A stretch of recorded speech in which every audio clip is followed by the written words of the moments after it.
5, 6, 7, 8, 1, 2, 1, 1, 1. 1, 2, 3, 4, 5, 6, 7, 8, 9, 10, 1. 1, 2, 1, 2, 3, 4. More back. 1, 2, 3, 4, 5, 6, 7, 8, 9, 10, 1, 1, 2, 3, 4, 5, 6, 7, 8, 9, 10, 1, 1, 2, 1, 1, 2, 3, 4, 5, 6, 7, 8, 9, 10, 1, 2, 3, 4, 5, 6, 7, 7, 8, 9, 10, 6, 7, 1, 2, 3, 4, 5, 6, 1, 1. Yep. Happy? 1, 2, 3, 4, 5, 6, 7, 8, 9, 10, 1, 1. 1, 2. Yep. 1, 2, 1, 2. 1, 2, 3, 4, 5, 6, 7, 8, 9, 10. 1, 2, 1, 2. 3, 4, 5, 6, 7, 8, 9, 10. 1, 1, 1, 2. BMF Policy Conference 2025.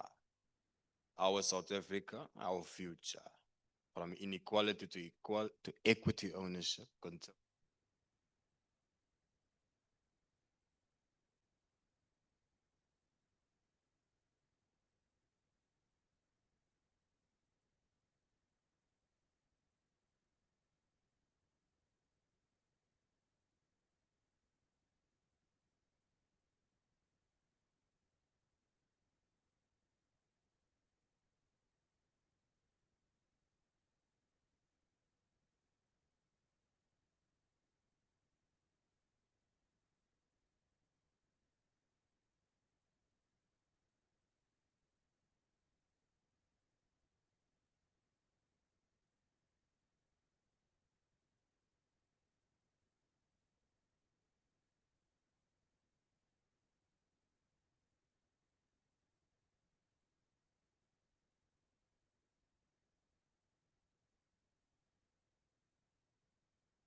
Some people have gone. Some people have gone without you. You know, baby, I'm a lover. Right now, people want to find your love. People want to find for your love, love. I come the window. You're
I'm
from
In a way, and I'm feeling your sky start to fade.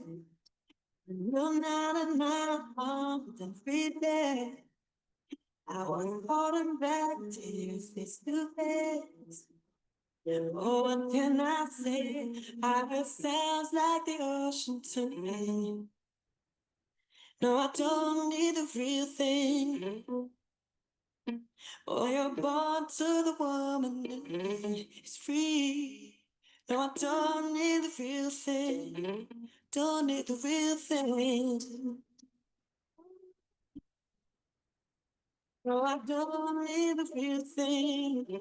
Don't need the real thing.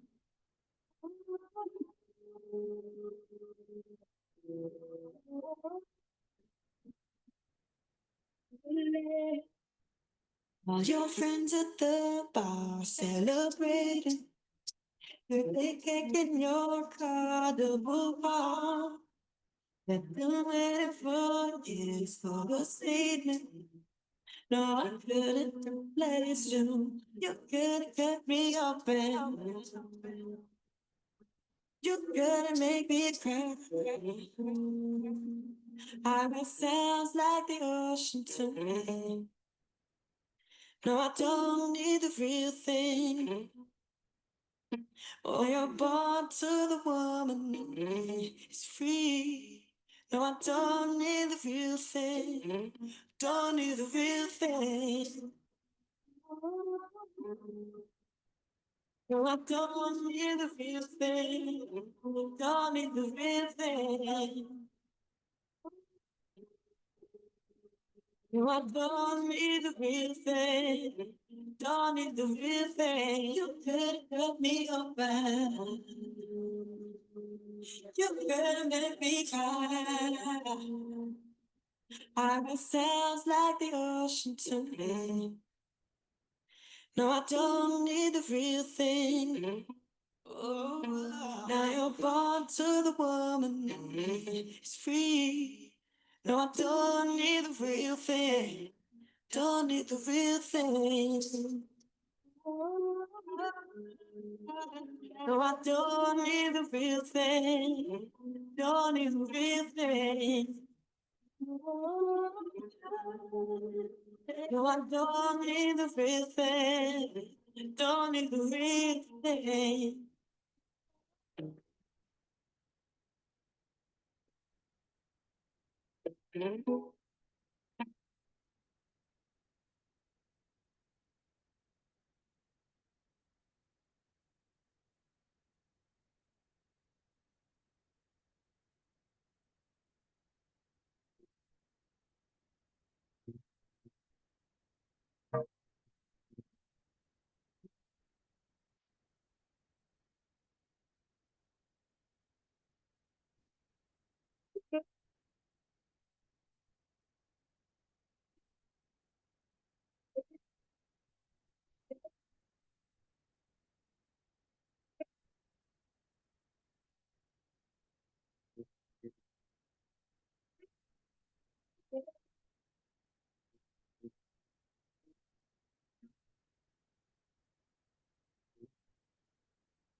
Testing 1 2.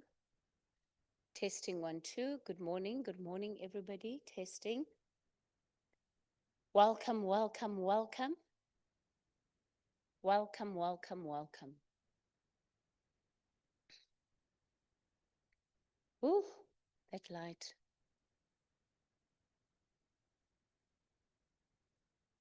I think just dim it down a little bit because it's just a bit too bright. Testing 1 2. Testing 1 2.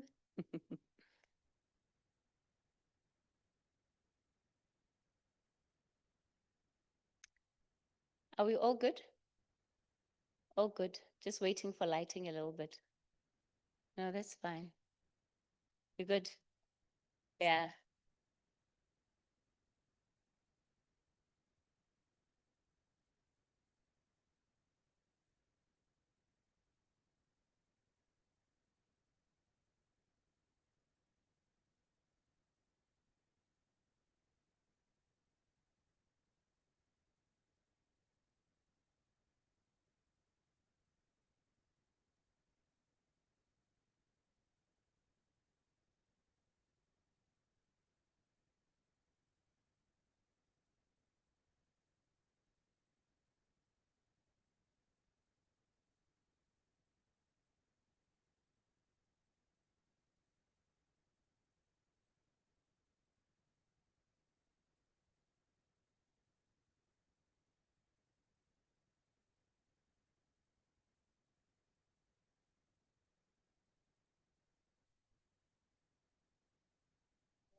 Ladies and gentlemen, good morning.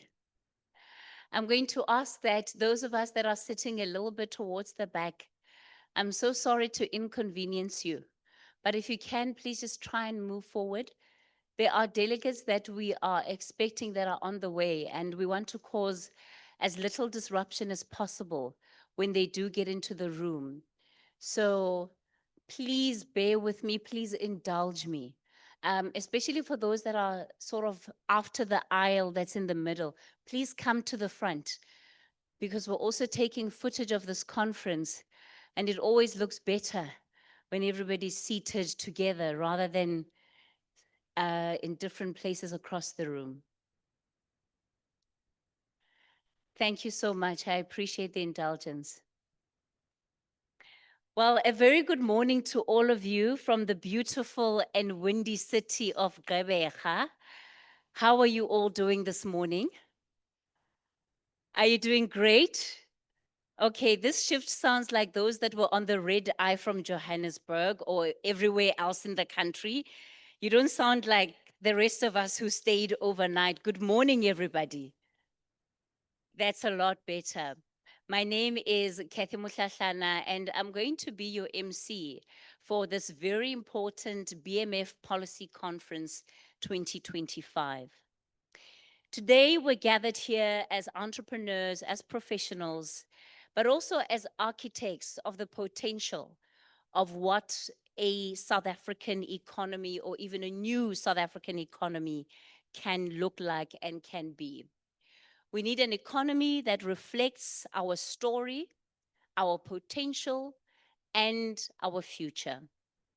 The theme for this year's policy conference is Our South Africa, Our Future, from inequality to equity, ownership, control, and market access. At the heart of it, is a call for a transition. For too long, opportunities have been unevenly distributed. Ownership has been narrow and markets have been half open. This is a policy conference. So what we're expecting out of discussions today is that we're able to boldly confront those realities with great determination about how we reshape the current state of affairs. This forum is about ensuring that the consumers of this economy can become co-creators and controllers. It's about shifting from charity to justice. Ownership is not just a privilege, it's purpose. And market access should not be seen as a favor. It should be a right for all of us. There should be equal opportunity for market access. Our task as this generation is to transform South Africa's economy and to transform the economic story of this democracy. Black businesses need to be able to survive, not only on the margins. They need to be at the heart of what is happening. So as we begin this conversation, I trust that we're all going to put our thinking caps on, right? It's a policy conference, ladies and gentlemen. If we're not able to boldly construct the policies that we want, how then are we ever going to effect the kind of change that we need to see? And it is incumbent on every person in this room to take up their voice and to take up their position. On this stage are going to be various panels throughout the day. There will be engagement not only from the industry experts, but it's also an opportunity for yourselves as part of the stakeholders for this conference to raise your voice and make sure that whatever it is that you bring to the table is acknowledged and is captured, because we believe that the work isn't just going to end here. The discussions are not only going to be impactful, but hopefully they'll be able to move us forward. And can we confront the elephant in the room? Are we ready to confront the elephant in the room? You know, I'm so glad to see Ntate Elias of the BBC sitting in the front row. Earlier on this year at the BBC conference, what was refreshing about the BBC conference this year was that nothing was held back. People said what they needed to say. And sometimes it might not be fashionable, but until you acknowledge the truth, you cannot change it. And we have to accept that there are truths we need to acknowledge so that we are able to change them. You'll also see different moderators come up onto the stage to lead conversations. And I think my request to you will be, let's please give everybody the due respect when they're up here. My job is to try and make sure that I keep you on your best behavior. But if I'm not on stage, don't take advantage of that. Can we agree? Let's not take advantage of that. So for every moderator that will come on and the speakers, let's give them the time, let's give them the grace to run through their sessions. On that note, to officially give us the opening remarks, please help me welcome the BMF President, Mr. Mpho, with a round of applause, please.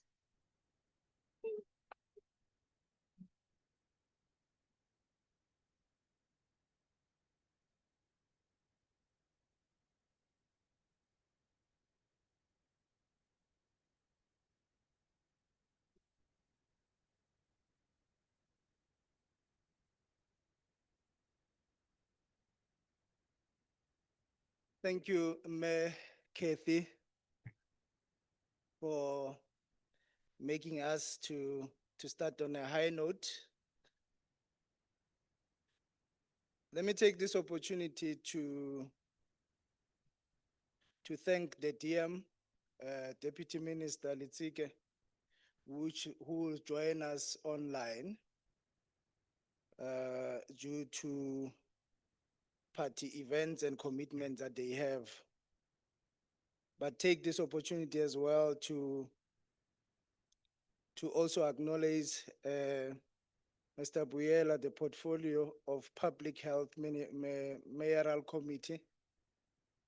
Take this opportunity to thank and also acknowledge the Deputy President of the BMF, Melili, who is on the flight coming here due to commitments.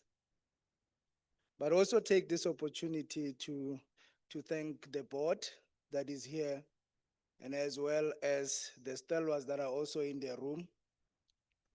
Take this opportunity to also welcome the MD who has made with his staff this to be very successful the way it is. Also take this opportunity to maybe special greetings to the chairperson of the Eastern Cape, Dr. Mtembu, with your team and the PEC for hosting us, and as well as Sia Jotwana, who is here, the branch chair of Nelson Mandela, for hosting us. History is in the making.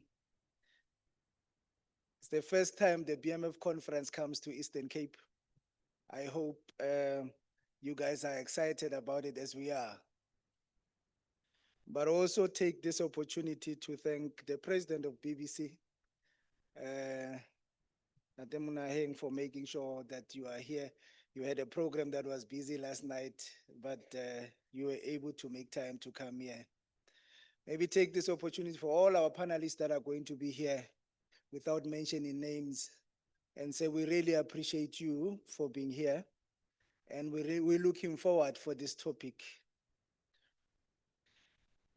Let me take this opportunity to also thank our sponsors, Sanlam, which is our platinum sponsor, for trusting us and also sponsoring us.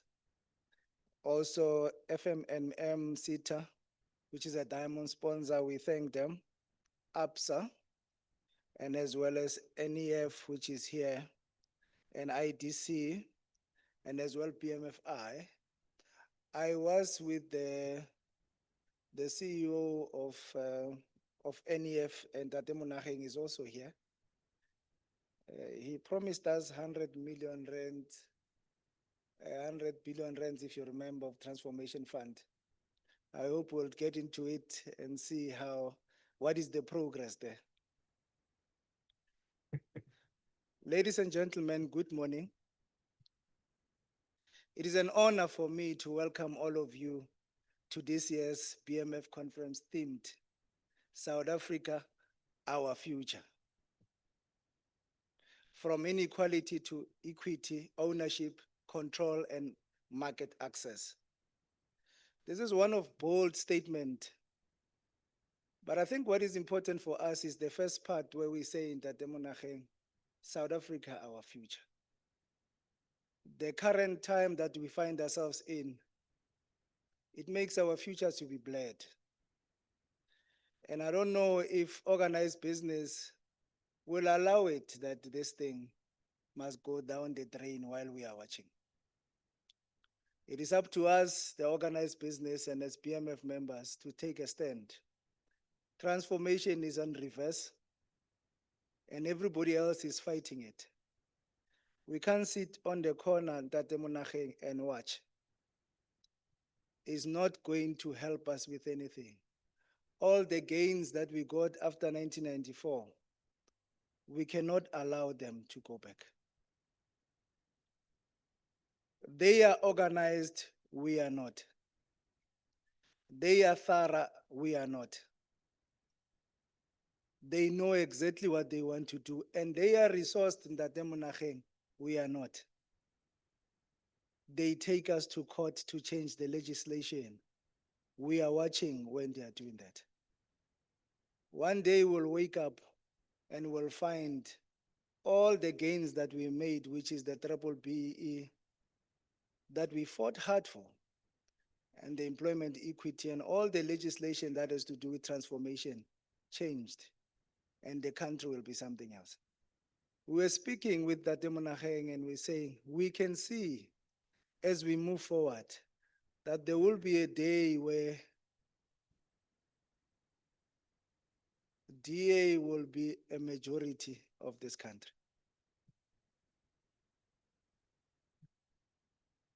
And it's not going to be a majority because we voted for them. But they'll have 30% and there'll be a majority because the people of South Africa are getting tired by the day. Something needs to happen, and something needs to happen now.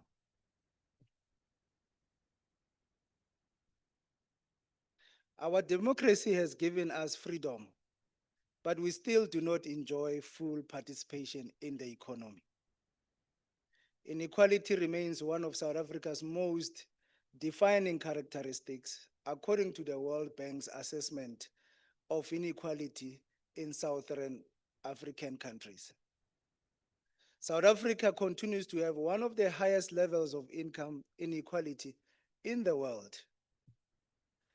Our Gini coefficient stands at approximately 0.67, followed by Namibia at 0.59, Zambia at 0.57, and Mozambique at 0.54. The top 20% of population holds about 68% of total income, whereas the bottom 40% holds only around 7%. This is according to International Monetary Fund survey. And ladies and gentlemen, these are not just mere numbers. They reflect millions of lives. They reflect back South Africans who remains marginalized from true economic participation. They reflect the unfulfilled promise of our freedom. As a country, we remain burdened by the persistent legacy of exclusion. The gap between and participation is still too wide. It continues to shape who owns, who controls, and who gets through the door of opportunity. What we are seeking is to reach a stage where we see black ownership, and it must mean black economic benefit. Not just black names on a share register. As the BMF, our mandate as the organization has always been very clear. We exist to advocate for economy in which black professionals and black business are not merely participants, but leaders and owners and controllers and architects. We need to move beyond ownership compliance towards real participation. We need to do away with the notion that seems to suggest that ownership is a gift, because it is not. Ownership is the foundation of economic dignity. I was very excited about what the president of BBC and I, when we were talking about the deal of Elon Musk and how black business, and especially in the leadership of the BBC president, made sure that they block that particular deal the way they wanted it to happen. Because what they wanted was ownership is not supposed to happen. And then the BBC as an organized, as we are affiliated with them, blocked that to say legislation must be followed. Ownership is key, colleagues. Too often we see cosmetic empowerment manifest in the form of shareholding without influence, equity without dividends, and participation without power. We must reject empowerment that leaves black people as passengers in the companies built on their labor, ideas, and expertise. The kind of ownership we need requires one where equity deals transfers real economic value, not symbolic shares. Where funding mechanisms ought to reduce dependency on debt through partnerships with development finance, institutions, and government.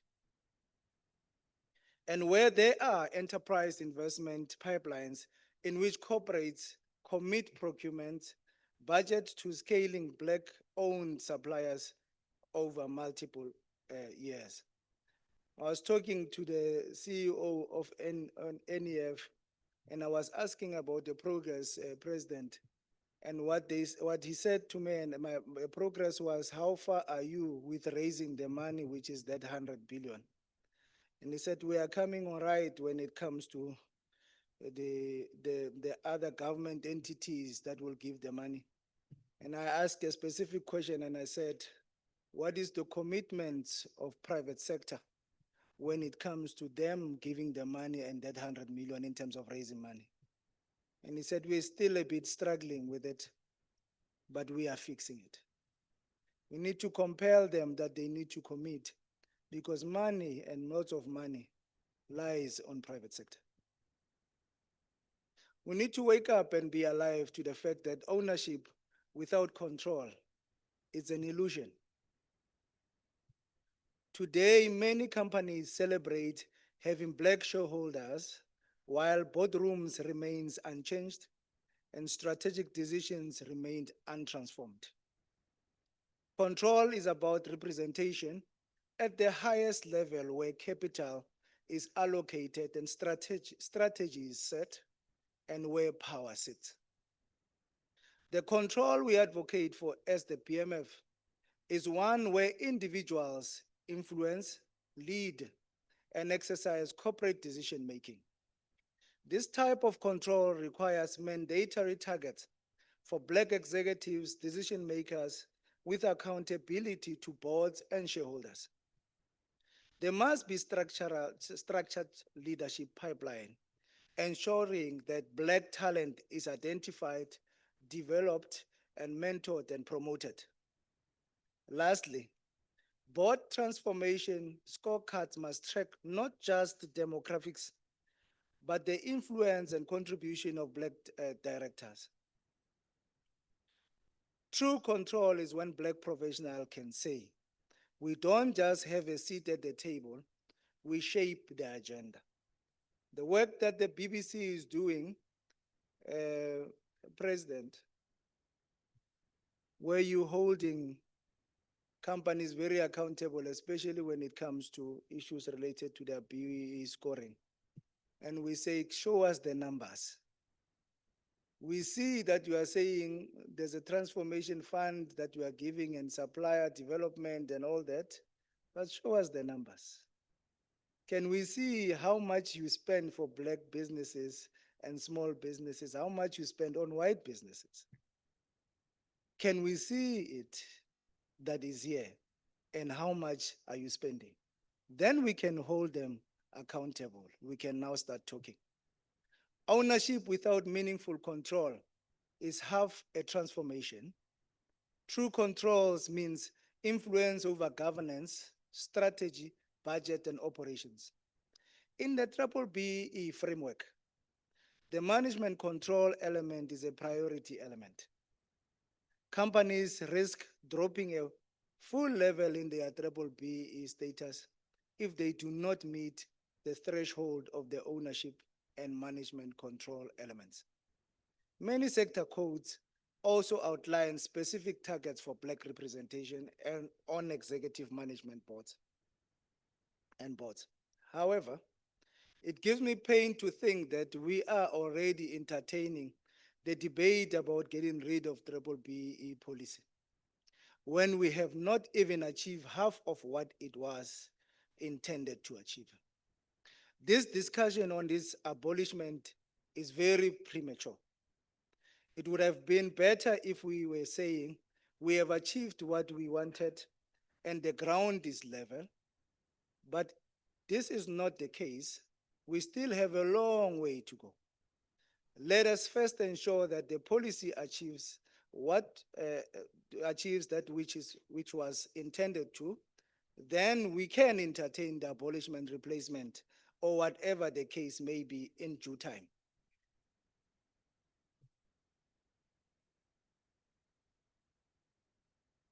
The other barrier responsible for the divide in our economy is market access. Market access is the most urgent and least addressed pillar of transformation.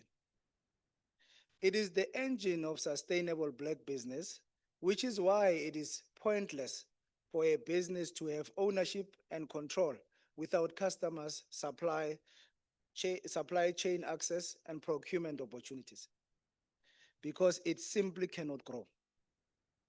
An ideal market access demands commitment from corporates to allocate a defined percentage of spend to Black-owned businesses, not as a favor, but as a strategic investment. Government should deliberately open regional and global export channels to help Black businesses scale beyond local markets. The government must also partner with business to reduce barriers to market entry in our country. The barriers such as high certification costs, access to finance, exclusion from supply chain needs to be given an urgent attention. For example, small Black-owned suppliers often cannot meet procurement thresholds or compliance burdens. The government, in partnership with business, should help them to meet those thresholds. Corporate South Africa must also come to the party and encourage joint ventures, strategic partnerships.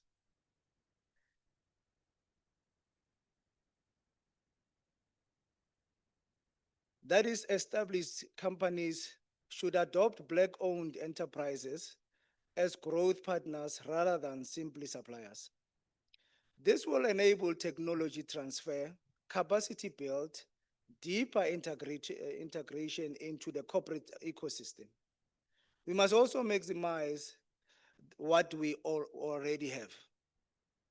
SMMEs must robustly leverage African continental free trade areas so that African businesses can trade with each other before trading with the world. As I've already alluded, market access is the engine that moves Black businesses from survival mode to growth mode. We simply cannot win without deliberately putting measures in place to ensure that the market is penetrated by Black businesses. A future we intend to build is the future where we refuse to inherit an unequal economy and pass it on as such.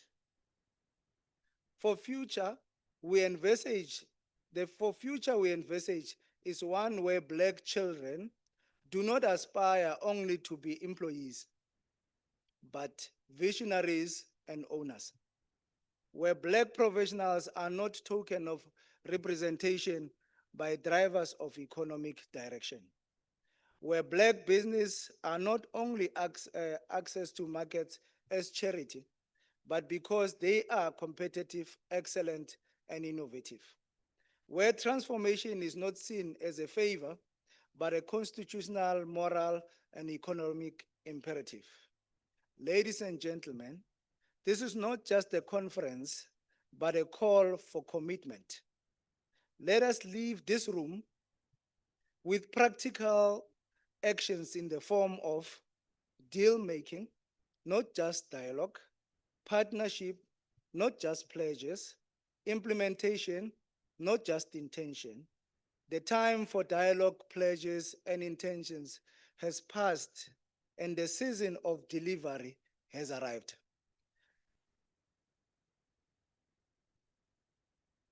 Let us build the South Africa we deserve and grow from inequality to equity, from exclusion of ownership, and from opportunity denied to opportunity shared. Ladies and gentlemen, ownership, control, access, and market access are interdependent pillars. We cannot have meaningful control unless there is ownership. We cannot scale Black-owned businesses unless there is real access to the market. We cannot achieve equity unless all three are fully activated. Since 1994, we have made strides, but the pace has slacked. According to the World Bank, South Africa's poverty rate was estimated at around 63%, based on the upper middle income country poverty line in 2023. Unemployment remains among the highest in the world. These challenges reflect the agency of our mission. We cannot afford transformation that is symbolic. We must deliver transformation that is substantive. Ladies and gentlemen, we are not here merely to critique the status quo. We are here to help build the next economy, an economy of equity, not inequality, an economy of participation, not exclusion, an economy of ownership and not dependency. The future is ours to shape, colleagues, and we will shape it with purpose and with determination and with the full force of our collective talent and drive. With that, I would like to thank you. Thank you very much. Let's enjoy.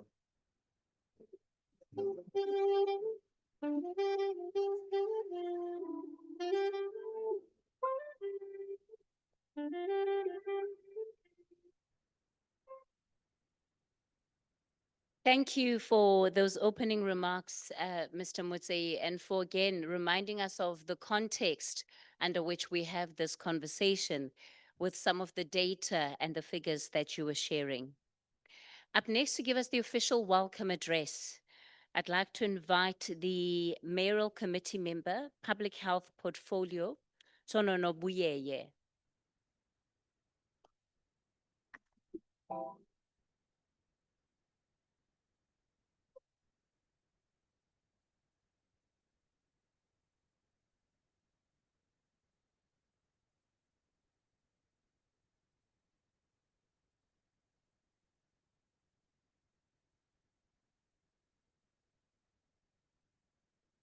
Ngosi, Program Director.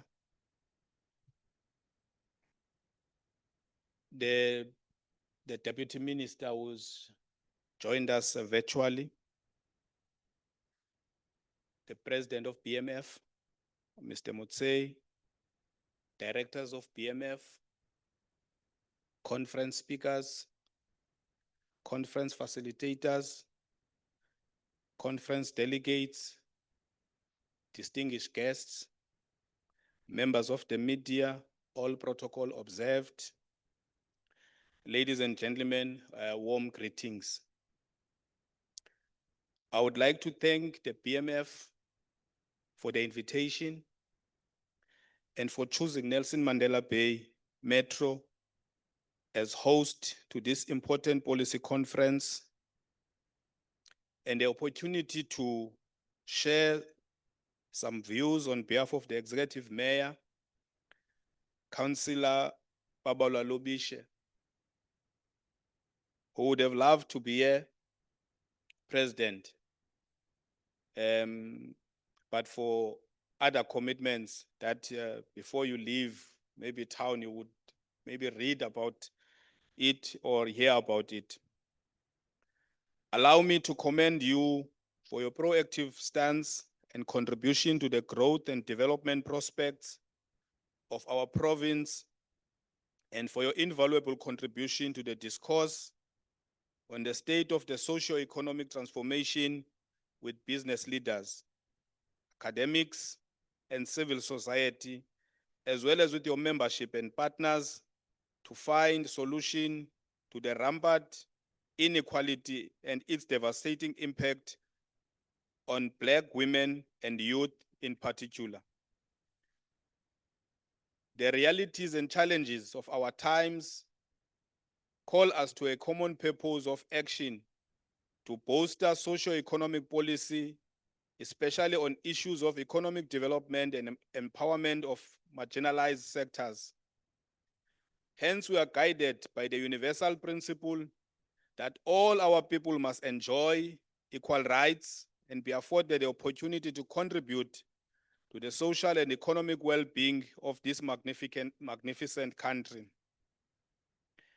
Data shows that the Eastern Cape and in particular the Nelson Mandela Bay has been negatively impacted by the tariffs imposed by the USA administration with job losses in the manufacturing and service sectors of our local economy.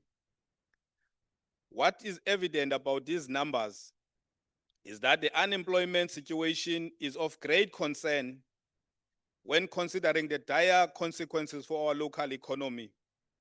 These factors are beyond our control. What the situation demands is our collective leadership that can transcend these challenging times. We need our business leaders, government entities, academia, and civil society at large to look beyond our current situation and to think outside the box and become entrepreneurs for new and innovative solutions. The BMF vision is clear: to be the voice of Black business and a valuable resource to its membership and partners through its mission to transform South Africa into a vibrant hub for commerce, manufacturing, and service industries, characterized by economic empowerment, sustainability and innovation, inclusive growth, and business competitiveness. Support business to be more resilient to climate impacts and a gender-responsive entrepreneurial environment. The constant must be that transformation is not just a buzzword. It is the cornerstone of South Africa's future. Our collective commitment to transformation, particularly through innovative initiatives that promote a Black economic empowerment and support SMMEs, sets a positive tone for the future. And as we look ahead, we can anticipate a concerted effort from both public and private sectors to engage in a meaningful partnership that prioritizes inclusivity. This transformation must enrich the broader South Africa economy, creating a dynamic marketplace that thrives on diversity. Black economic empowerment is an unfolding process that will continue to advance our economic transformation. Government has reorientated incentives to and enterprise support measures to promote broad-based Black economic empowerment. Special efforts must be made to increase public awareness of available incentives and enterprise support. In this regard, the decentralization of resources expedited through the active participation of local and provincial government is paramount. Program Director, there can be no question that the empowerment of women and youth in the business sector will be one of the most significant drivers of growth in South Africa over the next few years. The growing recognition of women and youth contribution to the economy will reshape the landscape. Initiatives aimed at promoting women in leadership, entrepreneurship, and STEM fields are gaining traction, and their impact will be profound. Also, increased access to resources, mentorship programs, and networking opportunities for women will create a more inclusive environment that fosters innovation and creativity. As women take on more significant role in decision-making process, we can expect to see a shift in corporate culture, one that prioritizes collaboration, empathy, and an integrated approach to business. I'm sure, President, you can hear the emphasis on women. I'm speaking here on behalf of the executive mayor.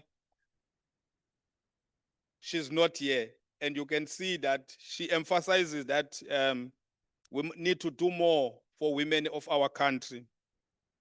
However, despite the economic dynamism and the broad range of policy, strategy, and program interventions aimed at overcoming economic disparities, Entrenched inequalities continue to characterize the economy and function as a deterrent to growth, economic development, employment creation, and poverty eradication.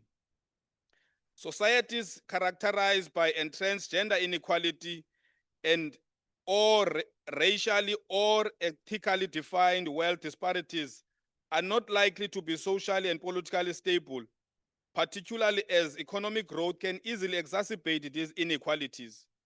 Therefore, the medium to long-term sustainability of such unequal economies is vulnerable.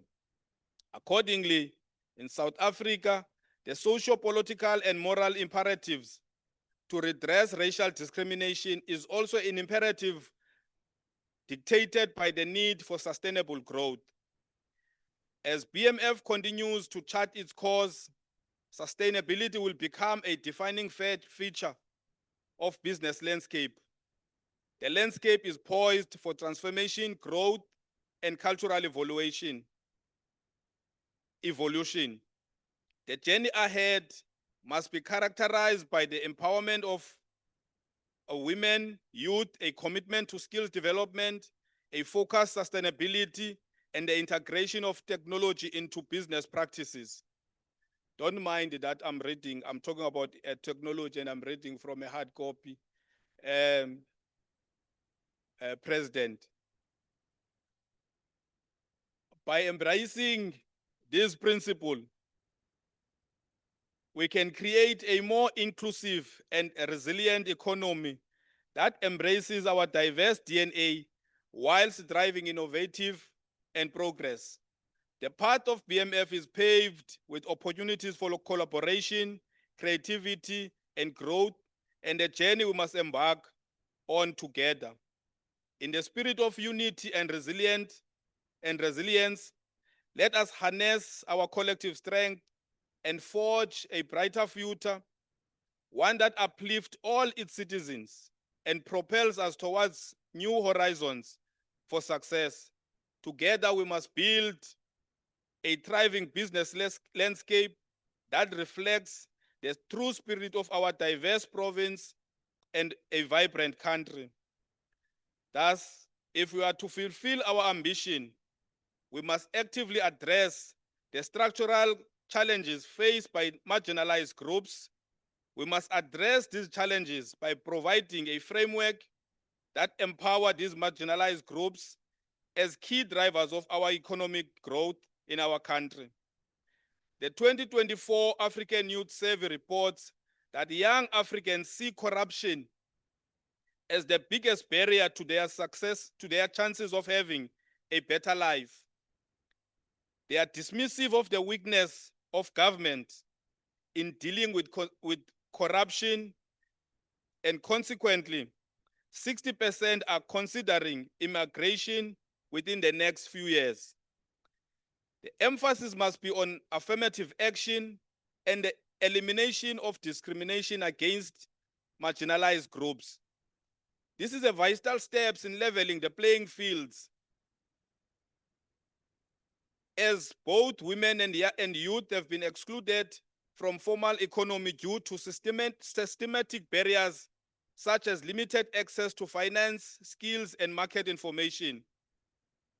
The Nelson Mandela Bay Municipality strongly supports these efforts and emphasizes the importance of this policy conference of the BMF that engenders to address broader economic and social inequalities meant to empower the full participation of youth and women. In conclusion, the BMF Policy Conference presents a transformative opportunity to address the deep-seated economic challenges that have historically excluded some from the economic activities. By embracing an inclusive economic environment, by promoting access to finance and technology, and ensuring the protection of vulnerable groups, this conference will have contributed to building a more equitable and a prosperous business environment. So, with the foundation laid by the BMF through policy formulation, we can ensure that our future is poised to harness our collective strength and propel our economy towards unprecedented growth and development. We wish the BMF Annual Policy Conference 2025 exponential success. I thank you, Program Director.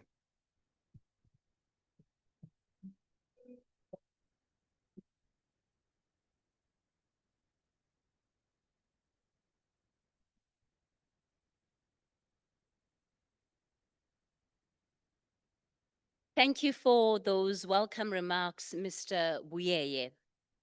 While joining us virtually today, as we've already heard, unfortunately, she could not make it to Gqeberha due to other political commitments, but she has agreed to join us online and give us the keynote address for this policy conference. And it is the Honorable Deputy Minister, Minister Steve Litsike. Minister, I'm going to test. Can you hear me? I can hear you very well. Can you hear me? Yeah, just make sure that you have unmuted yourself, please. I have. Can you hear me? All right. Technical team, just make sure her levels have been increased in the room. Yep. Can you hear me now? Is this better? Hello? Just a second, Minister. We're trying to see what the technical issue might be. See, technology has changed our lives, but sometimes it also shows you that it's still technology nonetheless. But they'll say that it's a human error, right? That's what the IT guys always say when you call them to come and fix something. They don't rush to help you. They're like, did you try 1, 2, 3, 4?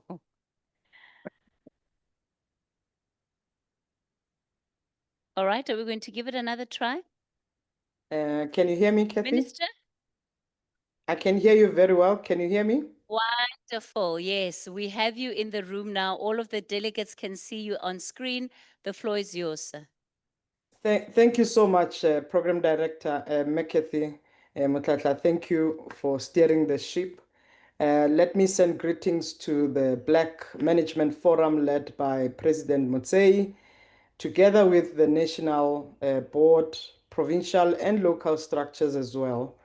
Let me send greetings to the MMC, Councillor Buyaya, greetings to the BBC, President Monache, government representatives and officials that are here from national, provincial, and local levels, distinguished business leaders, academia, and civil society representatives, distinguished delegates here in pursuit for a more just, equitable, and prosperous South Africa. Good morning to you all.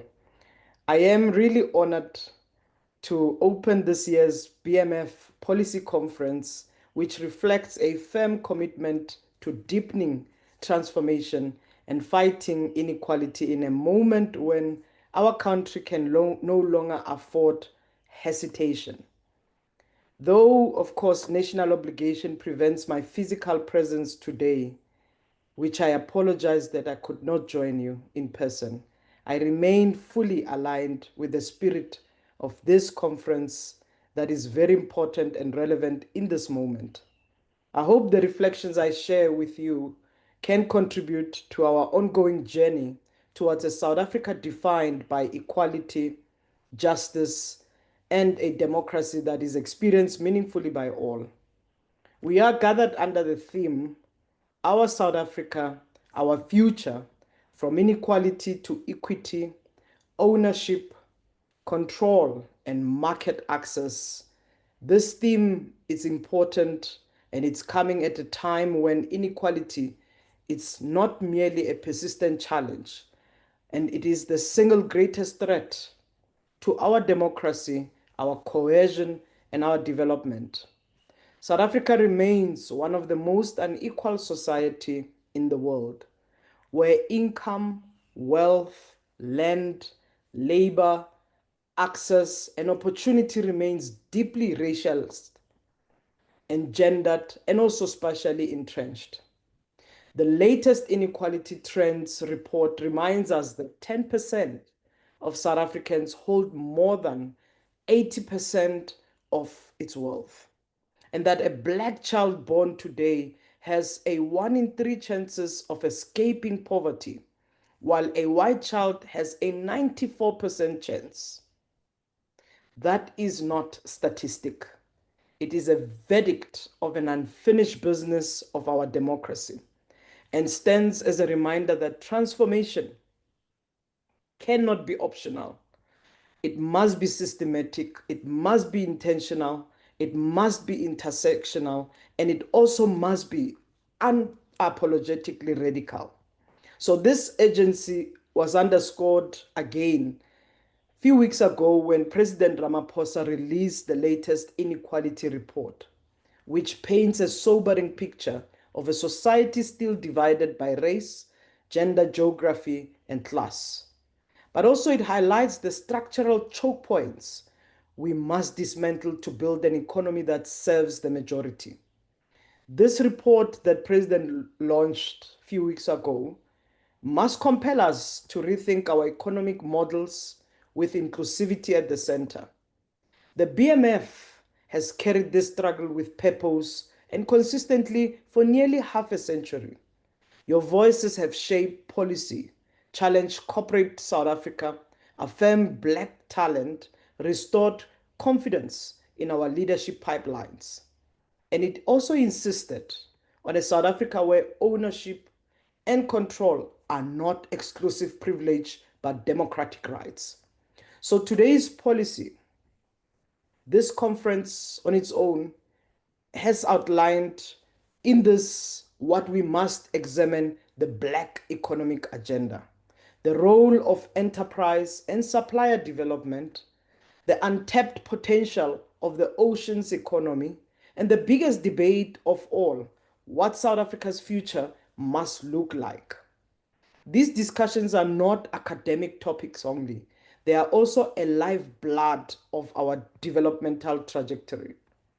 Our task today is simply but profound: to confront inequality at its roots, structural roots, and also imagine a future that is genuinely shaped around people. For inequality is not only a matter of income, it expresses itself in who owns the means of production, who controls the value chains, who accesses markets, who gets financing, who sits at the table, and who thrives in economic transitions, who lives with dignity, and who also remains in the margins. And because inequality is intersectional in nature, it's shaped by race, gender, class, geography, all these intersectional issues. Our solutions too must also be intersectional. The intersectionality of identities heightens the responsibility on all of us to build intentions and interventions that do not treat people as a single issue being, as layered identity shaped how vulnerability is experienced. This is why every initiative that seeks to address structural inequality must mainstream vulnerability as its core. It must intentionally account for the ways in which overlapping forms of exclusion compound disadvantage. Without embedding this intersectional lens, colleagues, in all our programs, policies, budgets, reforms, economic strategies, we will continue to reproduce gaps between groups, gaps between people, and even when the intentions are just. So this is the lens through which the department in the presidency for women, youth, and persons with disabilities operates, and through which we engage transformation and development as a constitutional imperative. Our constitution is not a neutral document here in our country. It is an intersectional chapter born from struggle, written with the ink of sacrifice, rooted in the understanding that dignity, equality, and freedom are diluted when some live in abundance with others that are trapped in generational deprivation. So our constitution and our mission demands for all of us that we address the levels of courage that matches the courage of those who came before us. Steve Biko once reminded us, we have set out on a quest for true humanity, close quote. And that quest is meaningless if Black people, Black women, Black youth, persons with disability, LGBTI persons remain locked out of the economy. At this very moment, colleagues, the quest is being challenged by the rise of well-funded anti-gender, anti-human rights, and anti-democratic movements worldwide. Movements that seek to roll back equality gains, erase identity, and undermine the very principle of dignity and personhood. Their attacks are not separated from our economic struggle. They are part of the same machinery that upholds inequality. When the rights of women, the rights of queer people, the rights of gender diverse people, the rights of indigenous communities, the rights of people in rural township communities, youth, persons with disability, vulnerable groups, when these rights are attacked, it is an attack on democracy itself. So the struggle for economic justice is the struggle for a gender justice as well. The struggle for gender justice is a struggle for human rights. These struggles are not parallel. They are one struggle. So we therefore cannot speak about the future of South Africa without confronting the patterns of exclusion that have defined our past and continue to define our present. And in doing so, we must also be honest about the institutional responsibility that falls on all of us, including BMF. As one of the most enduring forces in the struggle for economic transformation, the BMF carries a profound responsibility to organize, to coordinate, to fund, and to lobby with a greater intensity than ever before. At a time when counter-transformation forces are becoming more sophisticated, more resourced, and more determined to reverse the hard-won gains of our democracy, the BMF must stand as a principled, strategic, and unapologetically bold vanguard. Your voices, your networks, your intellectual power, and your influence in both the public and private sector must now be marshaled with renewed urgency to confront regression wherever it emerges and to anchor the national agenda firmly on the side of justice and equality. So, Program Director, youth unemployment in South Africa sits at 44%, the majority of them Black and female. 2/3 of persons with disability remain outside the labor market.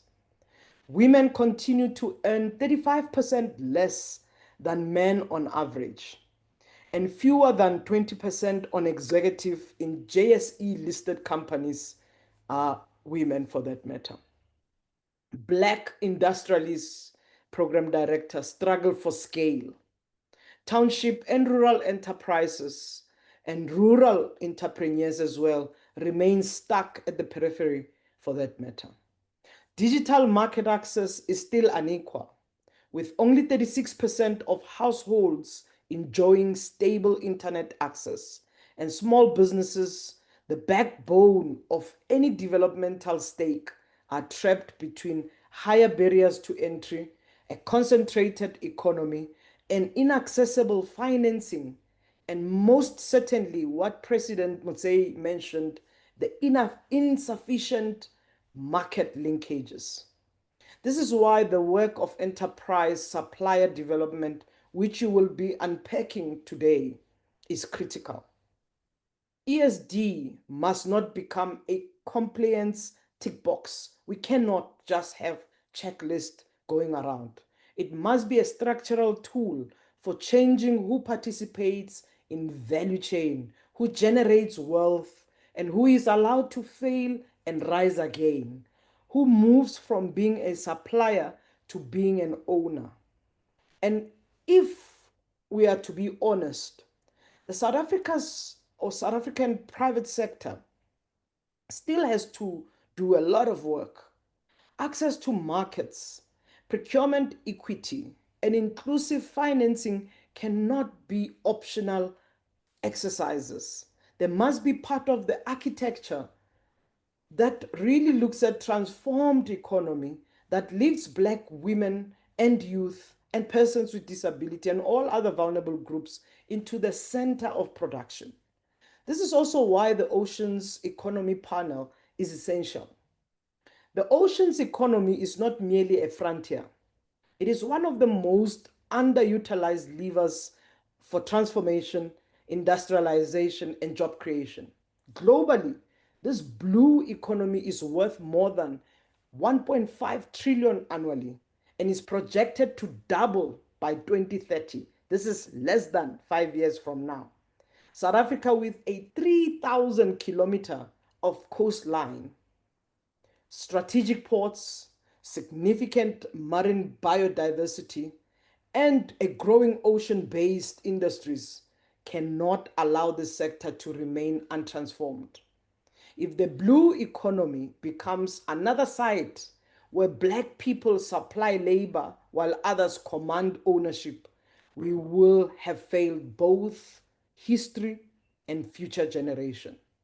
So as we gather in this public policy organized by BMF, South Africa also carries this message, this extraordinary responsibility that you join and you are part of. But we must carry it out of this gathering and take it to other spaces. Take what we are currently are doing as a historic moment. South Africa chairs G20 in this 2025. This is for the first time in the African continent, leading this premier forum of global economic governance. The next time G20 will be coming back to South Africa, this will be in the next 20 years. So we have to use this moment with critical, clear approach, but also with clear outcome that builds on our country, that also builds on our responsibility to move forward. When you look at our presidency theme, solidarity, equality, and sustainability, this is not just a decorative theme. It is a call to the world to confront the deep structural inequality that locks vulnerable population out of opportunity. It is a demand for a more just global financial architecture, for inclusive digital transformation, and for gender equality, for youth employment, for disability inclusion, and for care economy investment that recognizes care not as a charity but as an infrastructure that is relevant. Central to our G20 presidency are the G20 legacy projects, particularly the Care Economy Legacy Project, which reposition care as an economic engine, not a social burden. These projects affirm that those who provide care, from early childhood development workers to unpaid caregivers at home, are performing the labor without which no economy can function. The Care Economy Legacy projects are a direct response to the inequality that really reveal the commitments that have been really articulated as a recommendation in the report that the President launched. This is a recognition that unless care is redistributed, professionalized, the economy will continue to reproduce exclusion, particularly that affects women, youth, persons with disability, and other vulnerable groups, and who actually usher this burden for care and discrimination as well. And let us be clear, Program Director, The G20 K economy projects places South Africa at the forefront of a global thinking about the economy that makes all economies possible. Care is not peripheral to development. It is the heartbeat of growth, the foundation of productivity, and the spine of social cohesion. So when women carry the burden of unpaid care, they carry the burden of inequality in itself. When youth caregivers drop out of school and cannot seek work, we reproduce generational poverty in its own. When people with disability are denied community-based support, we entrench exclusion. And when LGBTI young people are rejected by families and supported by systems and pushed into precarious informal work, we depend and we deepen cycle of vulnerability for that matter. So our G20 agenda insists that care must be recognized, valued, as well as redistributed, including professionalizing it. So this is fundamentally economic question, but and also a question around justice. And justice is the thread that ties BMF's work to our national project. Justice is ownership, President. Justice is access. Justice is representation. Justice is in how we value labor, how we compensate labor. Justice is whose ideas shape the future. Justice is who benefits from new industries, new markets, new technologies. Justice in how we restructure an economy born of possession and as well sustained by exclusion. So we cannot transform South Africa if we treat equity as an afterthought. Transformation must be the centerpiece of every sector, every policy, every partnership, every investment, and every institution. Our work as the department also teaches us that inequality cannot be addressed without confronting social issues. One that we see broadly with the context of violence, economic violence, spatial violence, digital violence, and the brutality of physical violence. That's a reality of gender-based violence and femicide, which continues to rob our nation's lives, potential, and dignity. We thus have a responsibility in our policy discussions to frame gender-based violence as not a separate discussion from the economy. It is shaped by it. The more unequal society, the more violent it becomes. And women, youth, vulnerable groups bear the brunt. So this is why our mandate as a department is to coordinate the National Strategic Plan on Gender-Based Violence and Femicide, which aligns to this sentiment of a transformation agenda. We need to look at safety, we need to look at prevention, we need to look at ownership from a whole of society to build a South Africa that is safe. Because safety is a precondition for ownership. And until we build a South Africa where everybody, men, women, youth, elderly, children, feel safe in homes, workplaces, campuses, rural areas, townships, urban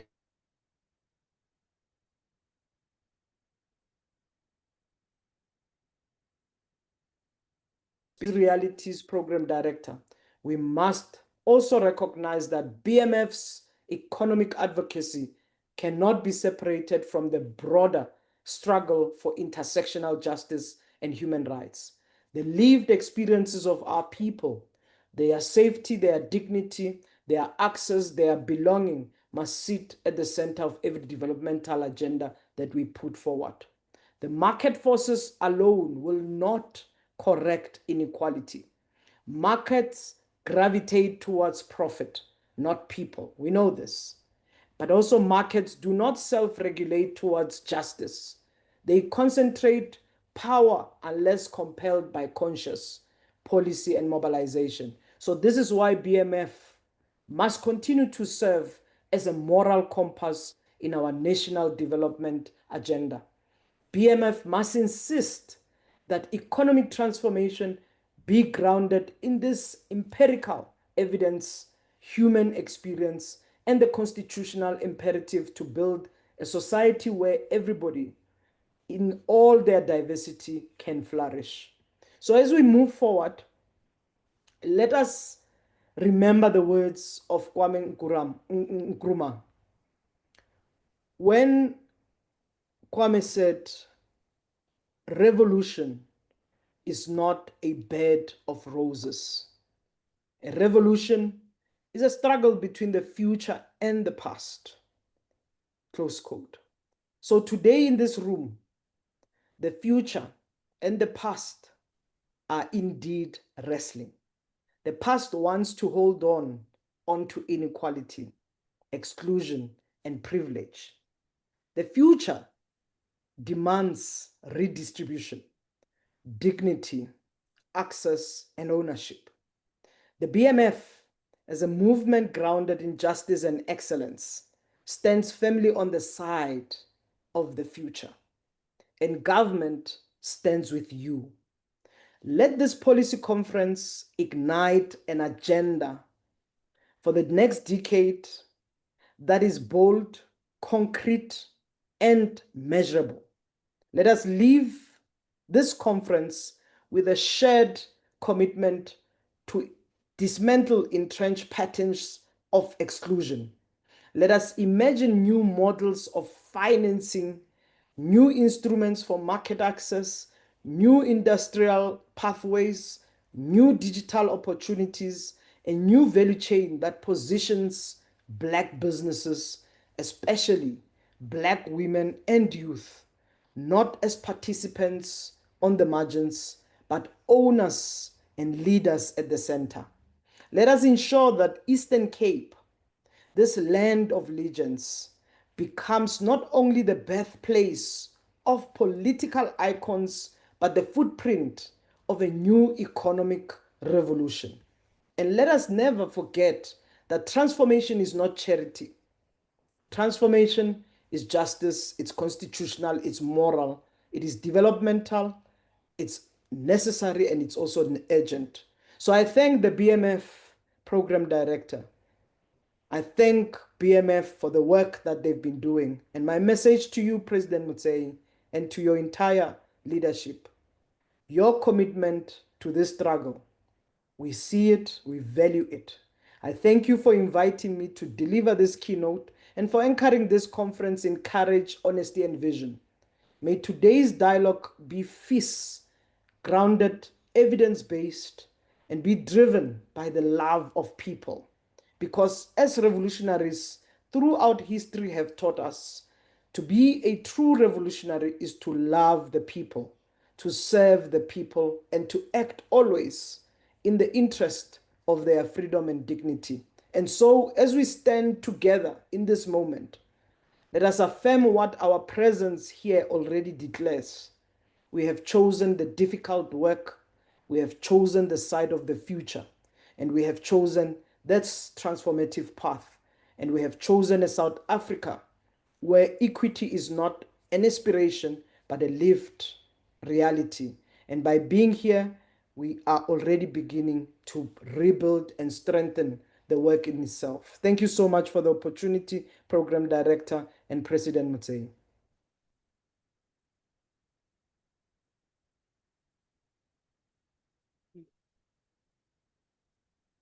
That is the Deputy Minister in the Presidency for Women, Youth, and Persons with Disability. Please, let's give another round of applause for Minister Letsike.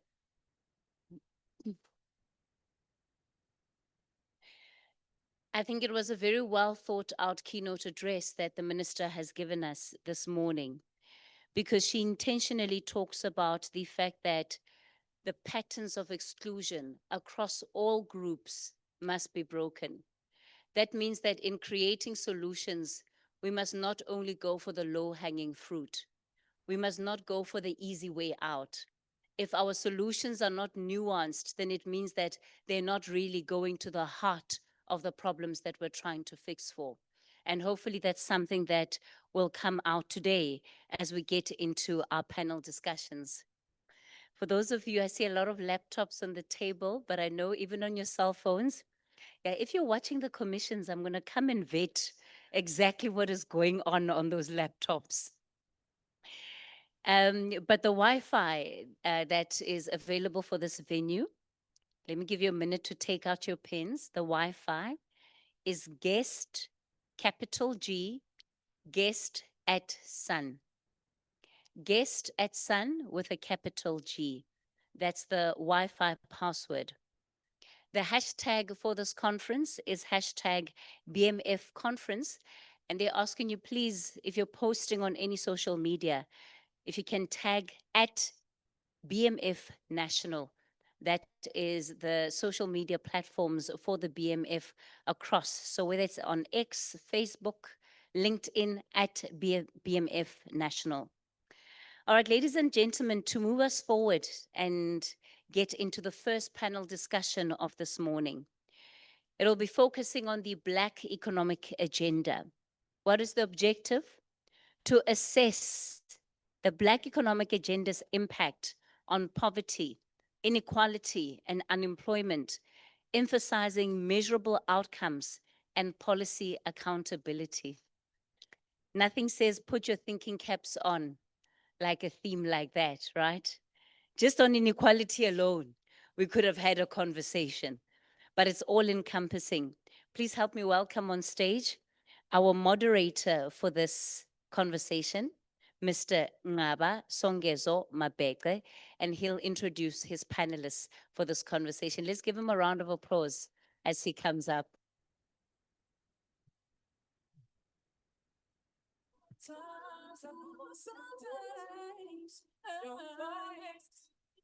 Good morning, everybody.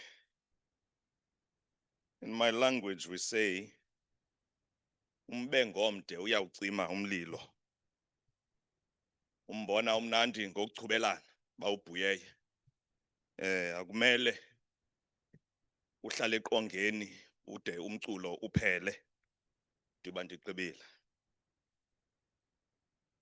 We've taken quite a few things for granted here, and then perhaps I should say this from the onset, not least of those time.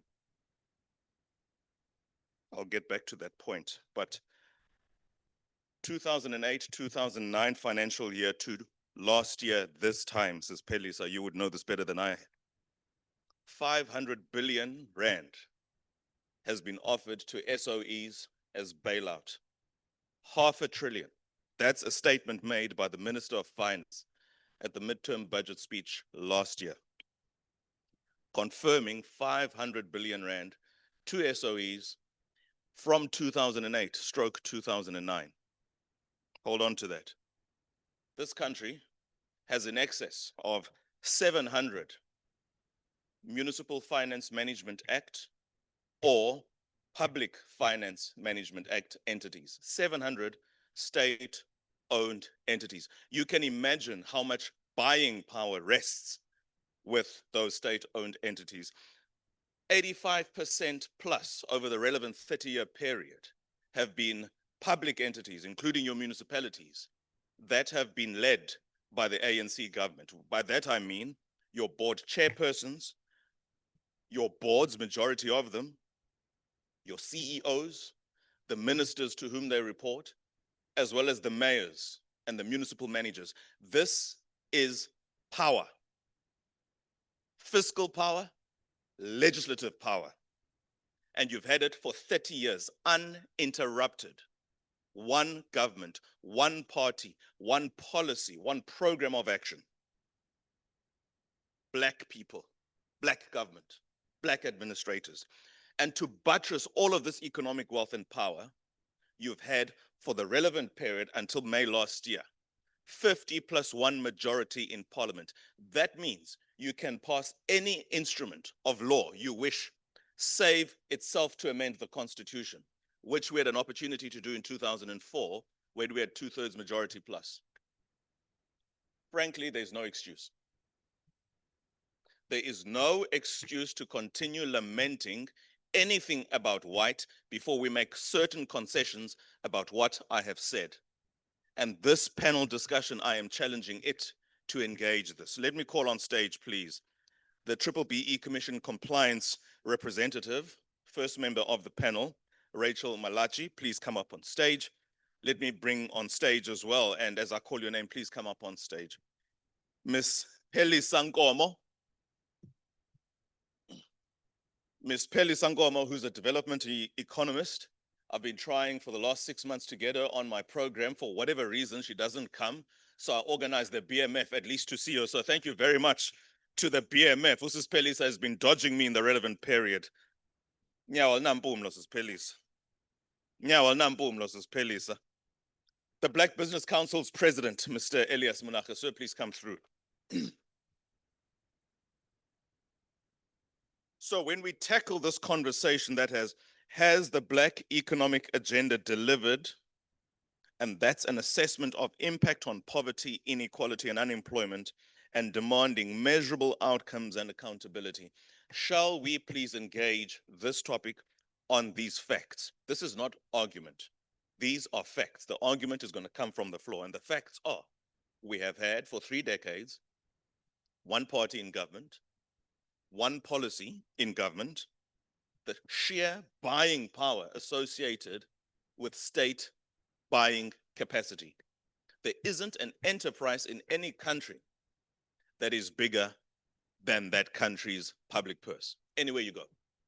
So the questions are, irrespective of what the backlog is, how much of the power, legislative control, fiscal control, could we have achieved if we optimized our capacity? And it gives me great pleasure to engage this conversation with the men and women on stage who are at the coalface of many of these questions. BBE, very topical right now, given what the DA is trying to challenge. The Black Business Council president, perspectives from commerce, and the realities associated with these facts, how they can be better interpreted and how arguments can be built around that through Mrs. Peli Sankomo. Ms. Mohlahlana, please give me 45 minutes for this panel. I'm going to try and claw back some time from you. I know I'm supposed to be here for 55 minutes, so at 5 minutes, in other words, after 35 minutes, let me know so that I can look to wrap up. Ladies and gents, if there is time, and I hope there will be time, we will take no more than 3 questions from the floor, precisely because we are very much delayed by time, and I do understand because it's a Friday, there are logistical arrangements that you all have to meet, and I wouldn't want the last panel to be talking to empty chairs. 2 minutes, please, Mr.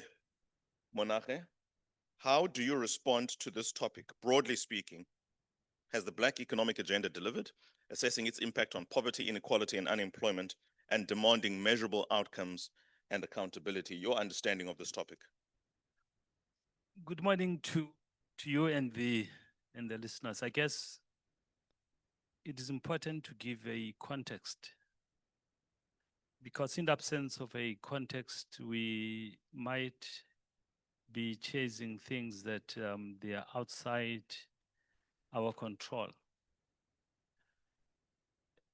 And rightly so, you start by referencing a period of 30 years.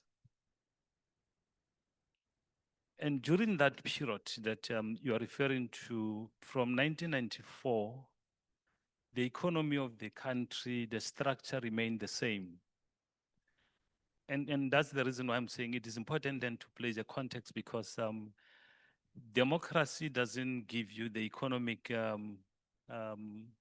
different structure in terms of ownership. The ownership, the control resides and remain in the minority in the country, despite the fact that politically the ANC remain in power, but economic dispensation remain and continue to perpetuate that legacy of apartheid for the past 30 years. That's the first thing. Secondly, In as much as we had different piece of legislation that's supposed then to give effect to the constitution in terms of the economic redress and addressing the imbalance of the past, but our regulatory didn't give an effect to the execution.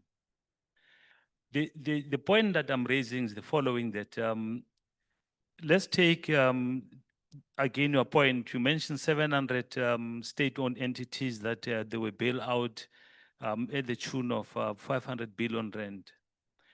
ESCOM for the past not 30 years, for the past 50, 60 years, they had what is called the bulk supply agreement, which basically means that the Afrikaners for the past 50 years before 1994, they were given long-term agreements in the form of the bulk supply agreement, where they procure transformers, cables, and various other components to one or two specific white-owned companies. You take, for an example, Altron, PowerTech, and so forth.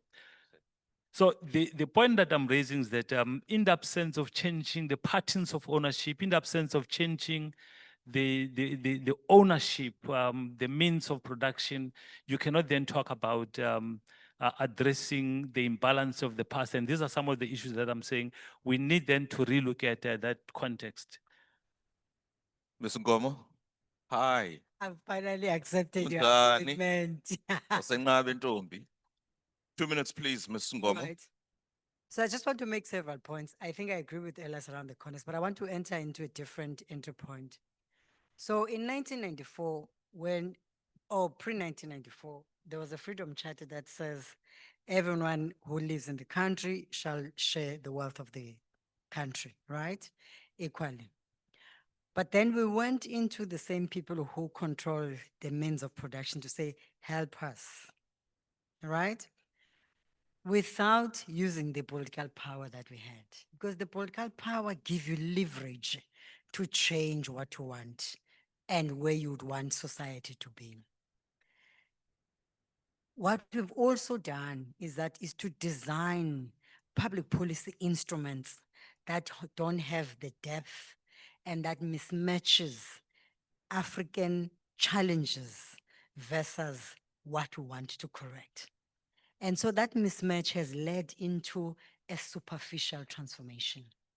We sit here in the room as highly educated people. We support 6 to 10 family members in our families. What does that mean? Right? So it means that we've designed economic policy instruments that actually is able to pick up one person from a family, but then it leaves out 7 other people. And that's why amongst the key things, if you look at your spending, you're sitting with between 15 to 38% of your spending that supports siblings, family members, cousins. Some of us get worried when it's a month end because you know that when you wake up, there's a request for e-wallet. And it's coming from a genuine place, by the way, right? Because you need to support it. But also the third issue is that how we've designed the public policy. So Ngaba, yes, makes the point that we have 700 state-owned enterprises. We've also avoided Black people's issues. Black people have no history of building multinational corporates. It means that who then has to spend on not only on inclusion of Black people, but also of building a corporate culture, but also supporting businesses from the bottom. It's also us in the room because most of us here work in the procurement department, but we have no confidence in African suppliers. Ms. Malachi, triple BEE, you represent that body. Yes, a round of applause is appropriate. Uninterrupted, 2 minutes, your take on the topic, after which we're going to get into a debate proper. So best believe this room is going to get loud very shortly, but let's give her her time now. Ms. Malachi, 2 minutes. Okay. Good morning. My take is that I seem to sort of agree with my previous speaker that we tended to fit into a system that did not that we as well could not understand One, secondly, we tended to want to create laws, regulations, statutes that respond to an already existing system without creating our own specialized type of system that responds to the South African problem or the South African majority. So in that way, hence we find ourselves that even if we came up with a system, say it's triple B, say it's employment equity, we still now are challenged today because there are certain loopholes that weren't dealt with because we try to fit into a system that was already there that we could have sort of designed a system that responds to the problem or to the African child or the African majority. I wish to start this debate off, and it must be a debate more than it is a discussion. I don't want to believe that all four of us are always going to agree on whatever anybody else here says. So be bold, stand your ground, drive your point home, because it is through more in disagreement than in agreement we can actually find each other, even if we do that agreeably.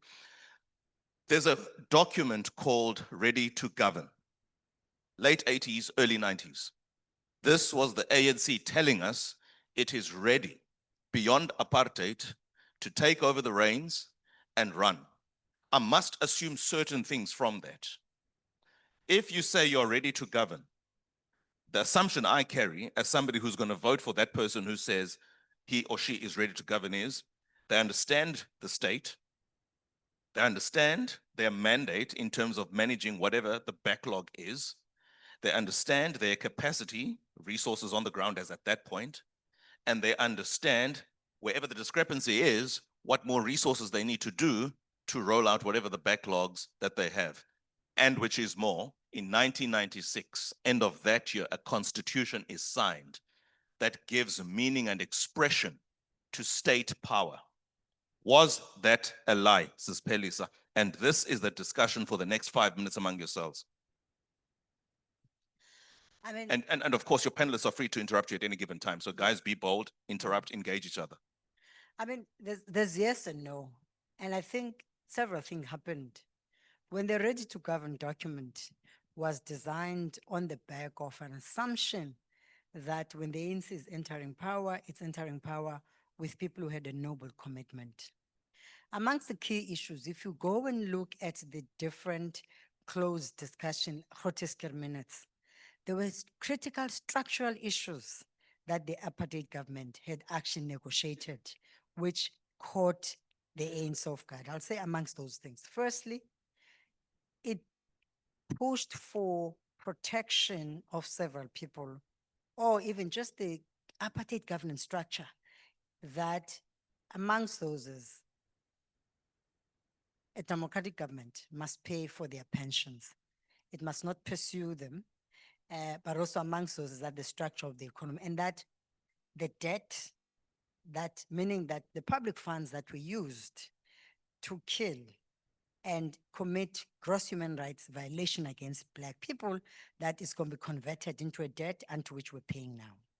And then the fourth issue as well, fundamentally, was then the introduction of a macroeconomic framework system that was not providing a similar safety nets that it used to provide with the Afrikaner. So for instance, you know, today we walk into malls that used to be industrial parks. A lot of people don't know. And they were handed over on the eve of 1994 to an industrial park manager. It's like, hey, Black people are going to come in power. Do you want this infrastructure? It gets handed over. So we've rich white families who are quietly collecting royalties of an industrial park that is now a mall that we walk in and shop into it, right? Because structural, everything else. And the people who had written Ready to Govern didn't know that. I think the second one is the land question. On We'll the get eve, there. We'll get there. And I'm taking my prerogative to interrupt you so that we Alright. can get the other members to participate. They're looking at laptops, they're taking notes. Time is running out. Let's get the conversation going. Sispeli Samadiba speaking to Ted Koppel, Town Hall, New York, 1991. I think it is 1991. Asked on the ANC's economic policy for the Democratic and New South Africa, he says, "We don't care the color of the cat as long as it can catch mice." I'm saying this because mid-80s, Ati du Plessis, a gentleman from Boksburg, employed at Sanlam, coins black economic empowerment as we now know it, after, among other things, going to Senegal, Dakar, to be part of those discussions and negotiations in anticipating that apartheid was pretty much on its knees, the state was bankrupt, it was no longer feasible to do so. There are a couple of points that need to be addressed here. Triple BEE has evolved from BEE. BEE is not the brainchild, if you like, of the black peoples of South Africa. But nonetheless, they tell us they are ready to govern, and they don't give us an economic policy for so long as it is effective. Why are we so worried about the DA saying, therefore, they want to get rid of BEE and they want to rather focus on procurement? Because procurement is an enterprise of R1 trillion in South Africa, and if you get that right, you can achieve just about everything you want. Ms. Malachi, does anybody want to take this? No, I think we need to be upfront on these issues because you know we might talk concepts, but we need then to talk about the content as opposed to that. The Constitution of the Republic talks about the redress at the heart of the economic imbalances of the past. It then says we need then to have legislation or framework that give expression to that. Now, let's separate the ready to govern and even to the Freedom Charter, because the Freedom Charter talks about specific economic standing of the society that was envisaged in 1955. Whereas if we then look at the ready to govern, talks about specific issues that also is based on an ideal situation. And fast forward 1994, when we then talk about the political dispensation, the assumption was that the Afrikaners would basically then willingly agree to include historically excluded people.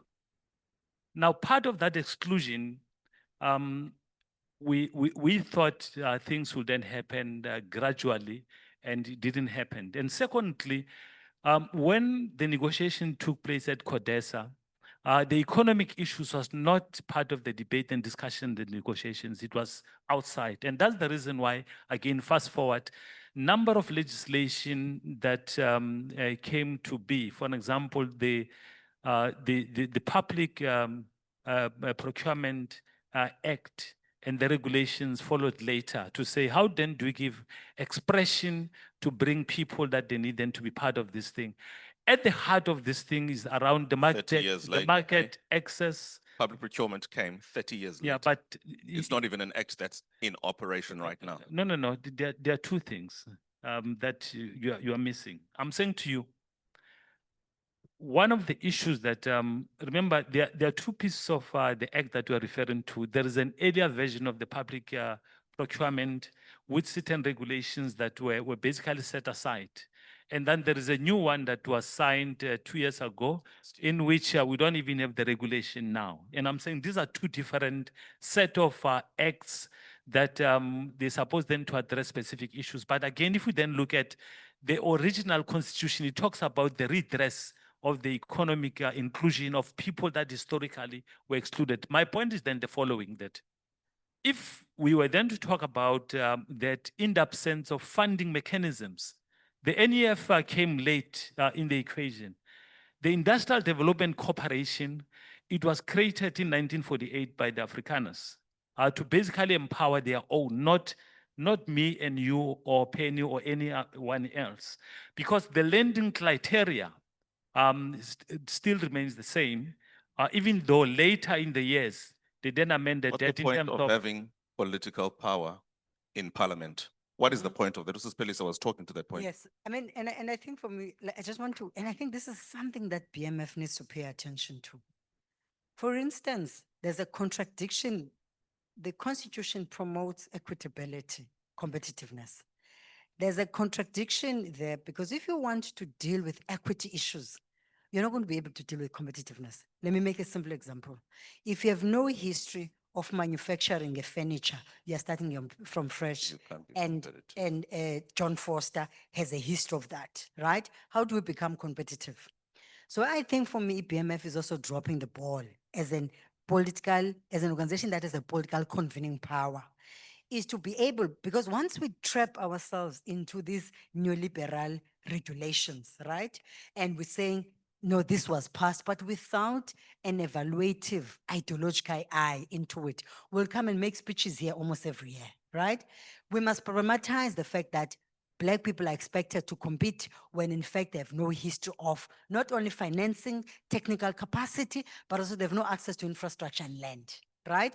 Which I think for me, it's a basic factors of production unto which you must be able to participate in the procurement. I think the second issue is the fact that the procurement policy as it stands, even though it's meant to be the lever, amongst the basic issue implicitly it raises is that you must be able to have been established for you to even participate into it. Now, you know what our government does? All it does is that now, on the back of the procurement, it introduces cumbersome administrative demands. You find that people for almost a year to even secure a contract at ESCOM. In fact, I like Elias was telling me that they were celebrating last night Black excellence at ESCOM. But take the data and see how many Black people that are in the data of ESCOM. Because then I think as well is that we celebrate mediocrity because what our system has also produced economically is produces a Black class, elite class who are disconnected to the challenges of Black people on a daily basis. So when we celebrate them, we must celebrate them, but we must ask the difficult questions, right? That give us a data of who is doing a simple thing, grass cutting and landscape for ESCOM. Who cuts? It's white people who are, it's even younger now, it's not even older. It's younger people who wear brown shorts and top and put their, and then start supervising our uncles and grandparents cutting the grass. Ms. And Malachi, they are earning zero from that. welcome. Sorry. Adding to the debate, as I said earlier, we came up with systems that were supposed to fit in to what is already there without creating our own. And why I'm saying this is we've observed over time, I mean, with my experience in the public procurement space, we've had a whole lot of arguments with the policy writers at National Treasury around how the issue of predatory pricing, traditional white-owned businesses are able to continue to achieve or be awarded those contracts without having to do anything. And that is what even the commission has seen, that over time with Triple B, it has become so easy for individuals, entities to game the system because people can work around it without doing much. And that in itself, if we were to go back, steps back and say, okay, the preferential procurement regulations that are there, how are we going to rewrite the ones that actually promote Black business, Black women, Black youth, without, because people know that, okay, there is a system, a criteria, and only if I can charge the lowest of price, only if I can get in with functionality because I know I have the experience, and because I'm a predator, I've been in the game for a very many years, I can actually charge lowest prices without considering that a black supplier or entity actually has to mark up for return on investment and so on. So those debates we have made with our counterparts, hence colleagues saw the regulations, 2011 regulations, 2017 regulations that were then obviously through the litigation that were now had to be amended, and they're still not out. So we ought to go back as Black people to inform where we want to see all of these regulation statutes. How do you want to lead them? And what the other thing is, you have said something about 700 municipalities. Obviously, there are leaders there. How do we hold leaders in all of these structures accountable? Is there a leader anywhere in this country whose performance contract says you ought to support Black business up to this level, and it can be proven? This is how you do it. We don't You have get that person to get the right people in the right positions. That's the first thing you do. That person, whoever he or she reports to, must be held accountable for poor audits. That's another thing. That alone, getting the right skills and having the right culture, the fiscal discipline, the ethics associated with public funds. On that day, you'll change a lot of things. You've got municipalities that are municipalities in name only and in nothing else. That becomes expensive to be a resident of that municipality because of the capital flight that takes place, and for you as a resident to access basic services and goods elsewhere. We can talk about the impact of SPLUMA.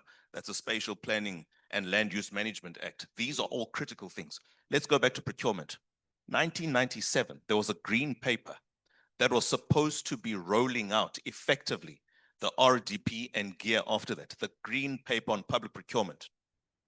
The first act, I disagree with you on public procurement specifically, was signed by the president last year, and a year and some months, no regulations, nothing has moved on that act.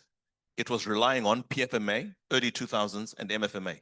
In other words, there has been wholly no political will to use what little, if that's the way to term it, little power that exists there. You've got legislative power. You've got public resources at your disposal. 30 years is enough to give you a pattern for better or worse. And the pattern we now know for the last 30 years we've had is what resulted in 40% last year in May. No. Those are the realities. These are not arguments. No, I'm saying I guess you're not hearing me at all. I'm saying you're not hearing me. And the reason why I'm saying you're not hearing me is because, let me give you practical examples because I don't want to theorize issues. This province here is the automotive, is the heart of the automotive industry. In the automotive, we have what is called the equity equivalent. Ask yourself, what is the meaning of the equivalent? It basically means all these automotive companies, they will never, ever, ever have a Black ownership in any form or shape. They will never, ever have any person of color that will have equity in the operation because of the equity equivalent. That's the first thing. Secondly, their procurement spend is also then skewed because it then subjected to certain category of products and components, not the entire thing. Thirdly, it then means if again we don't change that patterns of doing things is a problem. I'm talking about the automotive. Secondly, if again we then talk about the Public Procurement Act, this is the second one that was signed 2 years ago by the president. The first one that was signed, the regulation were basically constituted what is called ultra-virus because what you don't have in the primary act, you cannot then have in the regulation. The regulation was more onerous more than the act, and that's the reason why it was then taken to court. They then changed that act to issue the new one. We went through the whole process. It took 10 years from the old act to the new one that was signed, and up to date, you are correct. We What don't act are have. you referring to? What's the name of that act? I'm talking about the Public Procurement Act. This is the second one. There's never been a public procurement No, act it was. until signed by the president. No, I'm last year. saying it was one. There was not. Okay. No, I'm saying it was one. Yes, I think there's one that is in consultation that was presented by National Treasury last year, but I'm not sure how far is that. The president There's has something- only signed one public procurement act. It was last year in June or July. No, I'm saying to you, this is the second one. The first one, it went to court based on the regulation, then they issued the new one. You can check, you can Google it and you get this thing. We influence the second one, the one that it was signed, it has number of aspects to it. It has what is called the set aside. For the first time in the history of procurement, we have 40% set aside for females, in which the previous one didn't have the 40% set aside for women. It didn't have set aside for people living with disabilities. It didn't have set aside for youth and other categories. It didn't have. That's the second one that I'm referring You are to. referring to the Public But- Procurement Bill of 2016. But I mean, for me, I mean, look, I think that let's deal with the key principles in there. One of the key principles is that as long as an economy is not willing to pay a premium for industrialization, right? So it always go for the lowest denominator. So if this bottle, a black person is presenting for 12 rand and a white person who has economies of scale is presenting for 7 rand, it means that we're never going to industrialize. So you know what then happens? Black people become middlemen. And that's why South Africa is a middleman economy, right? Our industrial capacity has declined. When we took over, when I'm saying I meant black people in majority, it was sitting at about 49%. Our industrial capacity is sitting at 19%. You know what it means? Simple terms is 81% of the things we consume in this economy is coming from outside. And there are many black people who are business people, by the way, right? So all they do is they catch a flight to China, to Germany to go and buy goods and reprice them and get the business opportunity. And that actually erodes our own industrial capacity, right? Because the public procurement is designed, and I think for me, that's where Black Management Forum needs to sit is to deal with the constitutional imperative. The second one is the fact that the procurement policy is designed on the back of not the of lack of willingness to pay a premium for industrialization, meaning that even this set aside is not sufficient, by the way, because in essence, it means that if I compete with Mama Dlamini as an educated economist, Mama Dlamini, forget it, will never secure a business. Because in essence, I can go, I'm credit worthy. Mama Dlamini is not credit worthy. I'm going to secure a business and go and work in the bank and secure bridging finance and fund that. But Mama Dlamini will never be able, even though from an execution perspective, Mama Dlamini is going to be able to afford that. So can you say that the exclusion amongst ourselves, that happens that then black people start competing against each other fiercely because the system is designed to be able Let me to. ask this question. First then ask the question of what equity are we talking about when we talk about an equitable society? Because that's where everything else sits. Let me ask this, Ms. Malachi.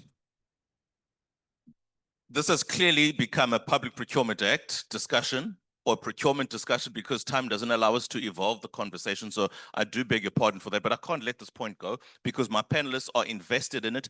And I think it is central ultimately to the Black economic agenda, the state power through public procurement to engage questions of redress and transformation and the like. 217 of the Constitution, when an organ of state contracts for goods and services, it must consider fairness, equity, transparency, cost-effective, and competition.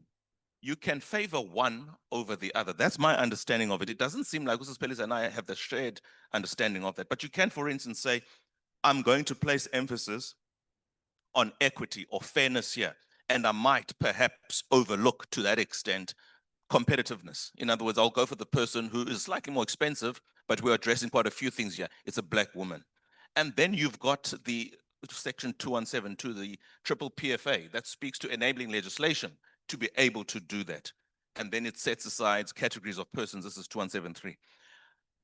Have we done what we can with the powers associated with the constitutional prerogative in rolling out the PFMA and the MFMA?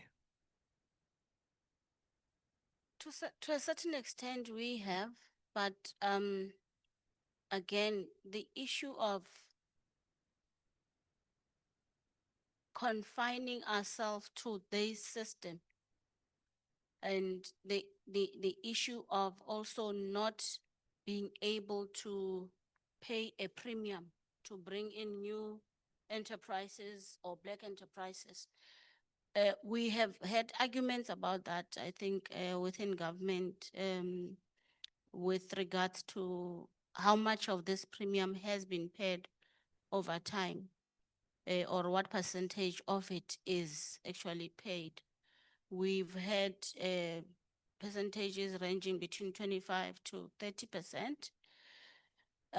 But the extent that the procurement regime itself with your supply chain practitioners has become overly regulated that you find that even the decision makers don't know that they have that power to pay that premium. Only a few does.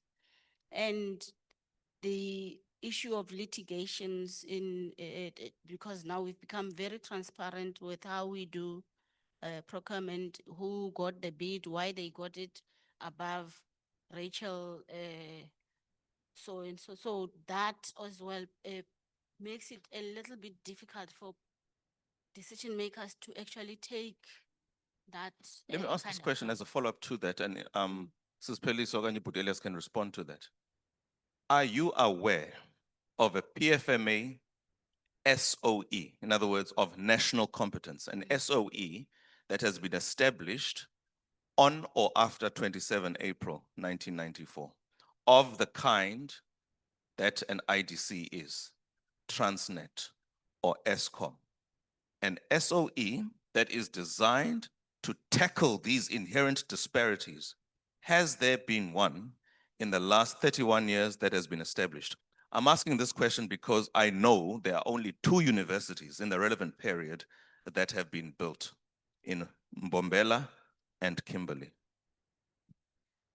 No, I mean, I'm not aware. And instead, what had actually really interesting had happened is that the old SOEs, who in fact had propelled white Afrikaners, rather had to review their procurement regulation regime to particularly make it sure that black people's access to economic opportunities are less and less.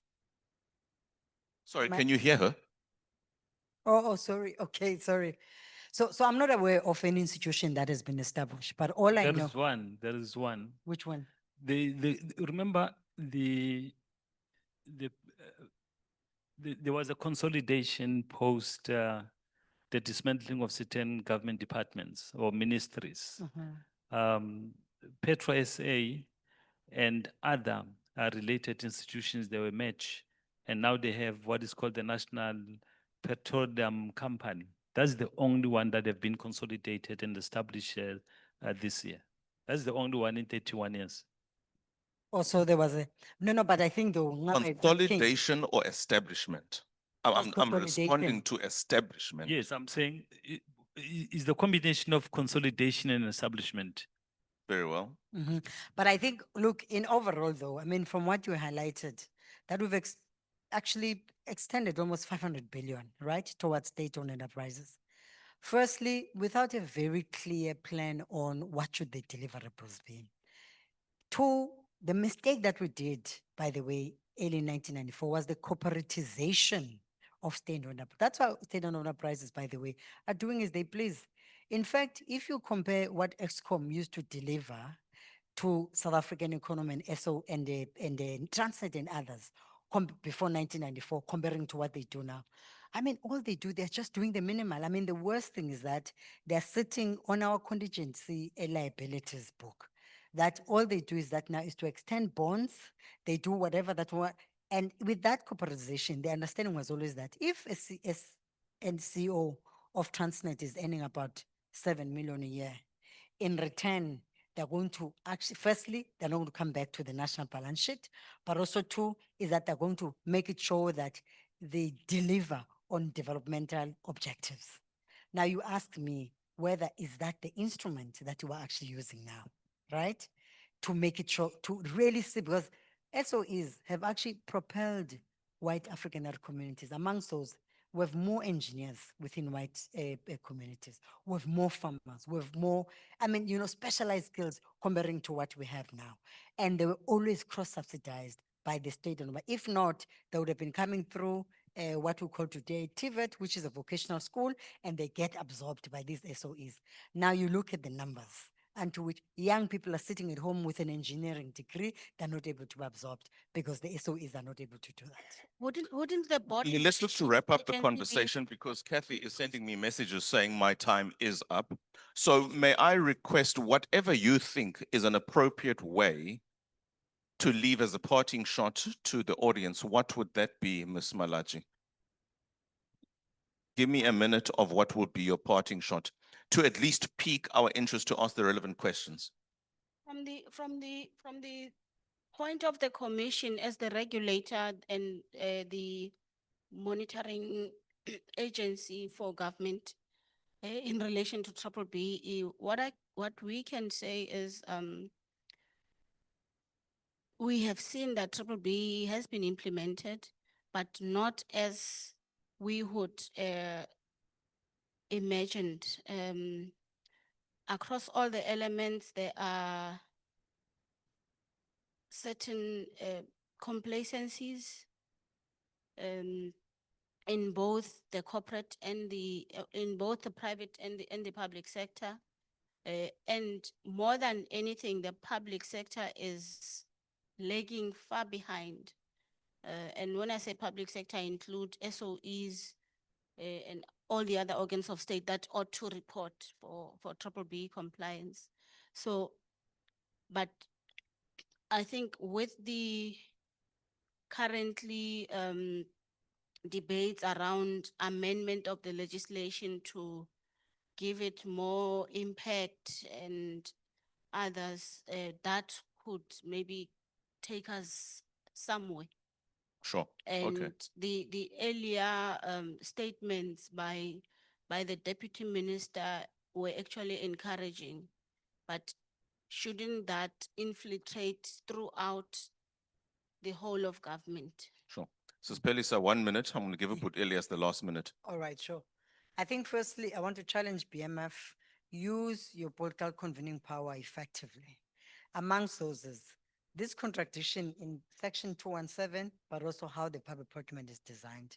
Secondly, pay attention to the reports that get issued or published by the Competition Commission on oligopolistic markets. Thirdly, I think we need to openly support family-owned businesses. You know, in this country, if people are starting a family-owned businesses, they're actually seen as they are, criminals, while white families are running fully fledged businesses. In fact, as soon as we see Peli Sankomo and Andy Swankom say, hey, they're relatives, they can't be working together. Even the developed economies, on the back of it, they are actually family businesses. I think obviously the third issue is where we have power in the procurement businesses, we must show confidence on Black people and give them a chance.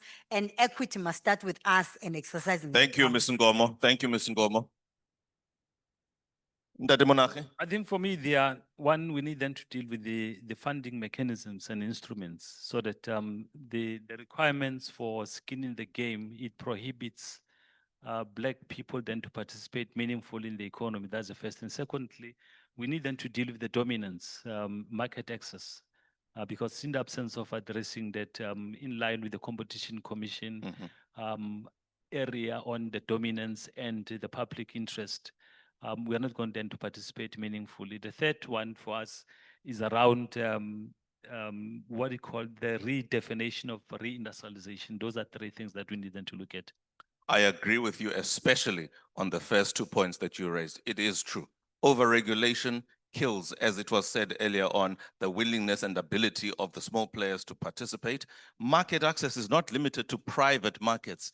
Government is a market on its own. Certain set-asides can be facilitated in the context of market access to allow everybody in this room to participate by virtue of their historical disadvantage and their present demographic. I don't have time, ladies and gentlemen. Give my panelists, please, a round of applause.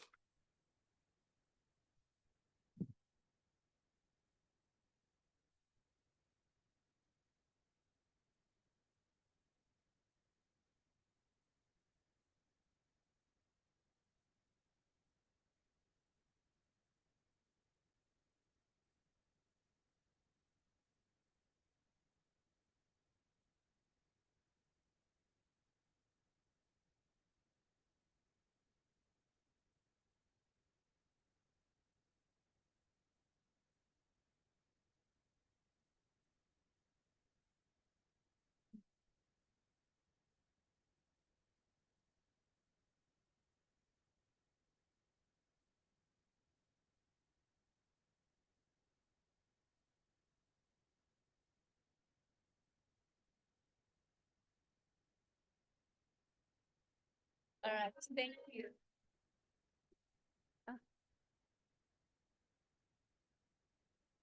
Thank you so much. Songezo, can you please just distribute some of these gifts for our panelists, please?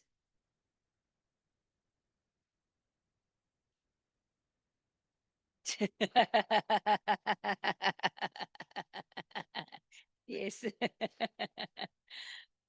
All right. Thank you so much, Songezo and panel one. Can we give them a round of applause as they take their seats? So if there are any notes to be taken from panel one, please make sure that you have your facts in order, right? Some people are lawyers and they're trying to take advantage. Ndate Elias, he's a lawyer, so don't feel too bad about it. He's all caught up in the technicality of it all. So we can see them taking advantage of the stage there. All right. Due to time constraints, ladies and gentlemen, we weren't able to take questions from the floor for that panel. I'm going to ask, please, let us respect time. We need to respect time. There are guests that are en route, says Peli says, on her way to catch a flight now. I hope you're not too late. Says, thank you for staying as long as you did. But please, let's try and respect time for the rest of the day. We've got time to catch up. And it's really important that we're able to engage each other. That is my plea to you. Right now, we're going to break for a quick tea break. So with your hand up, you can just come to the front during tea. We can have a conversation. Can we please be back in the room at 11:40?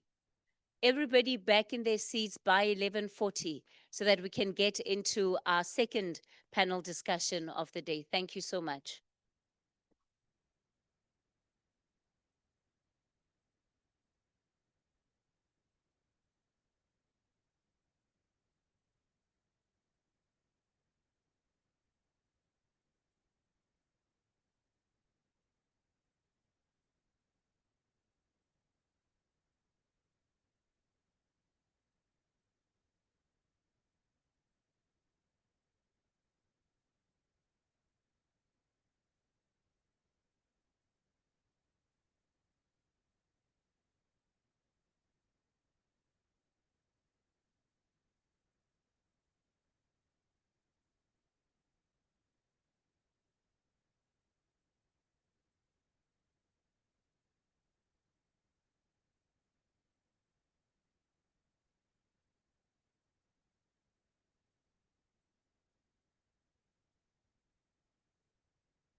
But I would want to create just a couple of minutes to get feedback from the room.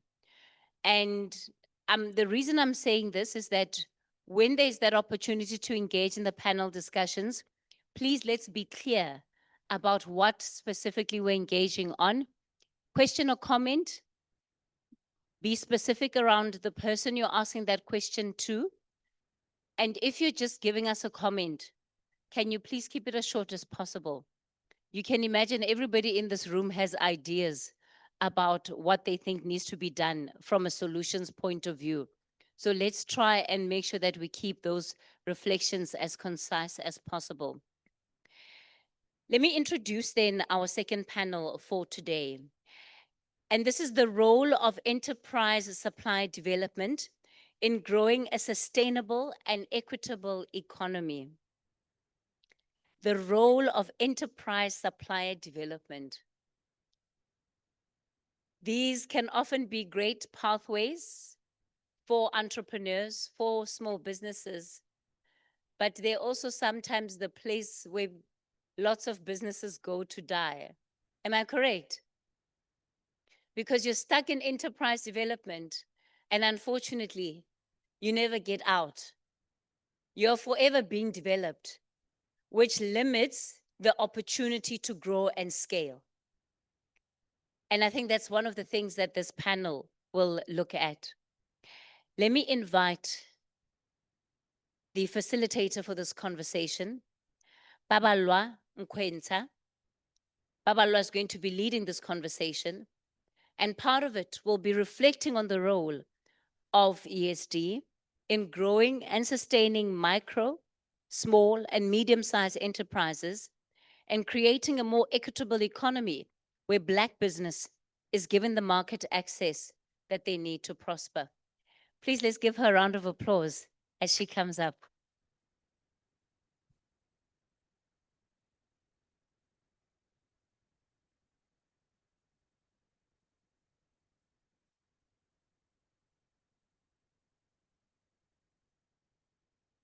Good morning, colleagues, leaders, entrepreneurs, and professionals. My name is Babalwa Nkwenta, and it is an honor to moderate this critical conversation under this BMF theme today. So I think it's quite clear from today's tone that we're not here to basically repeat what we already know about ESD. We're here to basically talk about what actually needs to change. So our panel discussion has been titled that we need to reflect on the role of ESD in growing and sustaining enterprises, particularly on the market access that they actually need to prosper. So let me actually give you one simple fact, particularly that we're talking about micro and small businesses, that'll anchor our conversation for today.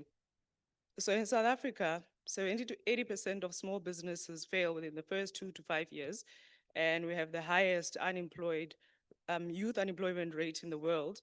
And this is all predominantly speaking to particularly the Black population. And yet after 30 years, white South African enterprises have been able to keep their markets, while the Black South African enterprises were basically expected to develop without ever being given markets to grow into. So basically, this is the heart of this conversation that we are going to have today, so that as we look into the next 30 years, we need to be able to make shifts and literally do things differently. Because ESD cannot be about preparing Black businesses for when the market is ready. It needs to be about restructuring markets right now through looking into real procurement, offtake agreements, guarantees, and access to value chains. So, and to also show how real this thing is, this week I saw an article that basically said that, and I'm gonna make an example of an Eastern Cape based case because we are in the Eastern Cape. So the article said that South Africa's indigenous crops and medicinal plants have been officially recognized as agricultural products. And this is a landmark policy that could move, this is a landmark policy move that could basically inject about 12 billion annually into the national economy. But if we take aloe, for instance, within the Eastern Cape context or the rural market, aloe is a plant that grows everywhere in the rurals without even having to be cultivated or watered for that matter. It is now part of a projected 12 billion industry in South Africa. And South Africa supplies nearly 40% of the world's yellow raw materials. So I think I liked what the last speaker, I mean, what was said in the last panel, that we have an issue with infrastructure. So even with that kind of an opportunity and potential due to that particular policy, we still lack infrastructure that supports this industry. We don't have black-owned factories that are processing aloe in rural communities at scale. So our raw materials leave the country, but our jobs don't. And this is just one plant that grows without even needing water. We've got multiple of these that we're talking about. And this is just a small indigenous market that we're talking about. And for me, that is because ESD programs do training, but they really do offtakes. They do grants, but we never really create actual markets. And we do compliance, but rarely do commercialization. So today's panel is literally about redesigning the architecture of access to markets. And to do this properly, we need to be able to understand things that are very important. South Africa has every policy framework that we need for transformation of our markets. And I think we've heard the previous speakers speak about the Triple BE Acts, the ESD codes, Triple PFA and preferential procurement regulations, etc. We've got National Small Enterprise Acts, sector plans within the agriculture, automotive, in different sectors. And we also have the Competition Act, and now we've got after free trade agreement, which also opens up another multi-billion person market. But policies don't create economic emancipation, procurement does, offtakes do, and market access does. So today we need to somehow shift this ESD conversation from compliance to commerce, and from training to transactions, as well as from pilots to pipelines and hope to entry. And today I'm basically joined by leaders who understand the system from policy, strategy, innovation, finance, and transformation angles. So please help me welcome my panel onto stage, Dr. Rendani Mampiswana, who understands very well enterprise, innovation, and policy lead. Is he here? Okay.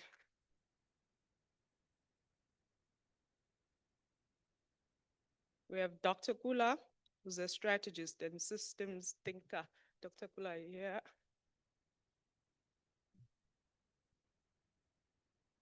Mr. Daimani, who understands transformation and investment mandates.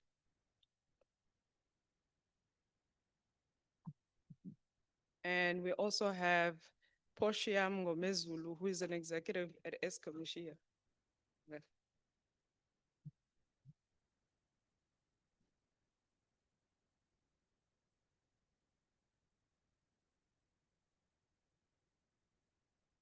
Father's panel. Okay. Welcome and thank you so much for joining me onto this panel today. For the purpose of time, I'd just like you to first introduce yourselves and just basically explain just a perspective of this theme, like 1 or 2 minutes. So I'll start with you, Dr. Renani. Thanks, everyone. My name is Rendani, as already indicated, from iCatalysis Hub, an innovation and policy research boutique. So I think in terms of the conversation today and what I see as my contribution, it will really be around reflecting on the role of innovation, technological upgrading, backward and forward integration, as a way of attempting to drive a much more sustainable ESD.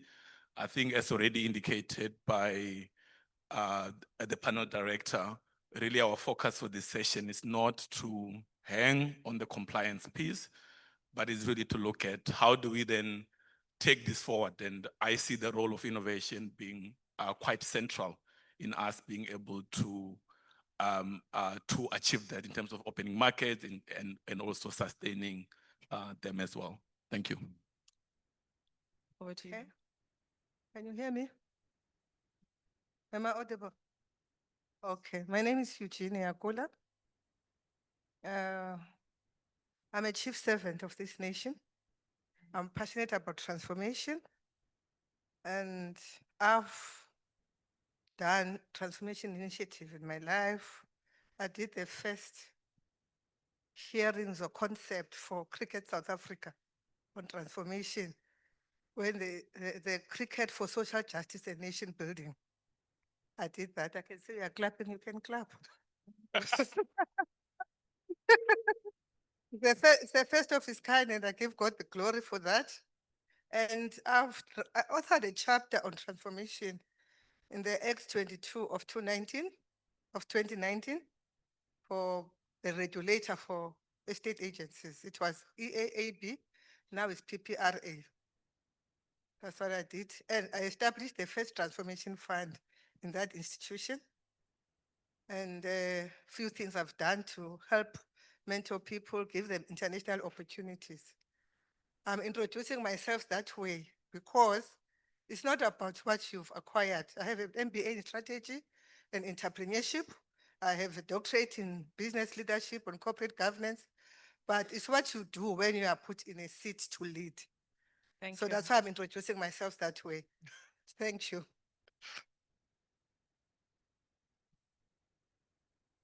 Good morning, everybody. My name is Portia Mgomezulu. I'm a group executive at ESCOM. I've been in ESCOM for a year. I'm responsible for ESCOM procurement.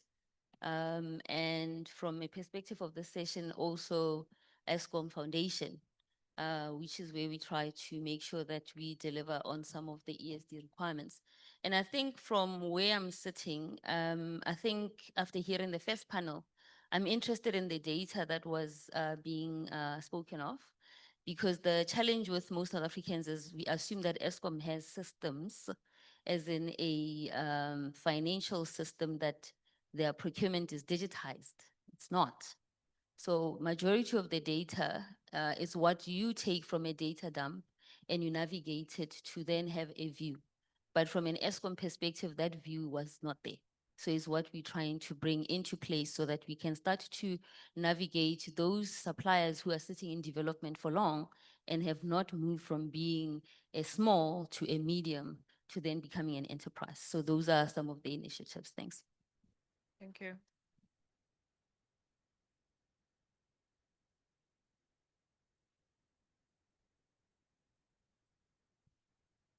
Good day, everyone. My name is Mzi Daimani.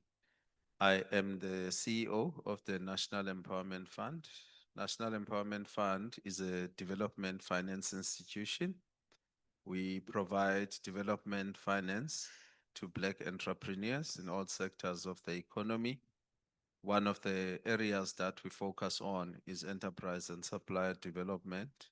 We work with SOEs, including the private sector, in ensuring that we actually mobilize the ESD contributions and also implement ESD initiatives. So we focus on supporting businesses throughout the country, and we also focus on businesses owned by women as well as the youth. So we are so happy to be part of this conversation today. Thank you. Okay, thank you so much. Very diverse introductions. So before we start, I think I've established that everyone in this panel is like a builder, sort of. So I want to offer like a simple framework, right? Because I have a background in infrastructure, so I like creating house analogies as we build, right? So think of building a house. You know, when you build a house, you've got foundational structures, you've got walls, and then you put a roof over the house, and then you put all your nice, beautiful finishes to make the house look pretty, right? So in my view, market access is that roof, right? That we build when we build a house. So essentially, without it, you can build the entire house and still have no shelter because you can't occupy it, right?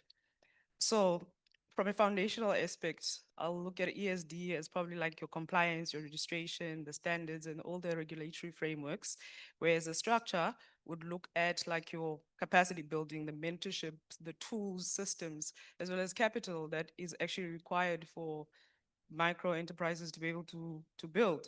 And then we've got the actual roof that looks at your procurement, your offtakes, the retail accesses and the export markets, right?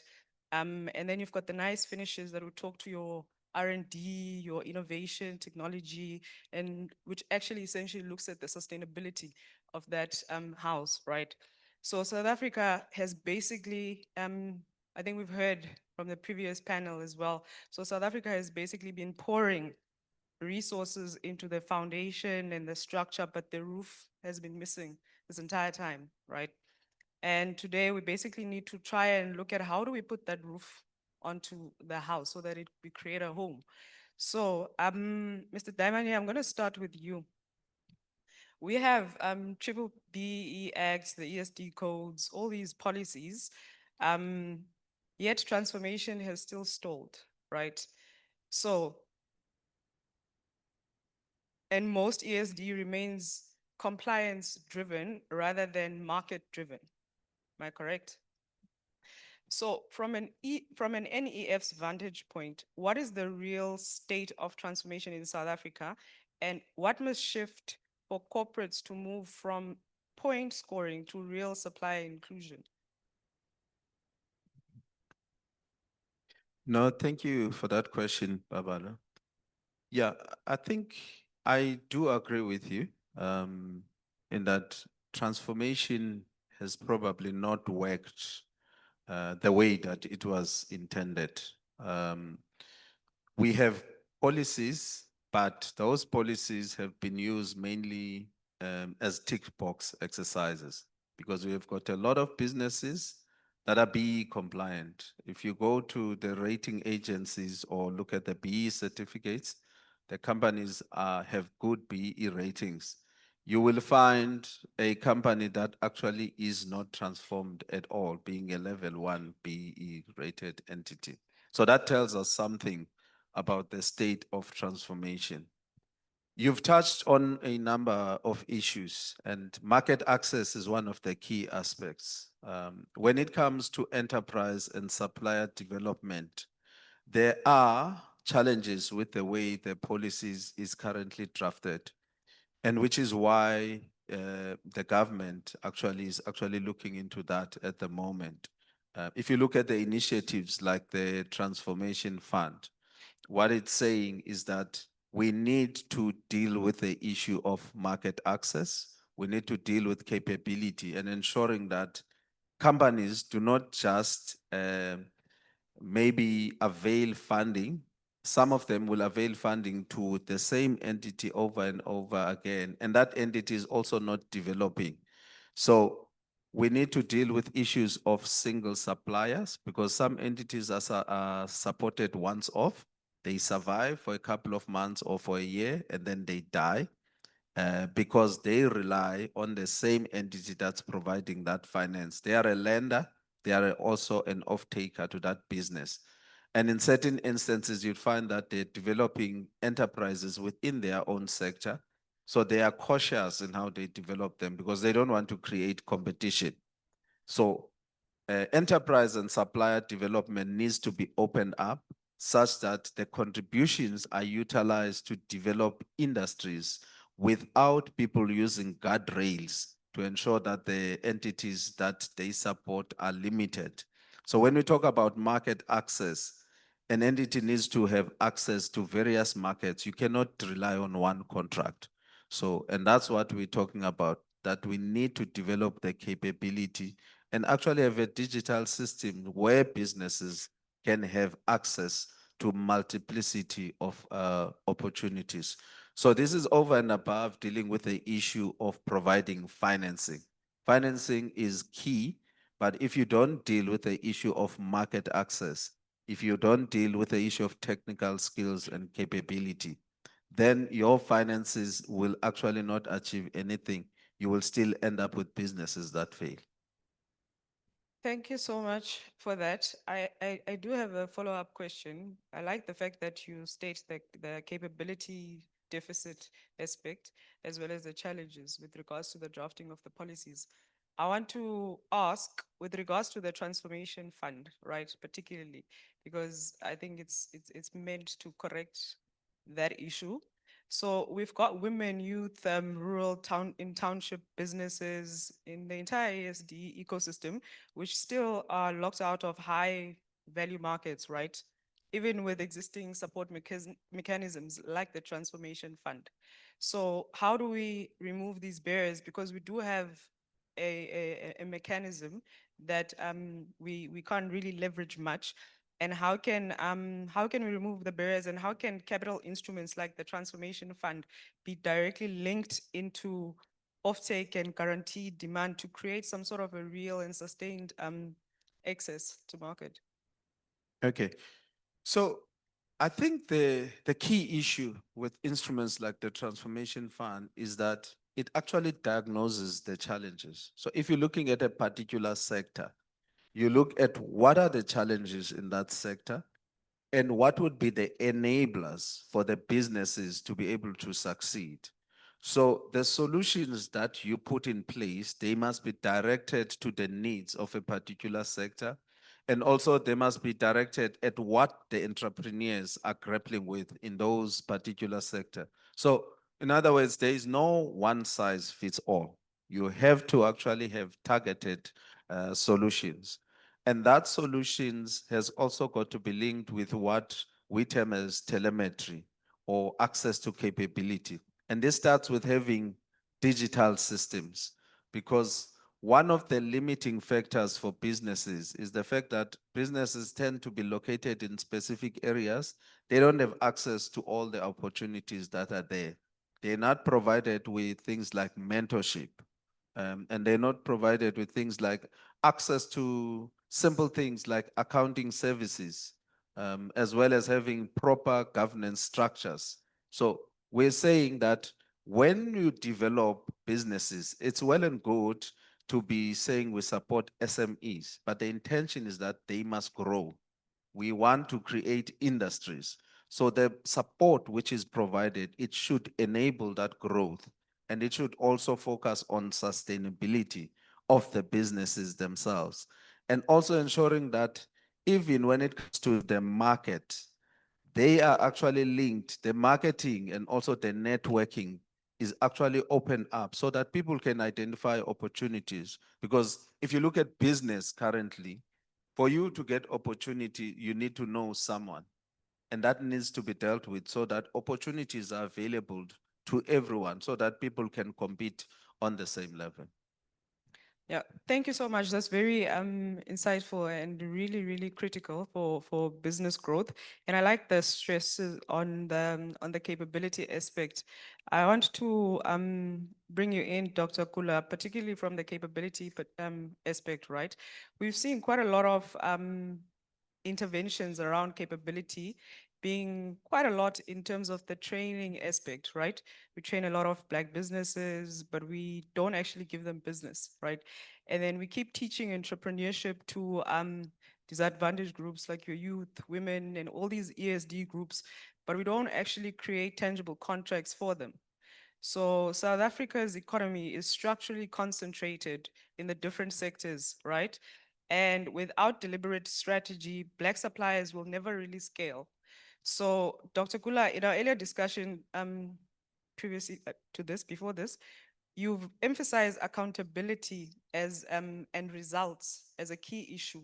So after 30 years of enterprise supplier development, why has South Africa not achieved this systemic impact? And where does accountability sit for shifting Black suppliers from training into real economic participation in structurally concentrated value chains? Thank you for that question. You've got about 3 minutes, sorry. Just got about 3 minutes for me. Yeah. Thank you for that. I think it's intersectional. So it can't be just one thing. As the deputy minister said, there are intersectional issues, and we need leaders who are systems thinkers. Intersectional, starting with policy, government policy. Why is there legislation, but then there's no scorecard, there's no result measurement of the achievement of those policies, policy intents? That's one. And secondly, is having scorecard monitoring the leaders, starting from the board. I don't know, maybe it's me. When I read something, I go to check who are the board members, who are the executive, because it's our people who've done these things. When I was doing my MBA outside the country, I remember doing a case study on SAA. There was someone called Collins, American, and the jet fuel was sold to international companies. So the other thing is for blacks and leaders to discern. It shouldn't be that anything black is corruption. So when someone comes to change that, there will be a media pushing a narrative. If you go to ESCOM, luckily we are new, to change some things, to do localization, as we're talking that we are planning, they'll say we are corrupt. But we'll be here as BMF and Black Business Council, not supporting you because we understand your strategy of localizing. So I was like, so Collins left with so much money, but did not have the profits that another black person got after him. So we should not label anything as black. You professional discern, don't be moved by media. Try to read between the lines. So that's very important. So that system, board members must be held accountable. We're talking transformation fund. I said I've established one. It doesn't mean that the person is black, knows how to drive transformation. That's what I've seen. You appoint dynamic CEOs, they cannot. And as a black leader, if you can't, what have you, look for an expert to help you. Others can do it for free over lunch. Look for an expert to help you. So if you're going to isolate yourself, a time will come, will not be delivered.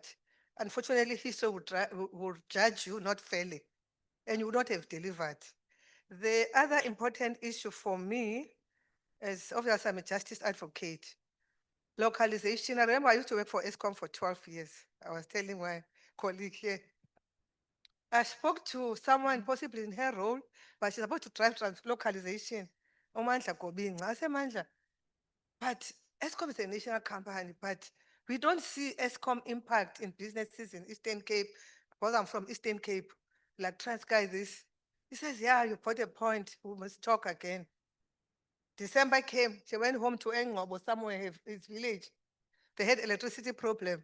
The contractor, they had to spend 8 hours because someone had to drive from somewhere in Gauteng to come and fix the problem. So what the deputy minister said, and she spoke so profoundly, I was really impressed with the whole presentation, that once there's profit, there should be something that relates to people. You inconvenience people, you want to say profit, and the issue that was discussed about set aside, coincidental, I know you were even taking a picture of me, I said yes. Even president, one time in some ANC thing, no, 40% set aside for women. I said, President, with the greatest of respect, if it's not legislated, it will not be implemented. Even me, I can take it to court alone. Leave the DA and AfriForum. So those are the kind of things that, let's be systematic thinkers. Let's ask for help when we can. So it's a multifaceted approach that is needed, starting from policy, strategy, measuring results, scorecards, and then holding each other accountable and support one another. Not envy you that you're a CEO, but when you are there, when you need help, cry. Not most people are accountants, they'll get top jobs, but you might not be a developmental expert, you might not be a transformation expert. Where you lack, the Bible says in the multitude of counselors, there's safety. So ask for counsel. Thank you. Thank you so much for that. I think your points actually allow me to go straight into Ms. Portia Mngomezulu, because ESCOM sits at the center of some of South Africa's largest and most complex value chains, right? You look at energy, the infrastructure, engineering, logistics, all these operations within that space. And given ESCOM's procurement scale and its strategic role in the economy, how does an institution of that size use ESD from a long-term procurement planning aspect, as well as a capability development of, to open meaningful market access for Black suppliers? I think she's touched on it just a little bit in terms of the real experiences in the Eastern Cape, particularly that you operate in high value technical sectors where participation has history that is being limited. Thanks. That's a loaded question. I think, look, ESCOM history is painful. Okay, I'm a seasoned taxpayer of South Africa, so I take the tax dollars personally. And the the development of a procurement strategy for ESCOM for me is personal. Because I come from a long history of people who've paid tax. And I understand the pains that a mother who wakes up at 4 a.m. to go do something and pay tax, and then for me to squander that money is an insult to that person. So I'm starting my answering from that perspective. And I think from the scale of ESCOM, which is a huge scale, there are a couple of things that we are implementing, given where we know we're going in terms of our power stations and the change in, the suite of in the energy mix that we want to have in the next 10 years. So for me, it is an opportune time for us to launch our rollout plan in making sure that we then have credible, developed suppliers 10 years from now who we have empowered to make sure that by the time we get to 2030, we then have some Black participating suppliers who deal with clean energy, who deal with gas, who deal also with coal. And the reason for that is obviously to first start with the data of where ESCOM has been, which is for me the critical thing in how we've lost the plot. We didn't sit back and say, but what did we do wrong? Yes, you might have 500 billion to work with. I know exactly how much we're spending on coal and how much we're spending on water and how much we're spending on steel. But in that, what is the mix of the Black players in there?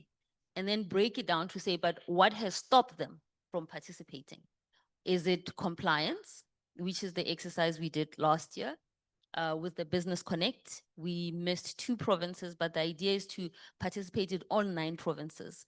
Then the majority of suppliers who came through and business people who came through, they said, you keep us in development. And my question was, what does that mean for you? What is development? Development, is it an order? What were you ordering? The first thing was you had suppliers who wanted to do a multiple of things, which is not possible, given the fact that you need to pick the thing that you're good at so that it's easy for us to help you grow. So if you're going to do PPE today, tomorrow you want to play in the energy space, then you're coming with, you want to now do grass cutting, and then you want to do something. It confuses how we help you to access that which you need to access.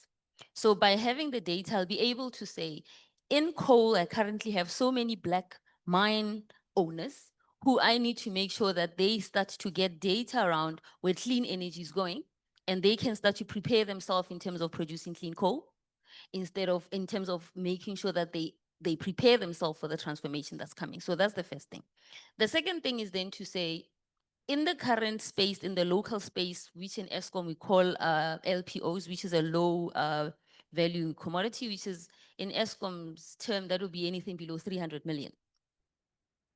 How do I make sure that in each and every province, I start to see the footprint of these Black players emerging?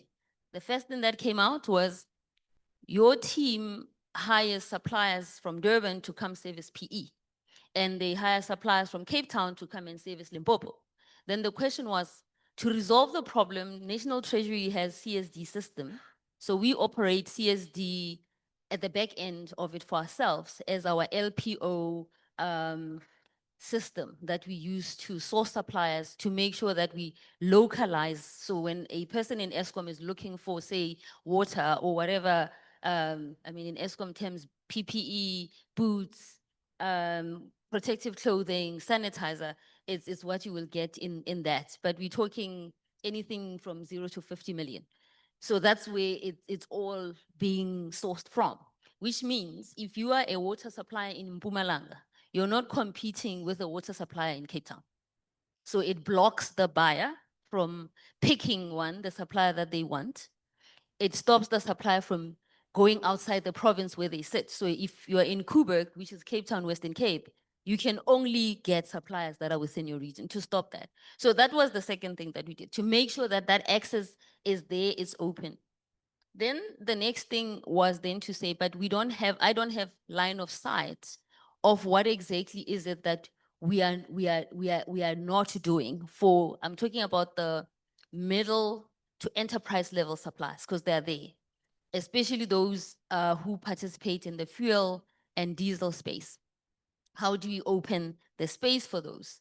Where are the players? What are the impediments there? We then taking up partnerships with a couple of funders to make sure that as they are started in terms of training to understand that commodity properly and where that commodity is going, because you need to know where we're going as a business for you to prepare yourself for that. So if we're going to take you on a journey with us, we need to make sure that we start with you at the beginning. So we also now bringing back incubation from our particular environment to make sure that we at least have an incubator per province based on the core community. So we're looking at the risk for ourselves and saying how are we positioning the business and preparing it for where we're going and how many Black players are going to be in there and who have been there and what we've done wrong. So it's more about learning from our own mistakes and then correcting them so that we start to course correct.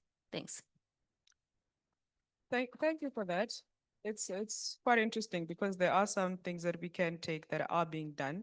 And obviously you did paint a picture of a forward looking, because I was going to ask, particularly within the rural settings, the opportunities within the green energy space, etc. But I think you've touched on that. And one thing that you've also touched on, which is quite interesting, which ties into your work, is the data mapping, which you guys have possibly lacked, right? Which obviously creates the full root of the decision making in terms of being quite effective, right? We'll come back to you again in the next round, but I wanted to then come to you, Dr. Rendani, in terms of the innovation and R&D and value chain integration, because you mentioned quite a couple of aspects and various spaces. So I want to check from you, how do we emphasize the ESD shift from generic trading into real innovation, R&D and value chain integration, especially given the realities of this backward and forward integration? How do we redesign ESD to move from Black suppliers from entry-level participation into higher tiers of supply chain, both locally and also looking into the leveraging of the after that is available? Thanks, Cindy. I think it's quite great to hear some of the work that ESCOM is doing. And I think the element of being data intensive. So I think from a lot of the research that we are doing at the moment, where research is really there to guide decision making, and obviously, data gathering is quite a key aspect in terms of one being able to make the decisions. But I think part of the key from a road mapping, I think I'll angle this response from a road mapping point of view. So of course, the starting point is anchored on compliance, that this thing must get started. But I think where we have struggled is to continue to measure compliance instead of shifting to now measure, now that we have, X number of Black suppliers, how many of them have moved from where they started to newer areas. And I think we somehow need to have a dynamic system in terms of measuring that, yes, we're starting here, but over time, what is the kind of progress that we want to make, and being able to measure that. And I think following the lens of backward and forward integration, one could then say supplier X was providing bolts in 2025, right? And they were providing them to ESCOM.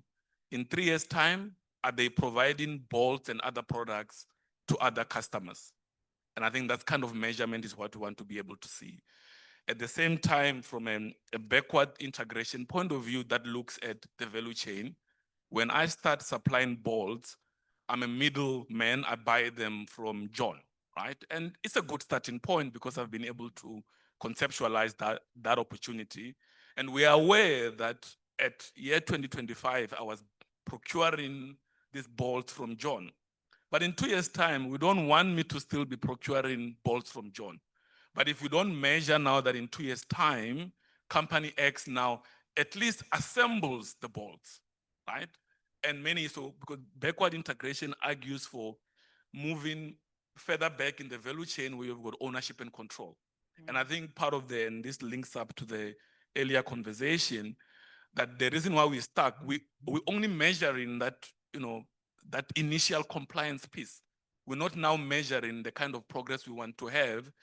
And part of the reason is that our system generally doesn't have targets, right? In terms of, because if you say you want this kind of performance in 5 years' time, if you only had 5 years, then the rate of change has to be higher vis-a-vis if your requirements were lower.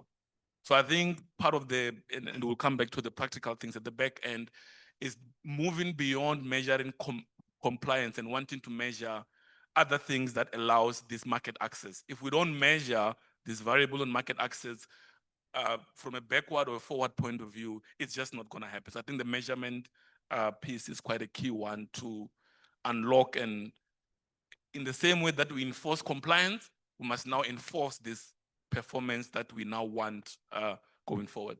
Thank you. I like that because with that kind of a system where the bold supplier then literally grows into the almost like a bold manufacturer to supply the others, etc., creates an automatic growth. However, the enabler for that is the long term in terms of the contractual obligations to ESCOM that he would have, because that would then enable him to reinvest back into his value chain within his business to enable growth.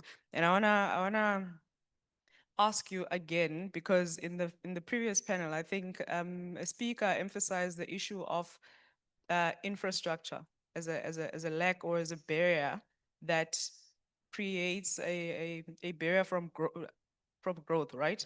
And I think she mentioned an issue that suppliers would get orders, move to China, purchase all these things and then come back. So I want us to look at infrastructure, both from a physical and a digital aspect as an enabler, right? So from a technology perspective,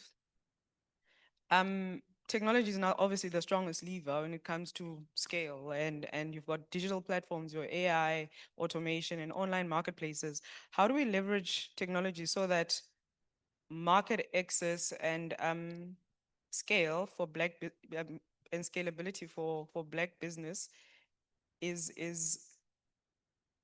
how do I want to say this? How do we leverage technology so that market access becomes accessible, measurable, and also scalable for Black business instead of compliance driven, using technology? And how do we leverage technology in terms of ICT as opposed to physical infrastructure to assist in growth of businesses? All right, thanks. So, I mean, I know your question is largely from a digital infrastructure point of view, but I think we must always appreciate that, there's no digital infrastructure without physical infrastructure. So I think sometimes when we're in the digital, because everything almost looks like it just falls, but there is an underlying physical infrastructure that enables the digital infrastructure to be able to then run. But I think, there's two aspects from a digital infrastructure point of view. There's the aspect of companies wanting to use digital infrastructure as part of expanding their work. And there's also an aspect where companies want to develop the digital infrastructures.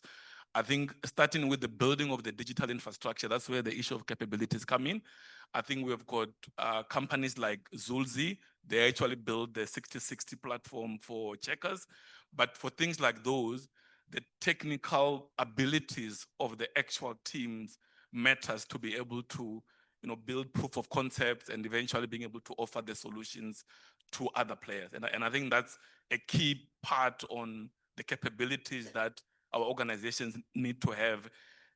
But those capabilities will only be built from a learning by doing point of view. So at the start, enterprises must have access to market to be able to build and have opportunities to move in different ways.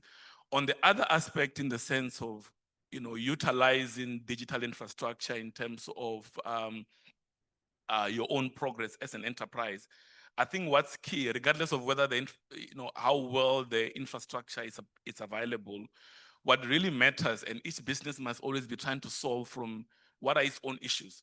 In some instances, a simple thing as a Google form or a Google Excel might be useful to solve your issues vis-a-vis somebody else who is a lot more sophisticated. So I think also when we preach access to digital infrastructure, it also matters where is the enterprise and what is it solving for? Because technology is always an enabler of the thing that a business is trying to solve. You can shower enterprises with all the technologies, but if those technologies don't help them solve their problems, they will have the technology around them, but they're not utilized. So I think that's also a very important piece as we navigate from that perspective. Technology must always be pulled into that. I need Microsoft this, I need this kind of tech to do what I must be going somewhere rather than just being showered with technologies and actually not know what to do with it. I think that's perhaps another lens to it. I like that. I love that you actually bring in the physical enabler of the infrastructure to enable the digital participation, right, and digital infrastructure, and the highlight of the capabilities required within the digital solutions building that that are required so that we can utilize the capabilities in your software development, etc., to build solutions for the market in context, right? So because that has got an opportunity to open up the economy, like your 60/60 checkers in the micro logistics, etc. However, if we look at our population in South Africa and we see where they're actually located, you've got a lot of our Black population that are actually located within the peripherals, right?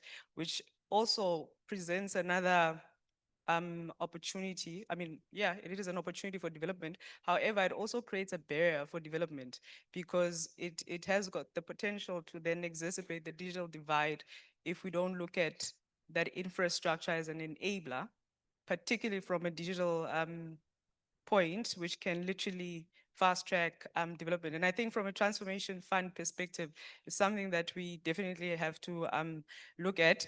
But for the purposes of time, I'd like to invite the floor, if I still do have time, right? I'd like to invite the floor so that you can also form part of the participation of the conversation. We'll probably give like 10 minutes to this segment. I just want to check if we have any hands that want to comment. We'll start with like 3 hands that we can take. Nothing. I want to open hands for the floor. Okay, 1 there, 2. I can't see that side. Okay, we have 2 hands. So we'll give you like 1-2 minutes to make your point, and just please let us know which panelists your questions are targeted at. Do we have any mics? Oh, the mic is there first. So can we allow him to go first and then you can come in? Thank you, sir. You can come in. Thanks, Program Director. We can't hear you. Can't hear you.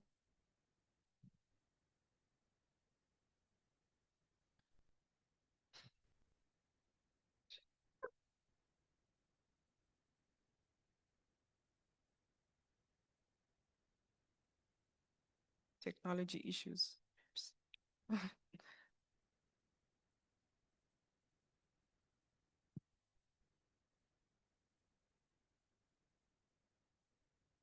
Take here.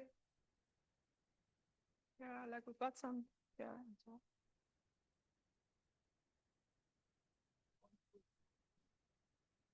One, two, one, two. Thanks, Program Director. I am Mafileka from East London Branch. I am a proudly member of the BMF. Sorry, we can't hear you. Can you hear me? Please just raise your voice again. Can you hear me now? Much better. Yes. My question will be directed to Ms. Portia Mngomezulu, the guardian over there. Ms. Portia, I believe when I'm looking at the topic, the role of enterprise supply development in growing a sustainable and equitable economy, I'll pose my question from the ESCOM point of view. You know that I think this is something that you talked about when you want to develop the suppliers, especially the SMMEs, and trying to bring about transformation into the Black companies. We know that at ESCOM, you normally have suppliers that you lock into 3 to 5 years contract to supply you with whatever that you need. But you will find out over the years, you've got the Black companies that are in contract with ESCOM for over a period of 3 years. But within that 3 years, they do not get the jobs continuously within the 3 years. Probably they'll have 1 job, 2 jobs that are in there. But yet ESCOM is expected to them to keep their core staff as based on the contract terms, how do we then assist those contractors so that they can be sustainable for the period of 3 years while they're in those contracts and going forward so that they can grow and we can be able to sustain them for the future of the country? Thank you. Thank you. Then we can take the second question at the front. And then we've got a third one there behind her. No, the second. The lady. At the front. Good morning, everyone. My name is Siobhan Henry, and I'm from the Policy and Research Committee of the Black Management Forum. My question is for anyone who will take it. When we were drafting these panel discussions, we were looking at the triple burden of poverty, inequality, and unemployment. These are critical challenges, and I've just found that the panel discussions have been getting at a higher level than what's being experienced on the ground, which is bread and butter issues.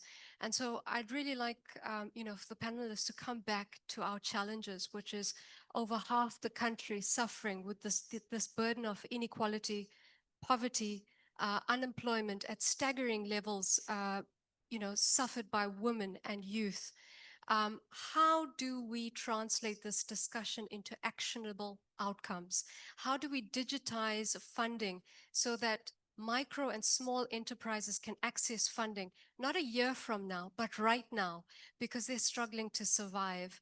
How do we open up the access, ownership, and control to these markets on a real level using the technologies that we have at our disposal?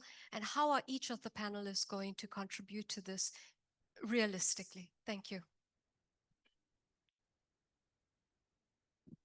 There's one behind you.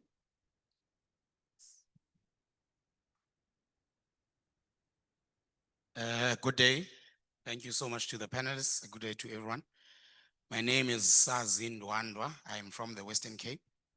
And in the Western Cape section of the BMF, I am charged with enterprise development. So it's one of the key strategic pillars that we have as our strategy as the BMF. And I guess I've got 2-3 questions. Number one, maybe for Dr. Kula. BMF, we have just been celebrating the fact that we are SAQA accredited for, transformation, in the sense that, when people say that I am a transformation, let's say director or whatever position, then we want to actually say, well, we want to have an accreditation for that. And I pose it to you specifically because you said, well, ask for counsel.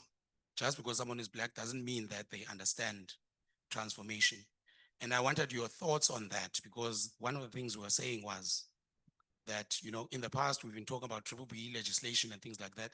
And perhaps there was no real way of enforcing that, people are able to do that.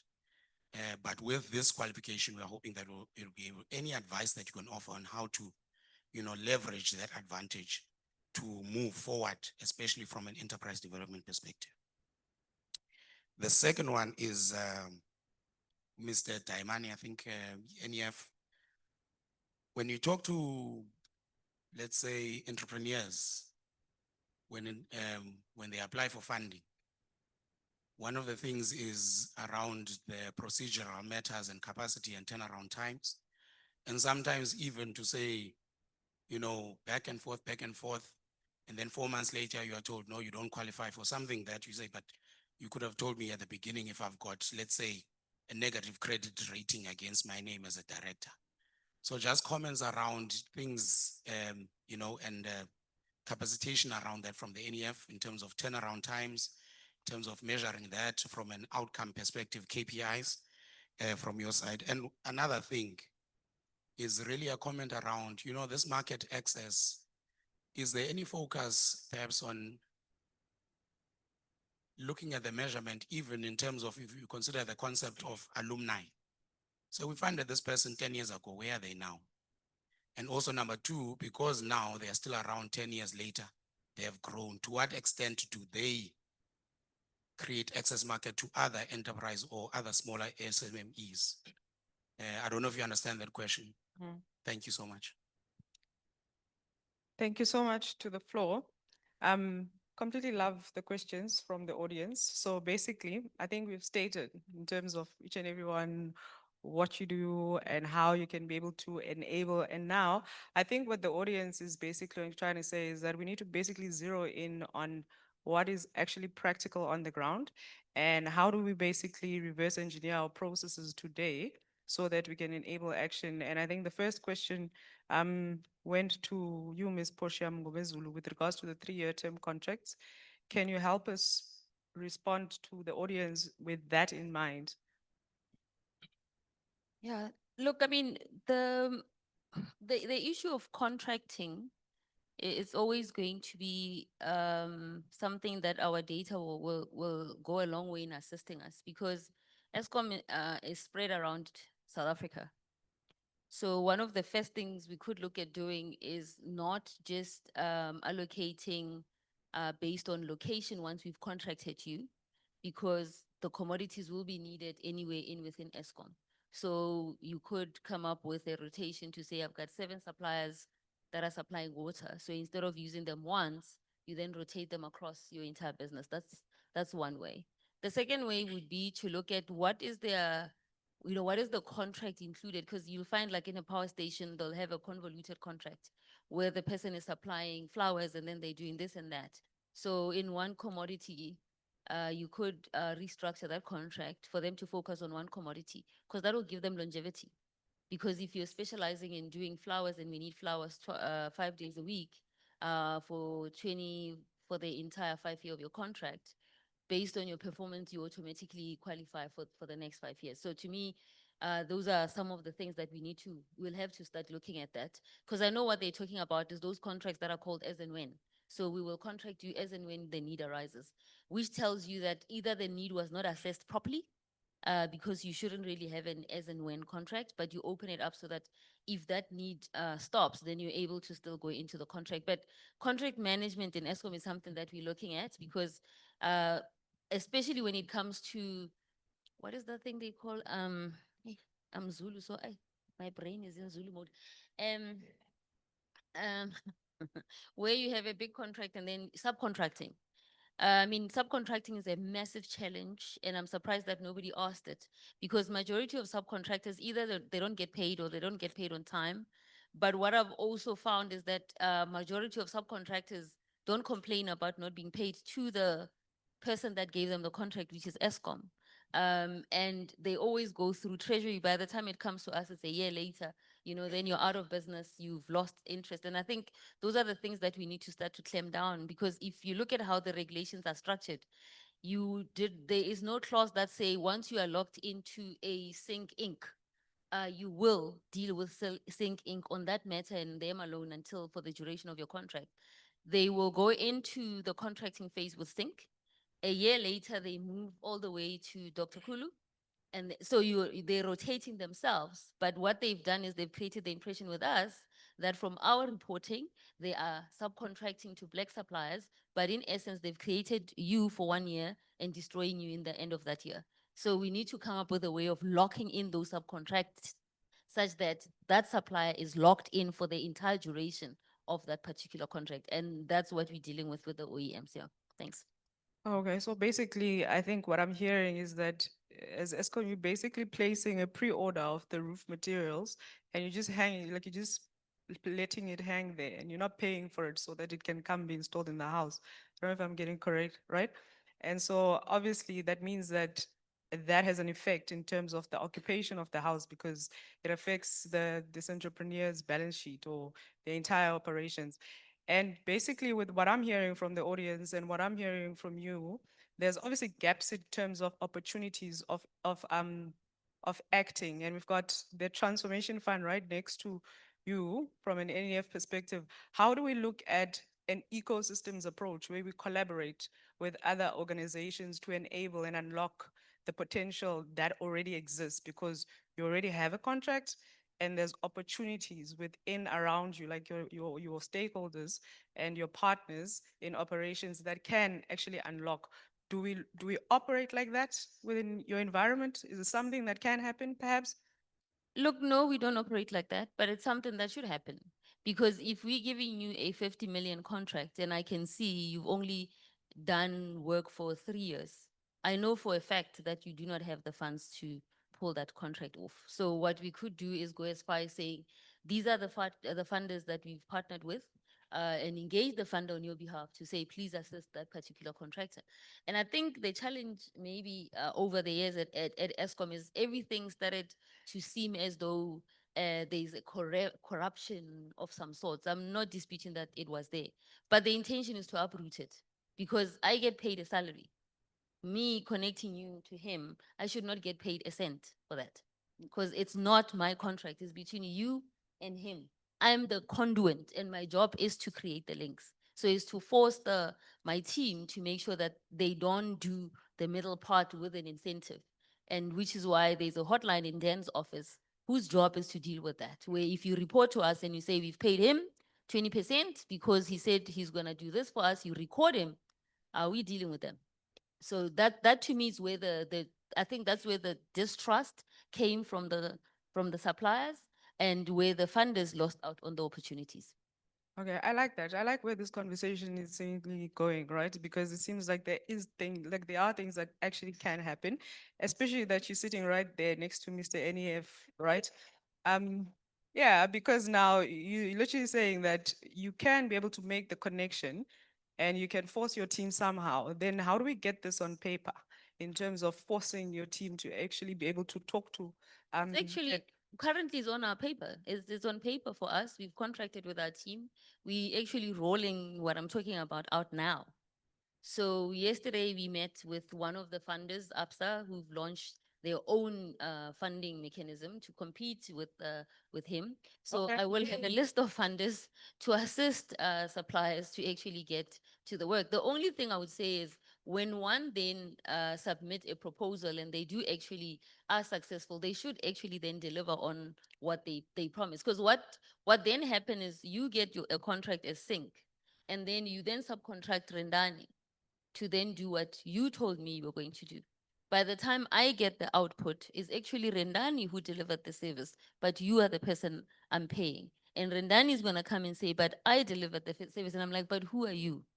Because I did not contract with you. And then locating you is then a problem because now when you've deleted your number, Rendani does not know how to get hold of you. So there's a lot of nuances that for me, if we remove the nuance, the access that is there will start to be, I would say, available to the one who's thinking of entering the environment, but also putting the information in its clarity on our website so that as you get a contract, it's the information is there for you to say, click here.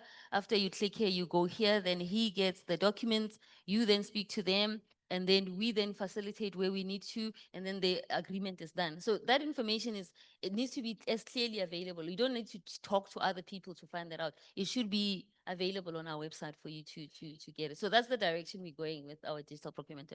I like that. I like the fact that you do have a direction, and perhaps later in our just as we close off, we'd like a more of a commitment, rather. You know what I mean? So I think we also had another question. I want to move on to the other speakers, and I do want to ask Mr. NF to answer before you Dr. Kula, because that question that was raised secondary touched on a capacitation issue and turnaround times within the NEF, and also looking at alumni that have been previously funded. I think there's a link between this conversation that I want us to try and Yeah. talk around. No, thank you for that. So, firstly, we do partner with other entities. In fact, we're just concluding a partnership with ESCOM, where we would actually be supplying servicing SMEs on a co-funding arrangement. So there is definitely those kinds of initiatives that are actually being put in place. And it linked to the question of alumni because, and that's a very good contribution, because what happens is that we fund a lot of businesses. We funded thousands of businesses. Some of them, they've gone to be successful businesses. Some of them today, some are even considering listing on a stock exchange. They started as SMEs. And that question is very important as to how do we also utilize them in order to bring others up. So we've got a system where that we call an aggregator approach, where we would fund one big business in order to make them an anchor that will actually supply other SMEs or support other SMEs. For instance, in Limpopo, we've got a fresh produce market that we've created. So what we've done is we've also made available SME loans to people who are in agriculture, who are in other processing streams, who are actually suppliers to that market. Because the issue of access to market is a key one, that businesses are being squeezed in the market. So we cannot do enterprise and supplier development without looking at the issue of having markets. And we also have other examples. For instance, in the asset management space, we funded a business starting with 3 million rand about 7 years ago. It's a business based in Cape Town. And today that business actually is a multi-billion rand business that is supplying other small SME asset managers. So in order to grow the ecosystem of SMEs, we have to actually utilize the alumni. Unfortunately, some of the alumni, once they've grown, they don't have that interest of developing others. So you get a mixed bag, and some people move on with their lives. But we are actually looking at ensuring that even contractually, we include that so that people have got that moral obligation of supporting other businesses and to ensure that the processes now on turnaround times. It is a challenge. One of the key issues that we grapple with is the volume of applications that come, because there is a huge demand for funding. So you end up having huge volumes. So the discussions that we've just had around digitization become key. So we're now moving into digital systems where transactions will be able to be assessed and decisions being made digitally. It comes with its own disadvantages, because on a physical approach, at least you're able to guide the person and be able to provide input. So there is always that thing that you lose when you go on digital platforms. So we are looking at ways of ensuring that you don't lose that human touch, because some of the people who apply, they actually need to be guided. They need hand holding. So as we introduce those kinds of platforms, we need to actually ensure that we have that. And that is indeed linked to the KPIs of the people. That's why we're continuously reviewing our own composition internally to make sure that the staff that we have, it actually addresses the needs of what the country is actually looking for. And it also talks to the kinds of funding that we have. We've got, for instance, there are funding that is being offered for small businesses on digital platforms by private companies, but the interest rates are just too high. The issue is, as development finance institution, we need to be able to offer similar solutions, but at prices that will enable the transformation agenda. So those are the kinds of solutions that we're looking at. Okay, thank you so much. I like that. I like the aggregator approach for alumni is to basically link with like your micros that can enable access to markets. And I think also you touched on something from a contractual obligation perspective when you fund organizations. And then you even mentioned that some of them are close to listing in the JSE, etc., but then they just carry on, right? And then you did say that you're looking at ways in terms of how to contractually obligate them to basically reinvest back. And I think that's an opportunity, particularly looking at transformation as a key issue, because it's twofold. You look at sustainability, and sustainability has got some impact aspects of it as well as a profitability part. However, with those alumni that you have funded, how do you leverage their even their taxable income capabilities within the Section 18A's mechanisms to enable like a system of reinvestment back into the economy so that you can reduce the cost of the lending and create some blended finance through those particular structures, as you're saying that lending to the small businesses become very, the interests are too high from the private aspect. So how do you look at that opportunity and leverage that to enable to enable even NGOs or actual organizations that act within the impact and profit work to have some sort of an access? Yeah. So as the businesses grow, they also have the obligations in terms of legislation to contribute towards enterprise and supplier development. So the businesses that we fund through their growth journeys, we do work with them to ensure that they contribute their obligations, which is why we actually set up our own enterprise and supplier development fund, where some of these entities contribute towards. So it's It also contractual. touches to the question that was asked as to how do we, as we support businesses, ensure that we don't forget about poverty and unemployment? Because a lot of the entrepreneurs, particularly in rural areas, they will not, even if we can digitize all the systems, they don't know how to use. Digital literacy becomes prohibitive, and also access to the digital platforms. So we utilize those resources to ensure that we also reach out to those entities and we start to develop those businesses, because education is one of the key enablers here. We have to go to the places where you won't have business hubs, like the likes of Gqeberha or Johannesburg. But there are places like Kumbu, we'll have businesses in those other areas, or Leboa Khomo. We need to go to those communities to ensure that transformation is not only talking about people who've got access to technology and also with access to the opportunities. I like that. I like that a lot because now it's coming to reality, you know what I mean? And I want us we're almost in the last segment where we are committing, and I like that because you are showcasing that there's potential for rural hubs, township hubs, and all these things. And you're highlighting the opportunity that we can explore within that transformation fund or this reinvestment fund into the pool that you've created, right? And I think for me, the most important thing you can think about it, because I'm going to ask you about it and just when we are closing, as a commitment, how do you marry those two so that we start establishing and seeing these rural hubs, particularly in rural and township economies? Because earlier on you did touch on a particular important aspect, and you mentioned the mentorship, the actual access to finance and all these business services.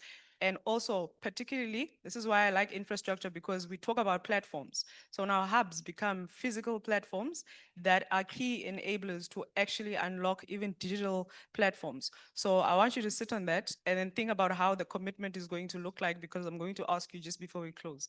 And then I want to come to Dr. Kula. They had a question for you around, okay, so you can go. The question on the how, I think the first step is to understand the codes. Unfortunately, in corporate or anywhere, it's more, if you look at the codes, there'll be issues of ownership that's relevant to the board, you know? So the one who appoints the board, the nomination committee, is their core business. There'll be ESD, there'll be management, that's HR. So understand the whole thing and focus on your own. And I kind of get it here in BMF, it's like government workers. When people introduce themselves, they don't have names. I'm DG, I'm director. I like the young people, they like say, I'm this, you know, we are charged with this. I would appeal that let's change our mindset to say, what will I be remembered for? What will be my impact? Because positional power does not deliver. It's what you do that delivers. So it said readers are leaders. Try and understand and focus on your own. Make sure you know how to implement, develop a strategy. If you're an enterprise development, you develop that strategy. And then for companies, let's not overtrain people. I hear my colleague here, the other one try to say it's not. Even with an MBA then in strategy and entrepreneurship, we're looking for business in some company. In Pumalang, they want to take us for training to understand what is a CC, what is a PTY. So Black people have been overtrained. Give them a support. And most entrepreneurs, They don't like paperwork. They've got an innovative mind to think and implement. So now you want to take them to class or understand this technology. So I really want to say, let's think as system, let's be systems thinkers. And also, what we connect, politicians are our home guys, whether they are from opposition or this, ask them these questions. And sometimes be open to criticism. I was there when what we are trying to change was developed, and I questioned it. There's this centralization procurement, because they will claim that we'll buy this water for 12 rand instead of 15 rand. So ESCOM will buy 5 million of water at head office. That's what they used to do. So it was Charles then. Then Gqeberha, whatever localization he was driving, in the same company, someone was defeating. We are balang up on we are writing, the other one is erasing. So you need to be systems thinker and say, no, no, no, no. In what you are proposing is good, but here's the catch.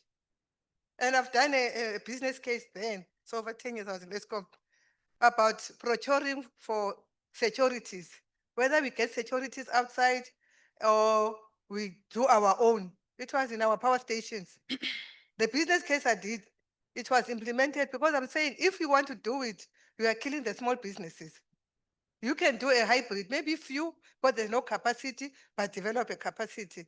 So you need to be thinking, strategically and also across the systems and discern. As leaders, we're open to criticism. Not everything that someone highlights is an attack on you. So to me, that's that in transformation. We are willing to train you on the whole codes and then zoom on your own and where the catches are and bring all the layers of leaders who can influence your deliver. Thank you. Thank you very much. Thank you so much. Thank you so much to the questions from the floor. As we are closing, we really have run out of time, but I like the fact that the second question really touched on the last question, which I would be posing to all of you as panelists. Zeroing it in terms of reality and also just looking at one tangible key action that actually can be done here or today from your organization or also from where you see fit in terms of what can be a key enabler. Can you just state that in your view, Rendani, in terms of what we can do at one key tangible action to enable this ESD, particularly from a market access perspective in reality? All right, no, thanks. And I think I'll latch on the last question as I try and close.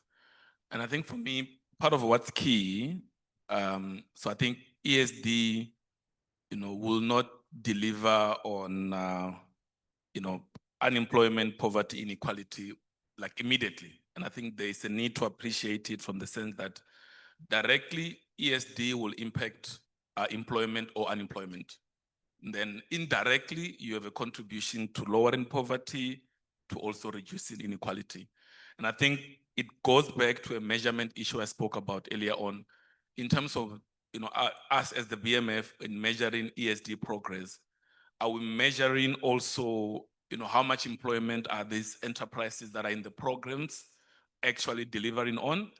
And I think aligned to my other work on innovation at BMF in Midrand, I'm available to contribute to setting up that measurement system so we can use it also as a tracking tool. Because I think there's a need to track.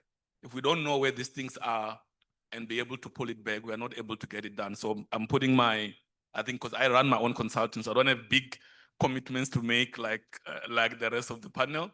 But as a researcher, as an innovator, my contribution is I will assist in building that measurement system. We can pilot and we can figure out how to start to make progress and drive enforcement or advocacy, whatever it is that we need to, but we need the data to start driving all of those aspects. So that's my commitment, action. Thank you. Love it. Thank you so much, Mindani. That's the kind of thing I want to hear from a closing. Dr. Kula, over to you. As a strategist and also consultant, I think it will help to assist the board. I can assist levels, the board in decoding transformation, taking the right resolution, set up transformation fund, develop the strategy. Or you could have a fund with no impact if you don't have a strategy. and also assist at whatever level, strategy, governance, and actual implementation. I'm known for delivery. Then, if you get advice, Thank you so much. if you get advice, implement it. It's like when I coach you and I say, do this. I once coach one PhD for an interview and this. So I said, go and research, go and read an annual report. Then you don't read, I'm asking you a question they would ask you. And then you don't know how to answer. So even if you've paid me, I'll say thank you. But I want an impact. I'm happy now one of my mentees chairs an airline as a board chair. Other one chairs this. So let's try and have impact. It's possible, you know. So it's like now, okay, let's give whatever. I'm willing to, even as a consultant, maybe also as a member where it's possible to help where I can. But you must be able to take my advice. If you don't take, even with your Love money, it. I'll leave. Love that. Did you note that from BMF, she's available as a member, consultant? We have someone who can assist from the board. Then- Provide deliver. Portia, over to you. Look, I think for me, I've indicated a couple of plans that we are rolling out. I think standing here next year would be a measure that you all can put on us to see, was there a shift? Given what we were told today, was there a shift on localization, a shift on industrialization, a shift on, as we roll out the smart cities and the different clean products, are we doing that impact? That measurability is what I would say is what I would commit to saying this is what we've done, so that I can get the input of, it hasn't really worked in PE, it worked in Kimberley, so maybe this is how we can do it. So in that, we're also sharing the information in terms of your own experiences of our systems. That would be greatly appreciated. Yeah, thanks. Can you just commit to working with NEF perhaps on that transformation aspect with Together. that I was lowered dinner with him interest? yesterday. 'Cause I know What you're are you working with. talking about? We work together. He already No, she's just denying me today, but we work denying together. today. Yes. Okay, that's fine. And then Mr. NEF. Yes. I No, will thank you. point- I think one of the issues that we're grappling with is that BE, as we're sitting here talking about this, BE is under attack out there.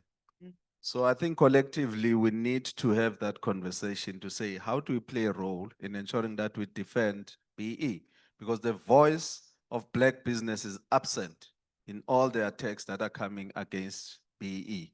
And unfortunately, there is a risk in that whatever narrative is out there might be interpreted as being true, particularly by the outside world. And I think coming back to the issue of the transformation fund, we welcome all voices. That's why we've opened that process to say anyone who's got input. So Dr. Kula, you are more than welcome to come and engage. We are engaging also with BMF and all the other Black business or interested groups, because we want to make sure that we create something that work for South Africa Inc. And it also touches to the point you made, Babala, of having industrial hubs, because the transformation fund needs to ensure that we create industries. The government used to have what's known as industrial parks. In some areas, they still have them, but they are not functioning as they were intended to. But we could actually learn from those models to see in other areas where there is no economic activity, how do we utilize industries? Because in any area, there will be an industry, whether it's agriculture or any other industry that could be utilized to revitalize the economies of those communities, because there are people who are staying there and they are living in poverty and unemployment. So we commit to work with other partners in ensuring that we develop those opportunities and the resources that we have.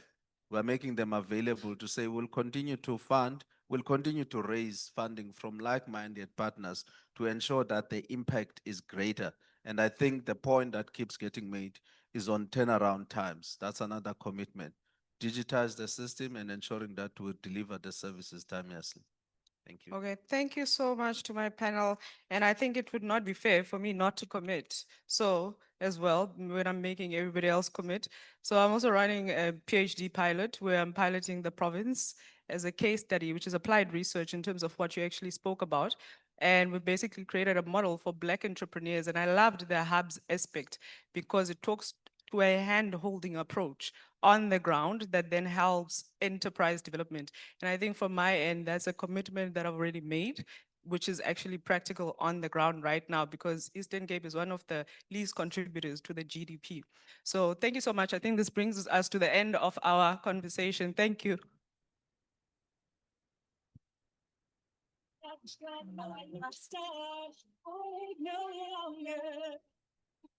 User friendly, I no longer wanna let you use me, I ain't no longer user friendly. Makes you laugh so my door don't come by no more. It's over for you.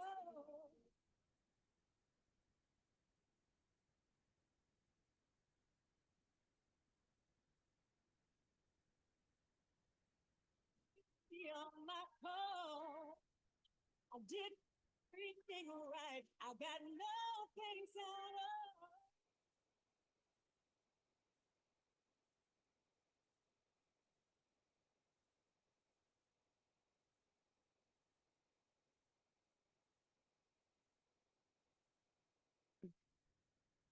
All right, let's give this panel a round of applause, please.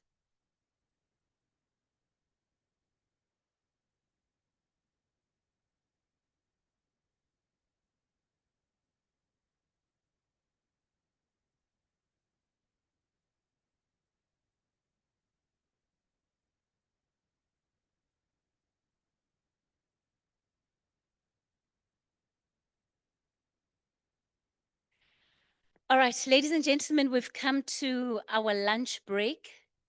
So we will break for lunch and be back in the room at 2 o'clock, please. At 2 o'clock, and then we'll figure out our afternoon. We're still going to try and make sure that we don't run too late, because they still need to prepare this room for the dinner happening tonight. So 2 o'clock, please, everybody in the room. Thank you.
Been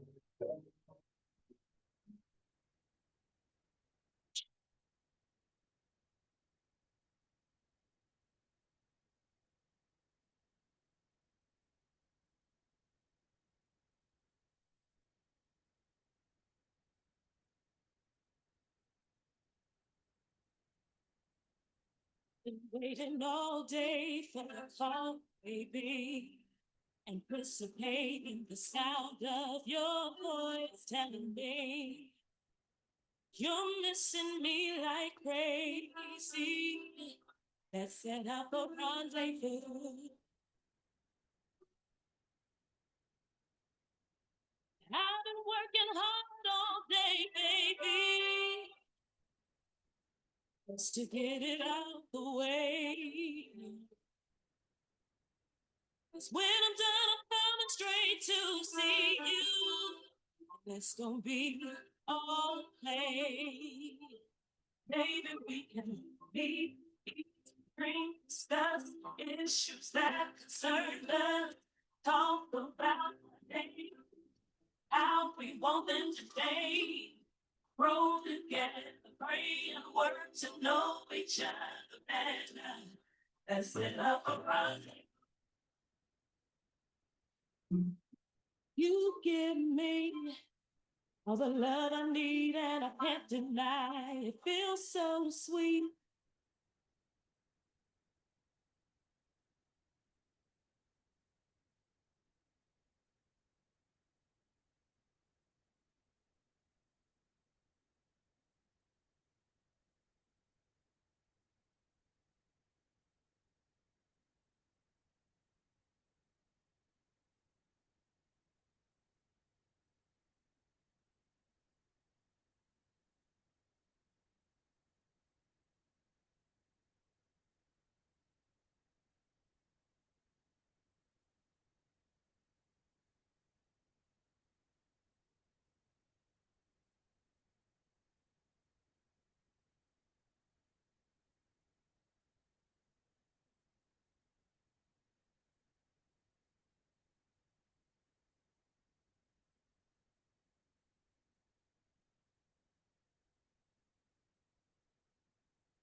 Good afternoon, delegates. Can I please ask that we start making our way back into the room?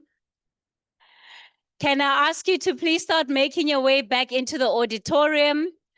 All of our delegates, please come back into the main auditorium. At 2 o'clock sharp, we're going to be continuing with our program.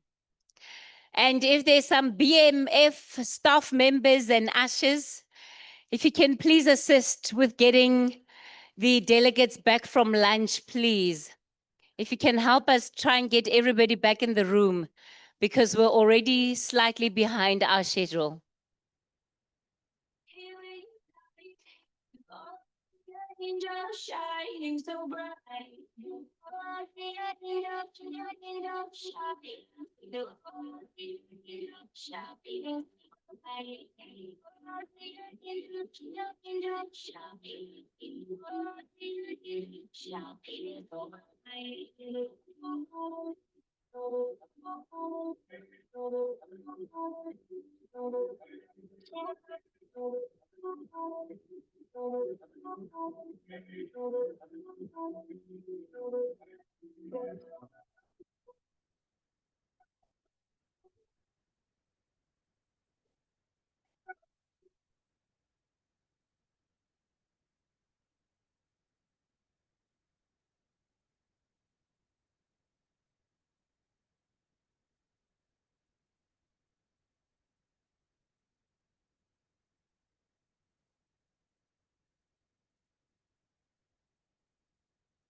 Checking you out, that's easy to do.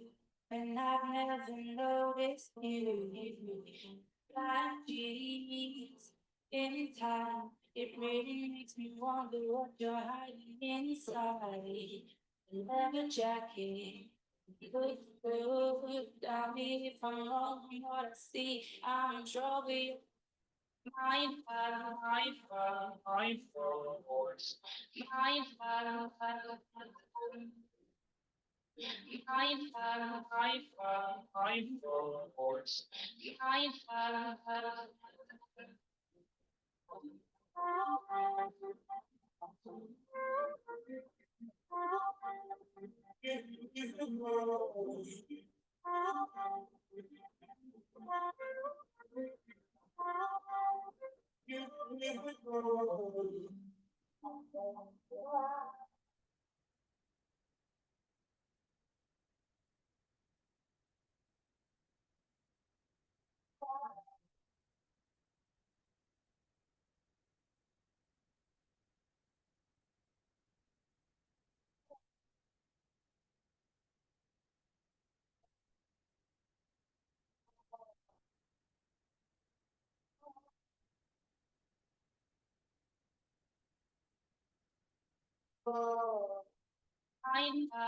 mindful, mindful, voice.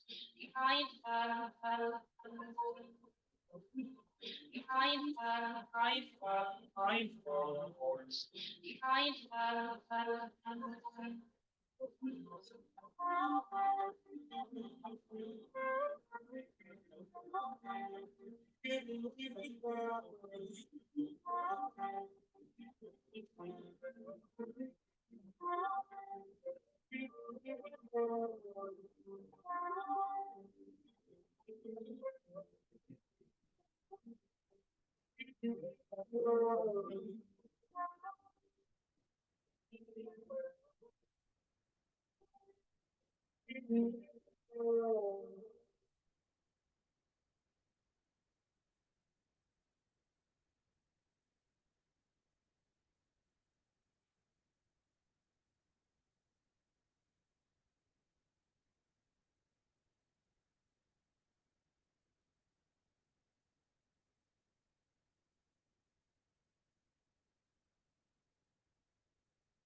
I'm feeling bad with your not around.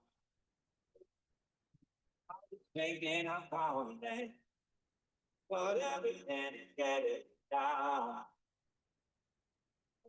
The mother baby lifting the power. The reasons how to we need us the.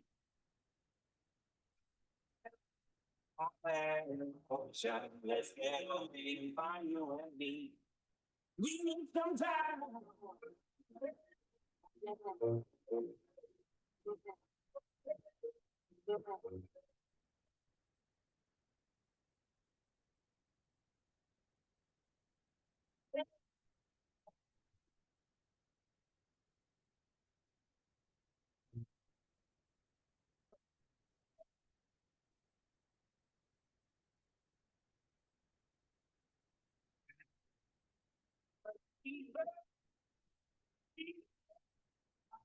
Think it's a small thing.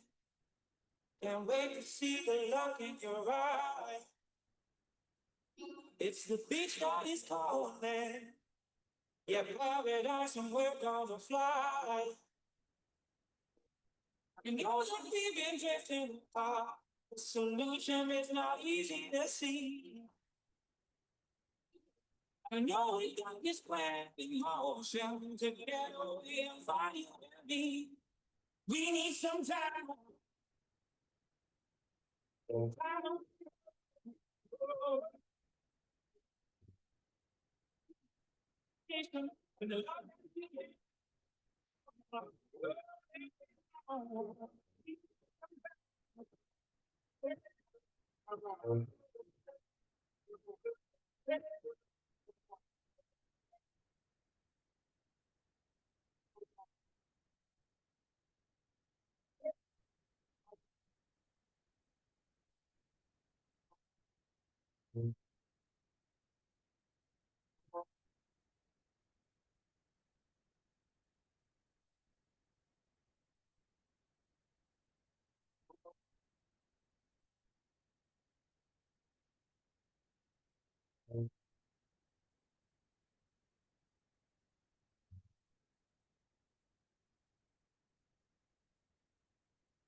All right, good afternoon, everybody. Good afternoon. Okay. What happened over lunch? Did they not feed you? Did you not get to eat anything? Oh, they overfed you. No, this is terrible. They should absolutely have been rationing the food. Good afternoon. I can't invite a moderator to come onto the stage and ask panelists to contribute to the conversation when I'm not sure that you're all ready to listen and engage. So in the same way that air hostesses and crew ask you, "Hi, how are you?" when you walk onto the plane, you know they're not just being nice, right? They're asking you that question to assess your state. Are you sober? Do you look like a criminal? I'm glad to have taught you something new today.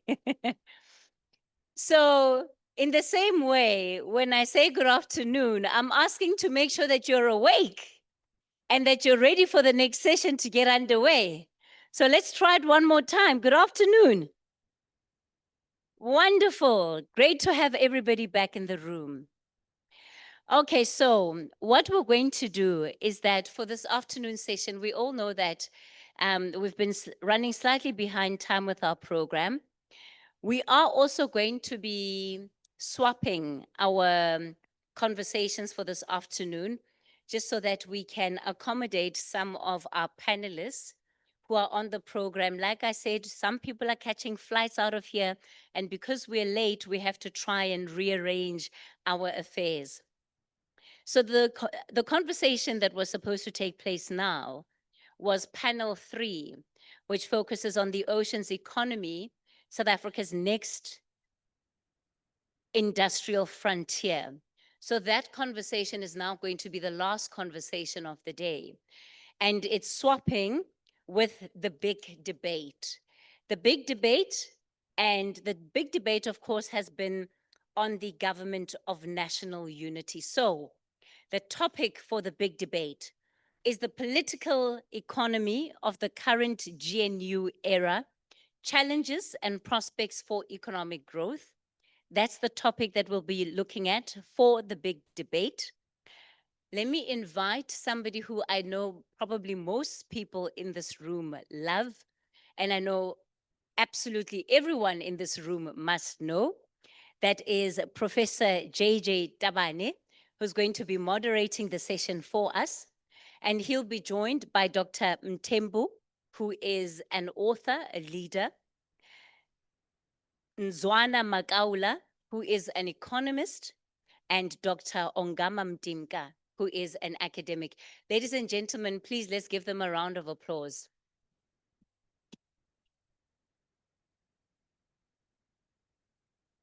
Dr. JJ, Prof. JJ, I thought you would be like Barack Obama and run up the stairs, but clearly my hopes were too high.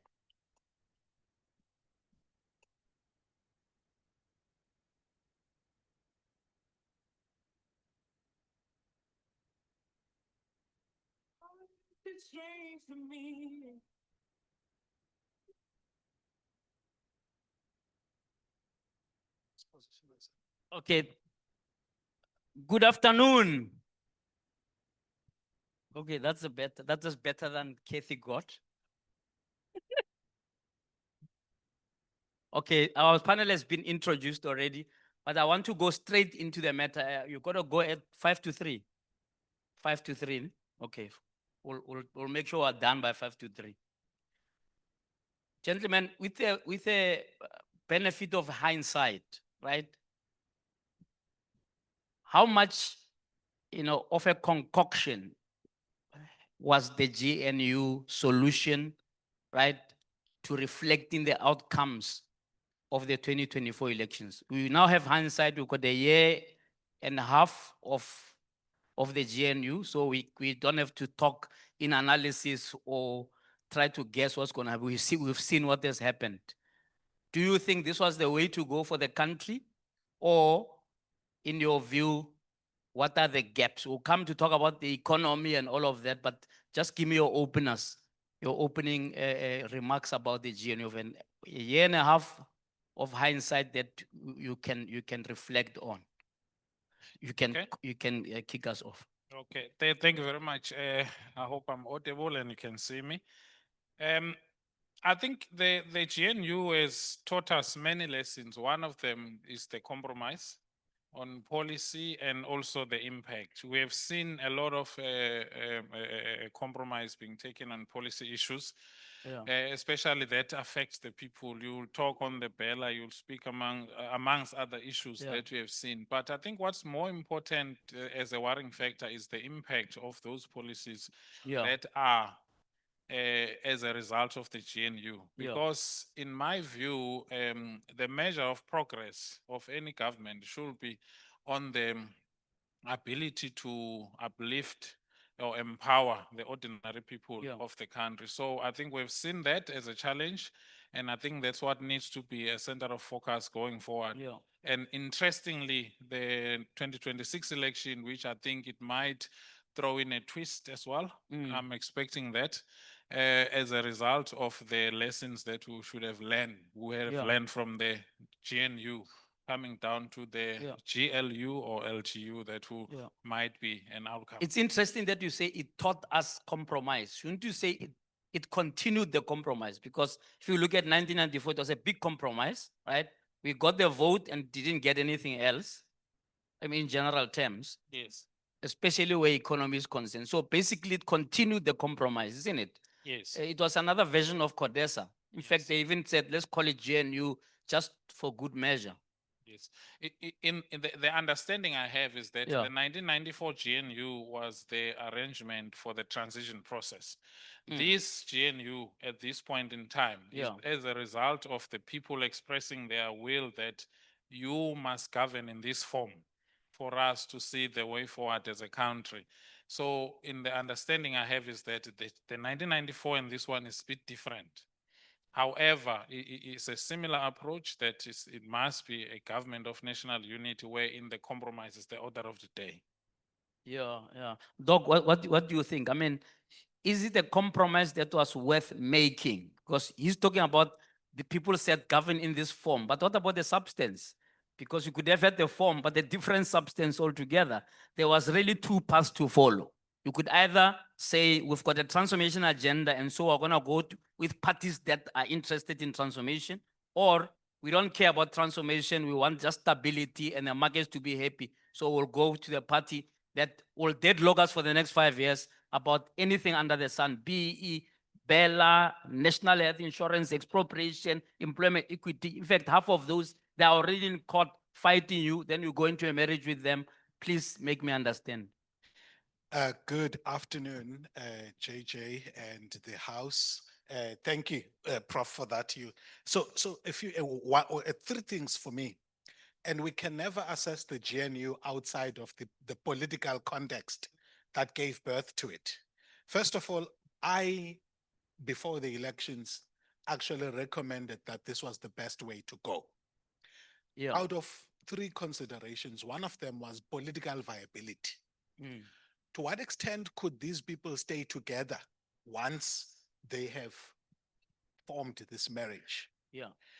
And I assessed that the ANC of 2007 had been on a long-term disintegration process, which they could not suddenly reverse once they they attempted to unite at the level of government, because they were disintegrating at the level of the party, yes. and the drivers of that disintegration had not reversed.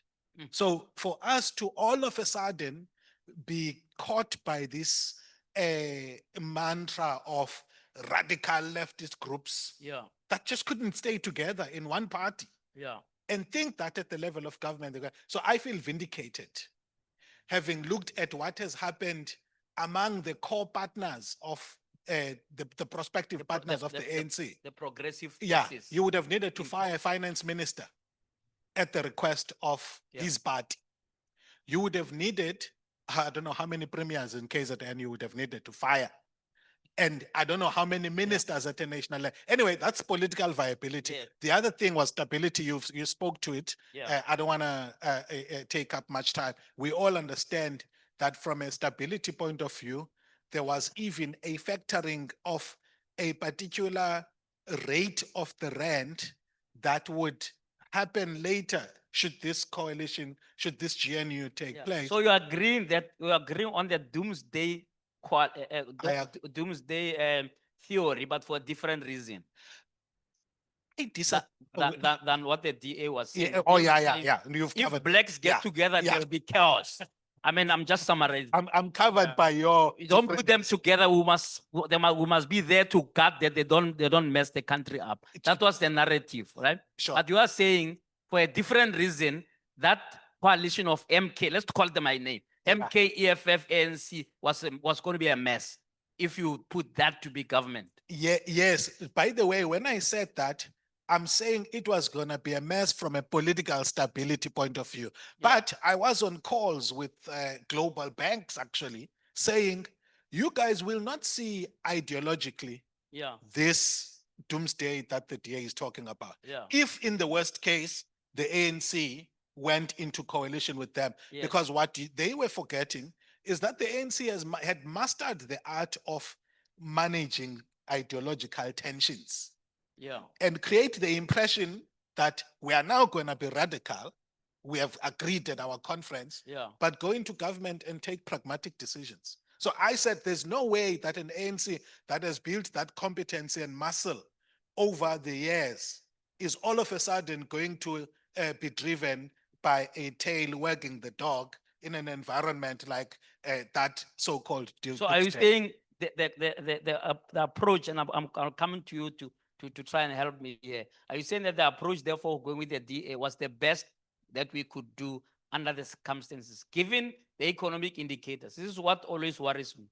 The economic indicators are all pointing south. You got huge unemployment, huge poverty, massive inequality, and none of that seemed to have been on the table when these negotiations for the GNU were happening. It was a question of, oh, the markets are going to be too angry if we went, another direction that would actually help us for a change now to actually implement our transformation policies. Oh yeah, yeah. So I agree with you as far as the markets are concerned. I think though, the GNU created the political opportunity. I think that in the first year, the DA, the ANC have squandered that opportunity because, like newlyweds, they are still worried about bazawuthina bantu syndrome. The DA is trying to manage what white people, and which, by the way, only a fraction of that population is extremely conservative. Yeah. They are still wanting to appeal to that, and therefore are missing the opportunity to add value to a GNU that truly addresses the issues. But they've come a long way themselves. I mean, you listen to John Steenhuisen speaking about the Global South agenda, and you're like, wow, you've come a long way. But anyway, I'm saying hopefully in the next inputs, one will Yeah. be able to All right. expand on the potential for development. Yeah, I'm still not too convinced whether that is the best way to go. It looks like we're saying we needed to just compromise once again, right? And who is going to suffer that compromise? Please help me. Sure. Thank you, Prof, and good afternoon. I just on your very first question, I wish to add something very quickly there. Yeah. On the year after the GNU has been established.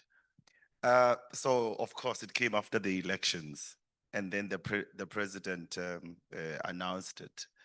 What is interesting for me when I was following just what they've been informing the media about the GNU itself is that in October, 31st October 2024, the president announced the clearinghouse within the GNU itself.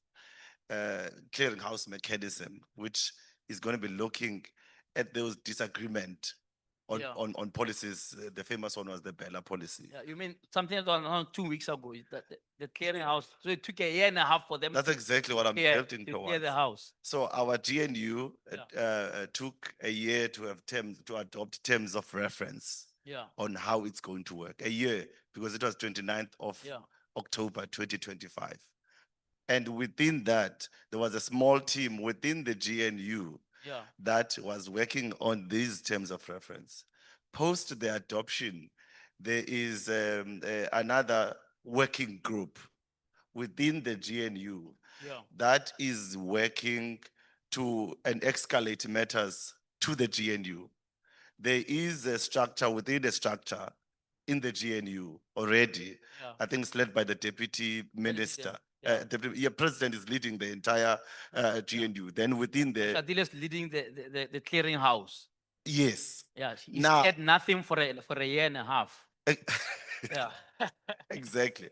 What I want to draw your attention on in this is the working group has already made recommendations to the entire GNU. Yeah. Some of those recommendations, they've got a dispute resolution diagram. The interesting one for me, they're saying unresolved issues must not be referred to the president, but to the political leaders forum. The party leaders, yes. Which in not so many words emasculate the power that the president might have to preside on top of that processes. At the center of the disagreement is the ideological differences that have been pushing this. Yeah. What I want to highlight, poverty is often a policy choice. People are poor because there is a policy either implemented or not. And if we've been following the stance made by the DA within the GNU, reversing all the transformative agenda policies, as we all know, DA is protecting the status quo. DA wants more poverty to remain the things the way that they are. And that is at the center and the battle that I think we need to be alive to. Yeah. The crossroads that we are faced with. I think the GNU has proven to us that it's ineffective. It can take a year to adopt terms of reference. Yeah. It just cannot. A piece, a 5-page document on how we're going to be working going forward. I therefore want to emphasize that we need to come close to that process. I like what the Deputy Minister said, President, at the beginning of this engagement, that they are making a transformation is in reverse, and they want to maintain the status quo and challenging the BMF to come at the center of that. The last point I want to make, Chair, is that transformation drives long-term economic stability. Transformation. And this nonsense of allowing people having a plan to create jobs, it's nonsense. If you see a jobs plan, you shouldn't have, because jobs are a function of a growing economy. Jobs in an economy, they take care of themselves. You just have an inclusive economy, transformative economy. Jobs will be created. I can argue with any economist in the room. What also DA within the GNU is looking at, some of the policies that are being driven, the Black Industrial Program, amongst others, what is being prioritized by the department is moving of resources. What is economic transformation is defined by many things, but what those projects are supporting economic transformation by saying we're moving resources from less labor absorption sectors to sectors where labor can be absorbed at a high scale. That's what those policies are attempting to do. A capital intensive sector, they are disinvesting in it and going towards that is more labor absorbing. And it's so smart, the move that they are making. Abo Helen Zille, they don't sleep. They don't sleep. If you read their announcement, if you read their analysis of the status quo, they know exactly where we can transform the economy. And they are reversing that every day. And we are seeing that within the GNU. Right. It's quite worrisome. Can I just come in there? I want you to lead us on to the next layer now of discussion, right? I want us to specifically look at the deadlock areas of the GNU and answer the question, could this deadlock be broken? Forget about the one and a half year clearinghouse thing. And so, because it's going to take another year for them to get their act together, okay? If not longer. So I'm not putting all my baskets, but let's say, for some miracle, they are now in this clearinghouse, they've got to put BEE on the table.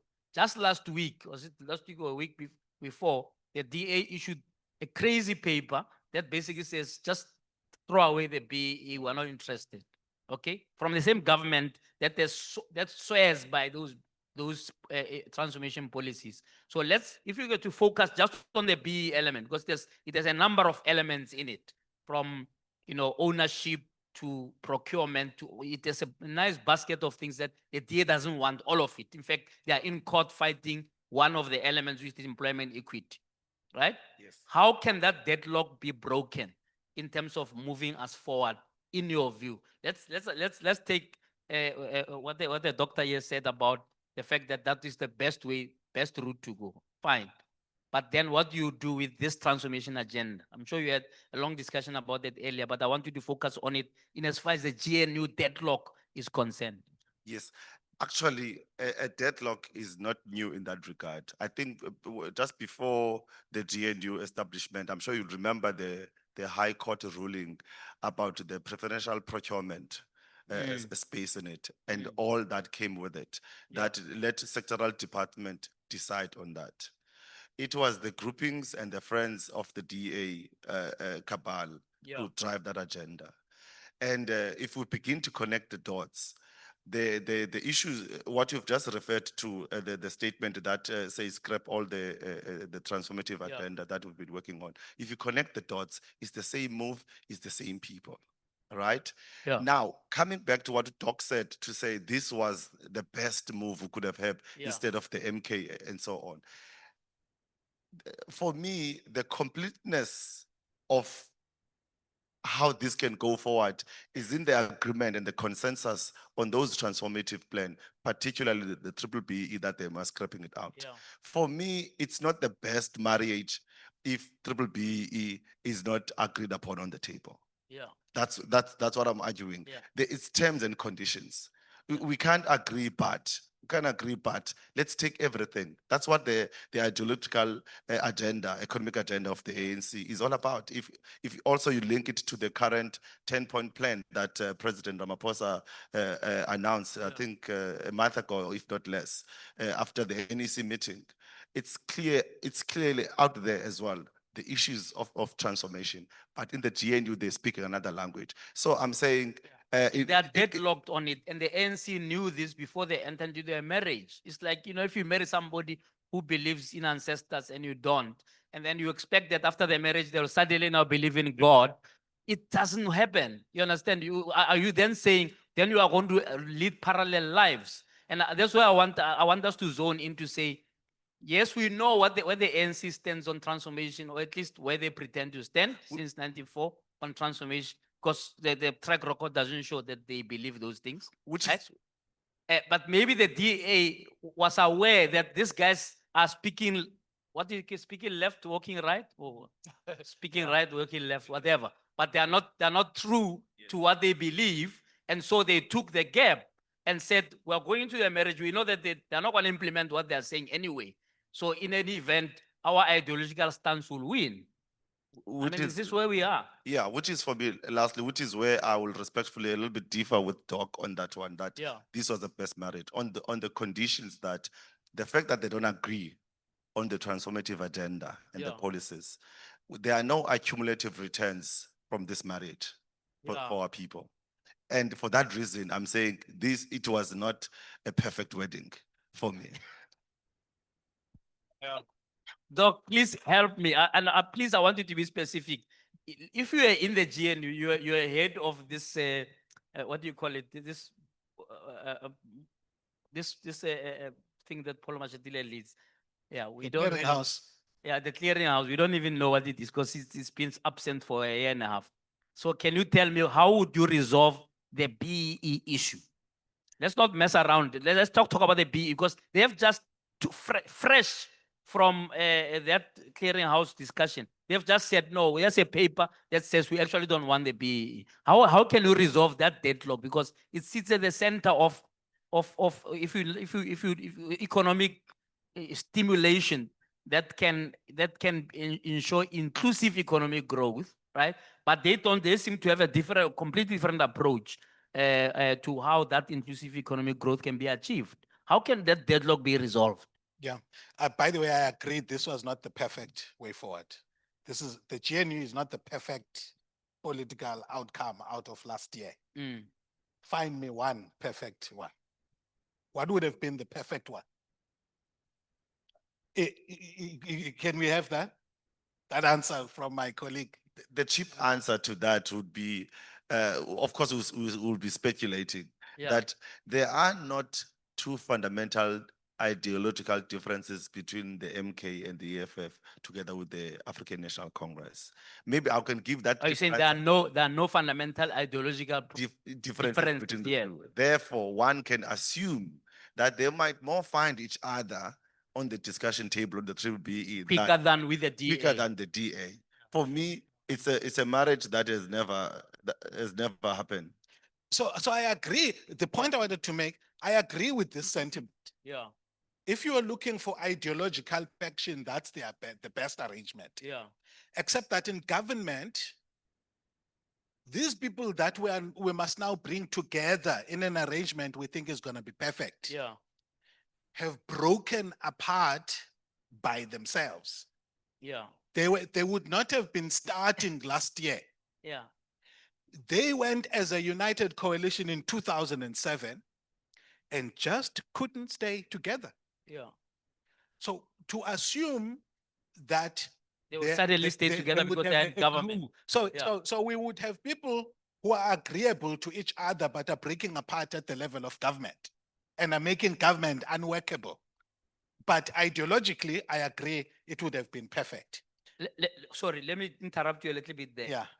If you're looking at local government, part of the argument about having coalitions in local government with people who are ideologically enemies, right, was to say, no, you are picking up garbage. Doesn't matter. It doesn't matter. It's blue garbage, red garbage. It's all garbage. So we're picking it up. So therefore, we can have a minimum agenda at local government to make Soweto or Deep Kloof livable, right? But at the national level, where you're dealing with national policy, surely that can apply. You got to be aligned in terms of your agenda, because you can't have people in government who have opposing agendas and expect that by some miracle that is ordained by the markets, they will have to just make it work. I mean, I'm confused about that. Please help me. The beauty about this is not happening for show, this conversation, right? We are able to say, what is it in this? What are the principles? So a principle, you are raising an important principle. Yeah. That says, we've tried stability for ideological mvubo. Yeah. Ne? Now let's try ideological unity for another year and see where it takes us.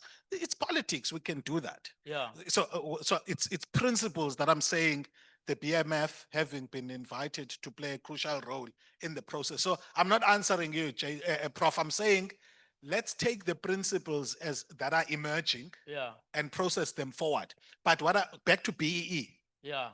guys, as the broad Steve Biko black definition, Yeah. are we agreed about BEE? Ourselves. You mean ourselves? Before you involve the DA. We're not agreed.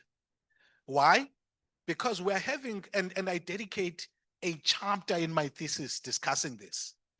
The problem we have got people who call themselves radical among us, who are saying together with the DA that BEE must be scrapped. They are saying it for different reasons. Yeah. But the consequences of it are the same. Sure. But the problem is that they are stuck in the 1990s in terms of how BEE was practiced in the 90s. Big equity transactions. Many of us in Gqeberha, it's a small economy. We survive by ukukhakaza, hustling. Hustling, yeah. Ne? Yeah. We build businesses from the ground, and we are not leveraging equity transfers. We are leveraging preferential procurement. We are leveraging other. Now, Mweletse Mbeki doesn't know those people the same way that I mean, I'm looking at them in this room. Yeah. I know Abakakazi in this room. Yeah. The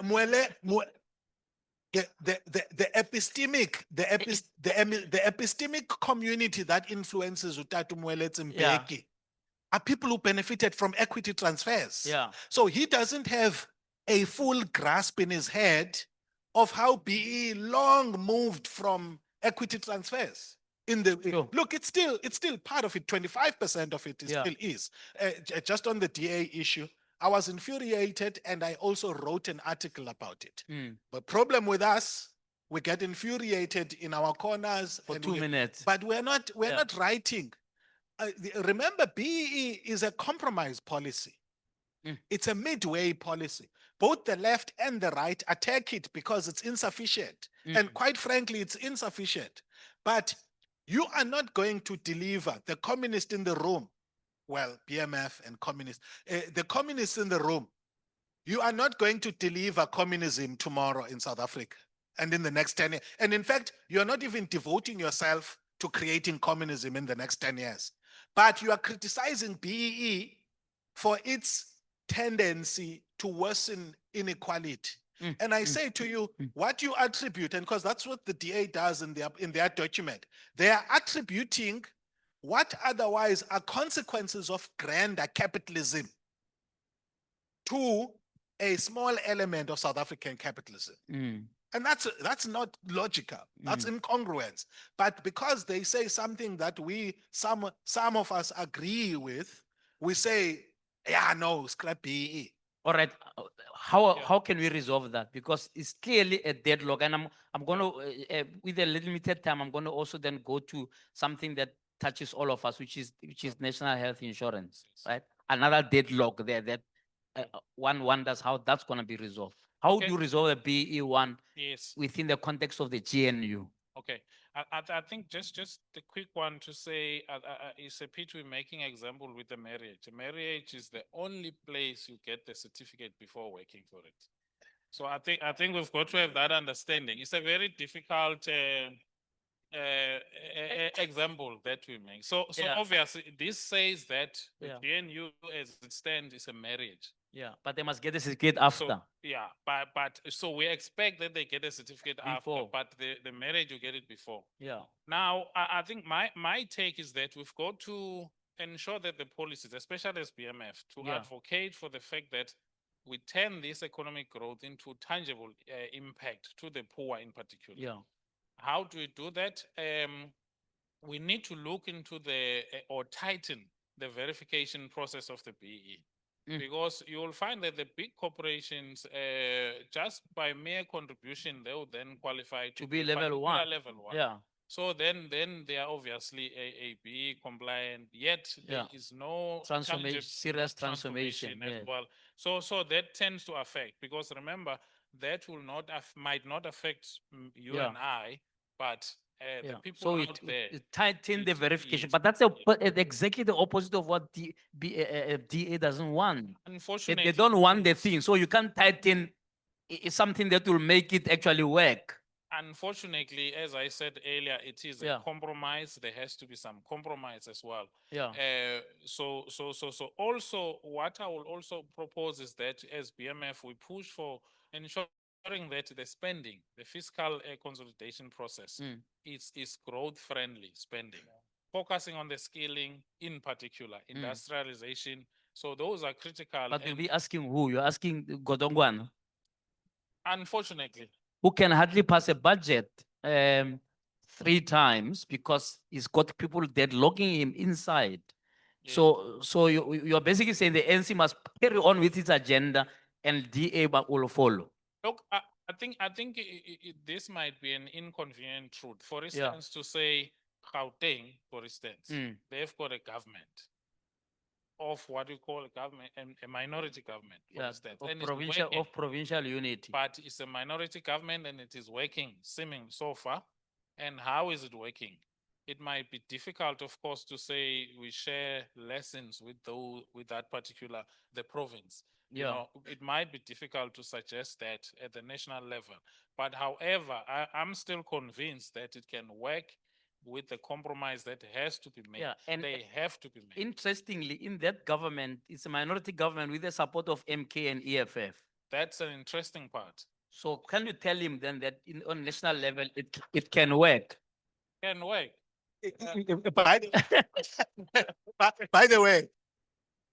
By the way, I wanted to say, in the spirit of us, because we're not debating like politicians, we're co-constructing. Yeah. So I wanted to say, in the spirit of that, Yeah.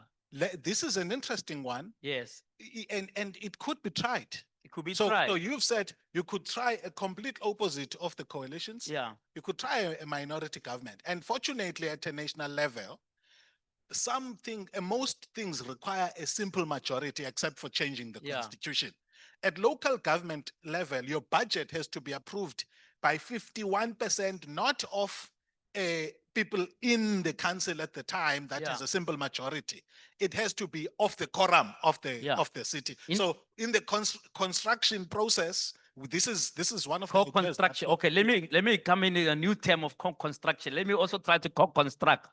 It's interesting that you and I had a similar view before the elections. I don't know if you remember, I had, I think 5 or 6 leaders on my show just before the elections, and all of them rejected their GNU, right? IFP said, no, it will be like bringing the ANC by a back door, amongst other things that they said. Songezo Zibi said, no, you need fresh leaders. These people are recycled. All of them had something to say against the GNU until the voters spoke. Now they are all a perfect, fans of the GNU. Here's a co-construction from my end. What about if we do a proper GNU? Maybe that's what you need.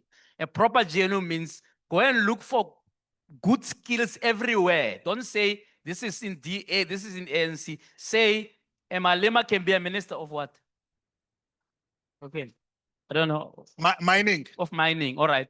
Malema is a good minister of land. Let him be a minister of not the PAC chap. I don't know what he has said so far. Right? And so on. So you select, you have a proper GNU. In other words, you sort of pack your party machinations a little bit and then go and look for skills that can run a country. Because we are in a crisis where we can't just sort of default on ideology. Could that work? Could that be something that we could look at in terms of improving the GNU so that it's not so, party, so narrowly party political? What do you think? Yeah. Firstly, I want to pick up on the point you've said about ZB and toward the perfect GNU. Yeah. He was so vocal to say, let's base, we will be looking for the best candidate. The best candidate for the job. For the job. Those were his words. I don't hear much of that now now that he's in the mix. On the gravy train now. Of course, and is within the GNU. And I would need to call these people to come and account for the things they have said because these things are documented. He's saying nothing of that when is within the GNU itself. The perfect GNU, it sounds good to have. It's not going to be easy. By the way, I don't want to sound pessimistic, but I don't think this GNU, based on the facts we've put in, it's going to work. Yeah. It's never going to work. Let's make another quick example, which makes the next year's elections very interesting. And it's unfortunate to say we haven't seen ANC has no comeback if they've lost. Yeah.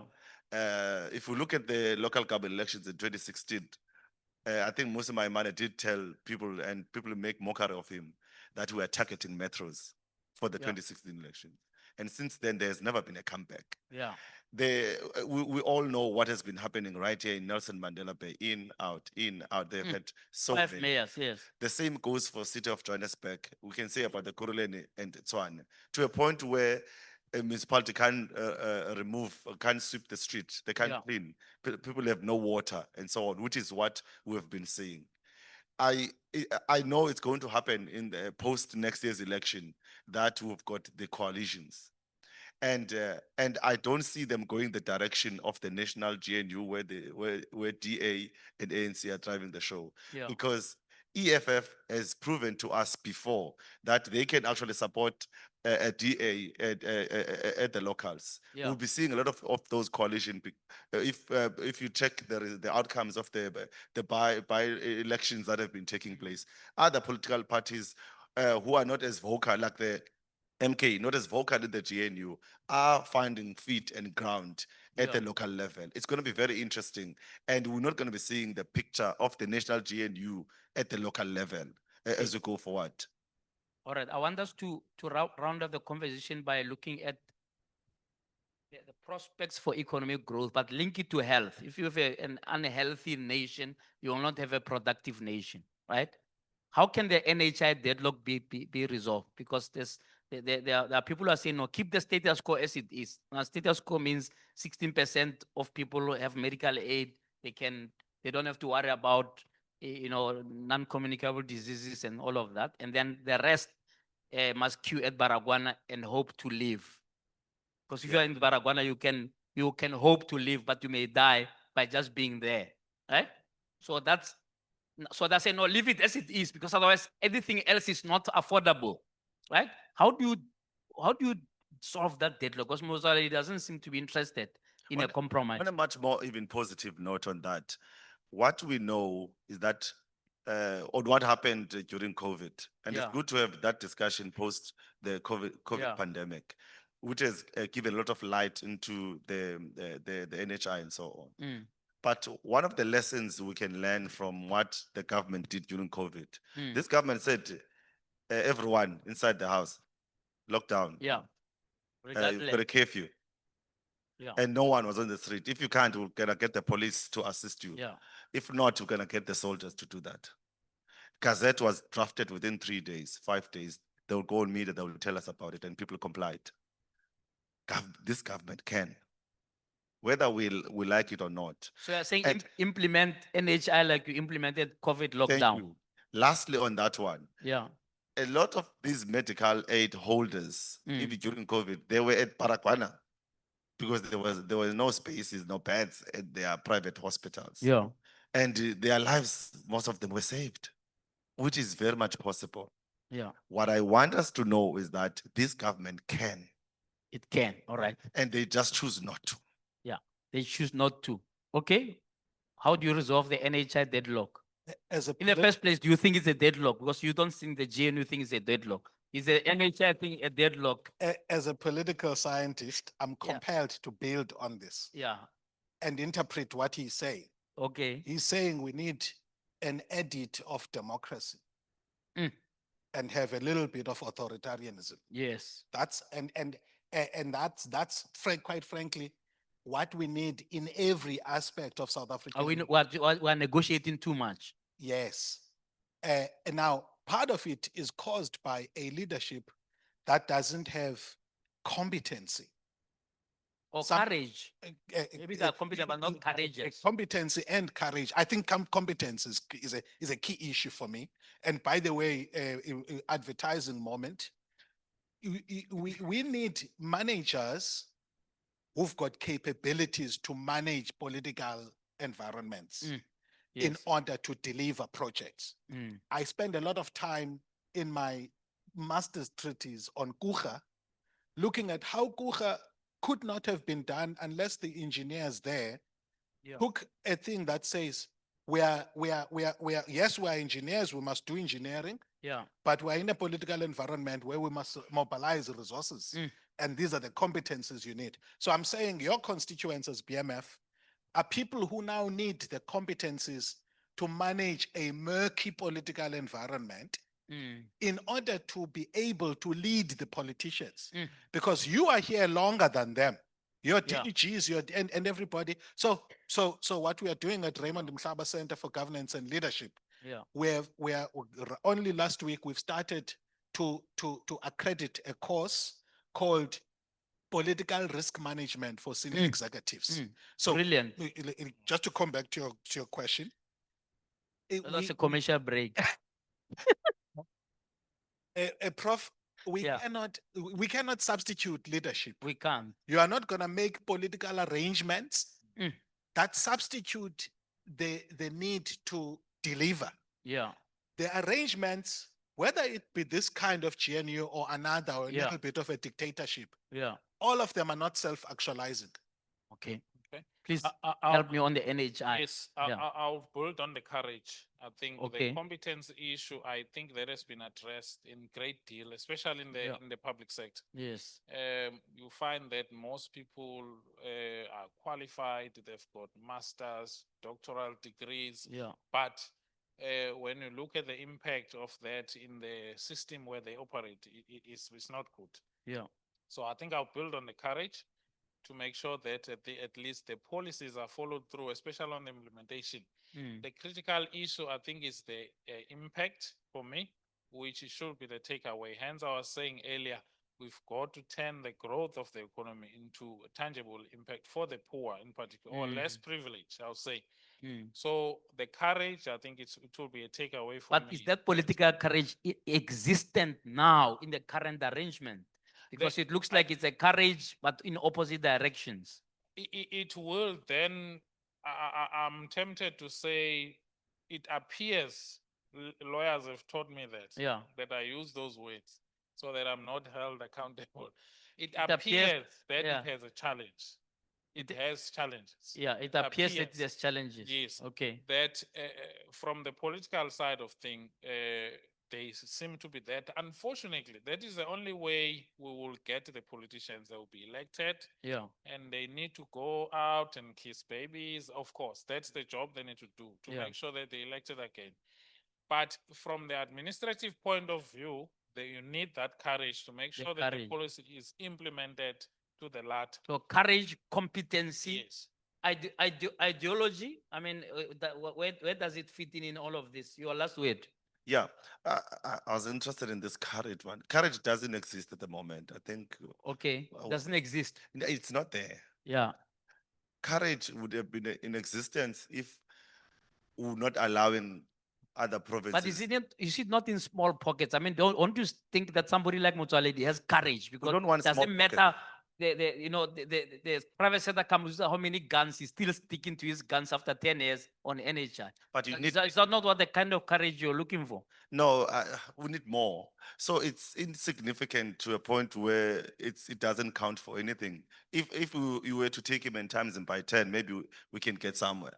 Courage would be there if we were not allowing other provinces to be excessively poor at the expense of other provinces. Okay. It's a policy choice. All right. Doc, your last word? I If you think, had colleagues, just to have a magic wand, what to do have happen? we matter individually. Okay. AmaXhosa athi isizwe sifa ngomntu omnye. A nation perishes on account of one person. If that is true, the opposite is also true. So you know where courage is at the moment? It's among the counter-revolutionary forces. Sure. The forces that are emboldened by a white Trump supremacist and all of regime this. in Yes. Washington. All of a sudden, They're courageous. Yeah. They yeah, even so- create their own story that says you are killing white people. yeah. So I think let's take And they believe responsibility. it. And they implement Yeah. based on that belief Yeah. and give people a passport to the US and what? Your last word. The choice has to be between the satisfying the market Yeah. or emancipation. So in my What have we chosen? the emancipation. But we have chosen the markets now. But you are saying we must choose emancipation. Because right now we've chosen the markets. I'm saying there has to be a choice between the two. Yeah, who's Going gonna forward. make that choice? Going forward, there is the government that will elect it. Yeah. At this point, we have elected the GNU. It appears that. So there has to be that compromise, unfortunately. It has to be there. If it's not there, then citizens obviously have to see what to do about it. A round of applause for our panel, please. Thank you. Kathy, I've run out of time. I'm not sure whether we have 1 minute for one or two remarks from the floor. Is Kathy still in the room? Because I need permission to have one or two people to comment and before I dissolve. Two, all right. Anybody quickly? Anybody this side? Anyone? Are they on the far right? The leftist, okay, quickly. It's not. Okay, I wanted a question. Yes, thanks, Doc. I wanted to find out if there's a danger in the triple BEE, given that if next year, especially in local municipality, if the DA gets more votes, is the BEE in danger? Okay, but ungutlile Gqeberha. Okay, my question is triple BEE in danger if in the next local elections DA gets more votes than ANC? One more comment, yes?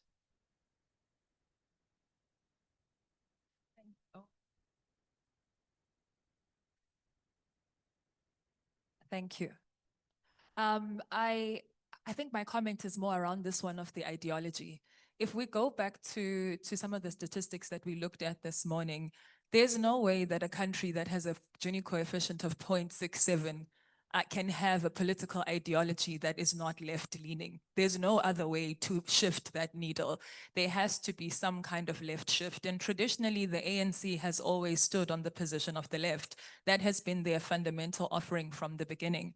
However, we cannot deny that the current composition of the GNU shifts them further to the right because you have an emerging left or a growing left that is said to be more left than the ANC. So if the ANC fails to be the center left of this country, they effectively become the center right. And there is absolutely no way that you can have a country with this level of poverty, this level of inequality, this level of unemployment, shifting any of those dials in a marriage that perpetuates a center right or a right ideology. And so for all of those points, I cannot agree that it was worth the compromise ideologically. Yeah. because the ideology eventually becomes the implementation. And I think we need to seriously consider that as a country. Okay, please give your last word. All right, you are the last person and then we are done. Thank you. My question is, who bewitched us Africans? What will make the ANC not to choose the progressive forces? Yeah, who are children of the revolution? Is there no better devil? So they will put it. Yeah. So I had my panel there speaking about courage. I'm not sure which courage, whether the courage says, whether the courage that says I'm shocked, forever shocked, or we're talking about the 6th July Mkwanazi courage. Maybe that's what we need to get to, where Yeah. people will stand for what is right. Absolutely. Otherwise, we won't leave a country for our children. The problem is bread, is wanting to eat, and you are short-sighted. We don't think of the next generation. Thank you, ma'am. Thank you. Thank you. Round of applause, everybody. I'm gonna give just one panelist to close. Go ahead. And colleagues, answer the DA question. Political choices are not made in a vacuum, colleagues. You live in a world where if you make a particular decision, your currency tanks immediately. Money gets pulled from your bond markets. So there are real consequences depending on where your position is to political decisions. There isn't, politicians don't have this thing of making choices out of a blank slate. They have to always be balancing political dynamics. So the point I'm making is that the sooner we know the world we are living in and exercise courage and boldness within the parameters of that, unless we are able to say, what works, unless we are able to say, take this knock and that knock and that knock, but what you want is that outcome. We seem to want the outcomes that we want, but we're not prepared to take the knocks. And that to me is not being truthful to the nature of political action and its limitations. Thank you. Thank you, Kathy. We appreciate. Thank you to everybody for their participation. Thank you so much, Prof. Take a picture. Pictures quickly. Pictures. Oh, no, get it.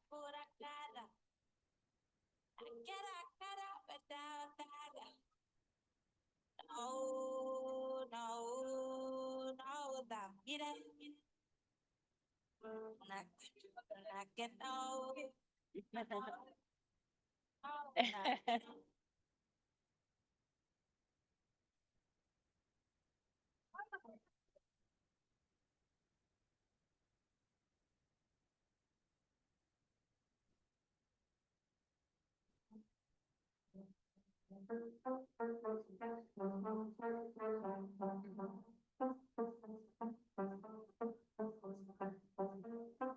All right, thank you so much. Thank you.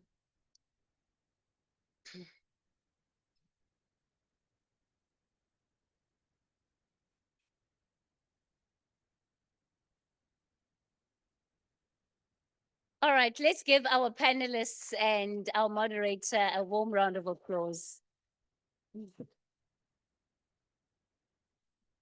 I think if we take where that conversation ended off around the need for boldness and the fact that we're going to have to be okay with the fact that some decisions that progress or have the potential to progress this country are going to upset some people. But we must be okay with that. And perhaps that seems to be one of the biggest challenges that we face as a country.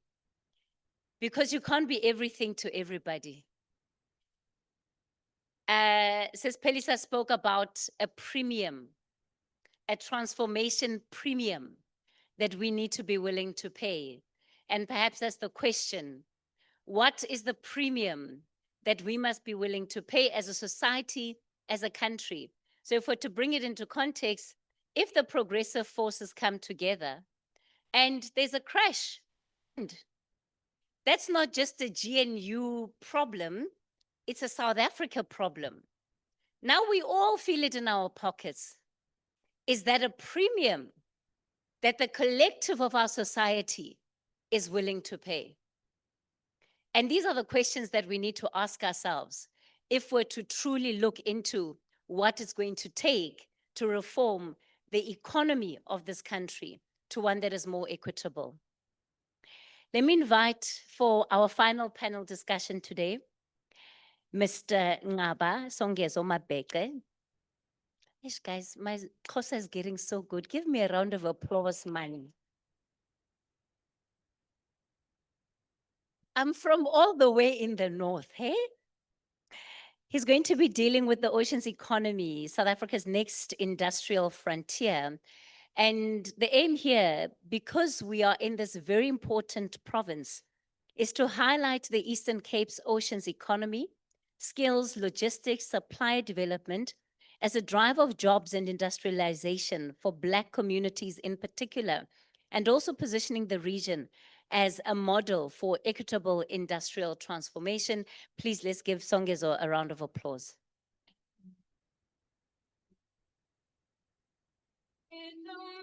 Thank you, Kathy. It would be inappropriate not to comment on the last debate. And I'm not taking or adding anything from what any of the previous speakers said, but I think if I were to offer an opinion, the best BEE South Africans deserve is state capacity. Between national government right down through to local government, what we are seeing in Johannesburg specifically, to draw an example of the last couple of weeks, if that was the currency of every municipality, of every government department and organ of state, invariably you would achieve the gains that are demanded or sought after by any program that looks to prefer one entity or one interest group over the other. We are seeing a collective optimism, but we are all too familiar with why what is happening in Johannesburg right now is happening. It's all because of what's happening next weekend. And of course, it's the same thing when Sputla Ramakopa said we will end load shedding just before the elections, and we haven't had load shedding since. We have become so desensitized to even the truth of the ANC that rather because we have been let down for so long. So I still maintain that position. State capacity is the best way to advance any such programs. But for such programs to work, and I think this is an indictment to every single person in this room, this session was supposed to have started at 12. It's now after 3. The smallest thing is the most important thing. Do we have a healthy respect and relationship for time? Today is not a good example on anybody today. We cannot be comfortable just because we have a program later today to be starting at 15 hours, something that should have started at 12 hours. Far too many assumptions are carried and far too many people are okay with starting at 3 what should have started at 12, just because we have an agenda later today. And if we can do this here now and be so comfortable with it, why would we have any misgivings with the state and how the state responds to its obligations? It's just happening at a macro level. We are replicating everything we're complaining about here among ourselves. There's no reason. Nobody has come up and said, this is the reason why we started late. Nobody has come up to say, this is the reason why we're continuing to run late. It's just an announcement and we move on. Small things. Just like Ongama was saying, one person can kill a village. One person can rise a village. One thing can kill everything we're about. That's my rant in the name of typical JJ Wezi. That's what you've taught me well, so I thought I should do that as well. Let me please call on stage the head of advocacy and stakeholder relations at Saimi, Mr. Doctor in this instance, Malwande Galichana. Sir, are you here? Let me call maritime economist and director at Ocean Econ Consulting, Ms. Nokolo Ngayo, as well as Maritime Business Chamber Executive Chairperson, Mr. Unati Sondi, to come up on stage.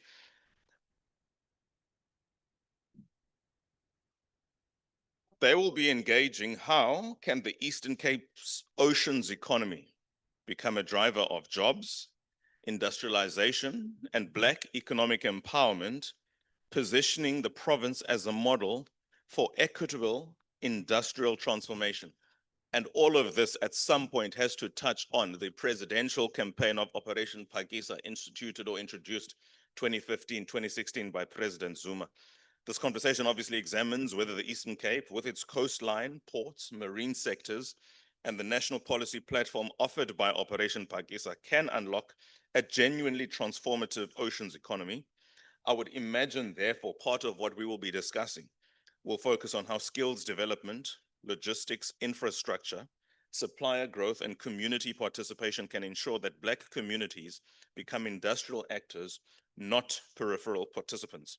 The panel, therefore, is encouraged to interrogate what is working, what is failing, and what bold interventions are necessary for the Eastern Cape to become a blueprint for equitable industrial transformation in the country. Mr. Sonti, you've got the mic, so thank you so much, sir. As I said in my email, I'm going to give you 2 minutes just to unpack your understanding of this topic. And at 2 minutes, we have the next speaker. Ma'am, good to see you. And then at the end of the last speaker, in other words, 6 minutes, then we can have a healthy debate. It probably won't be as noisy or as animated as the previous one, obviously, because the topic doesn't lend itself to that. But it doesn't mean it can be any less substantive. So thank you very much. Mr. Sonti, go ahead. Thank you, sir, and greetings to everyone. I think one of the first things that we need to appreciate is the fact that the Eastern Cape that we are talking about is one of the provinces that is blessed with 3 commercial ports. And we look at that and the fact that this province, I think, is the second in terms of the largest coastline after KZN with its under 800 kilometers. And with that, there is quite a number of opportunities that are presented if you're looking at the oceans economy, landscape for the province itself. And the role that one of the ports that are here, of which your NCT has in terms of moving global trade with the port of Ngqeberha, that is currently here, one of the deepest, ports. So in that, you look at the great opportunity that is, right in front of us. But obviously, there is that bigger challenge in terms of who then are the true participants in that economy or in that value chain. Ms. Knox. Thank you, Mr. Moderator. I'd like to start off by highlighting something the Premier said in the recent symposium. He said, the Eastern Cape's oceans economy must be a catalyst for jobs, skills development, inclusive growth, ensuring that our coastal communities benefit directly from the wealth of our seas.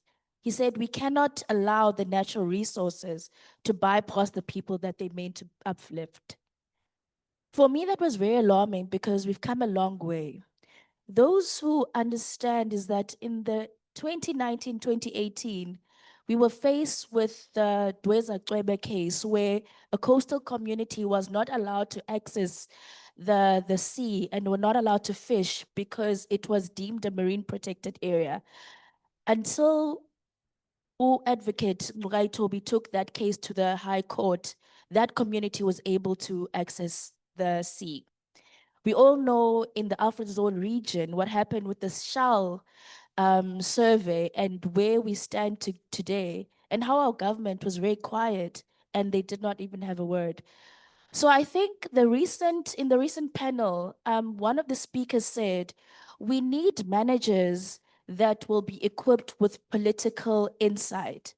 But I believe that we need politicians that will be technocrats, because I believe we've come to a stage where our politicians understand the ocean's economy and what value it holds, and now they're starting to pioneer it. What has led us to where we are today? In 2020, the Eastern Cape published its Oceans Economy Master Plan, but we're sitting in 2025 with nothing happening till today. Fragmented coordination between national governments, municipalities, and provincial governments. Everybody speaking a different language. Today, we spoke lengthy about the BE codes. However, there's no enforcement unit that is ensuring that those BE codes are enforced. And lastly, we need to speak about the non-alignment of the plans that are put into place, but no actions and the projects that are not being implemented. Thank you, Program Director. Doc, your thoughts, please. Mr. Ngalichan.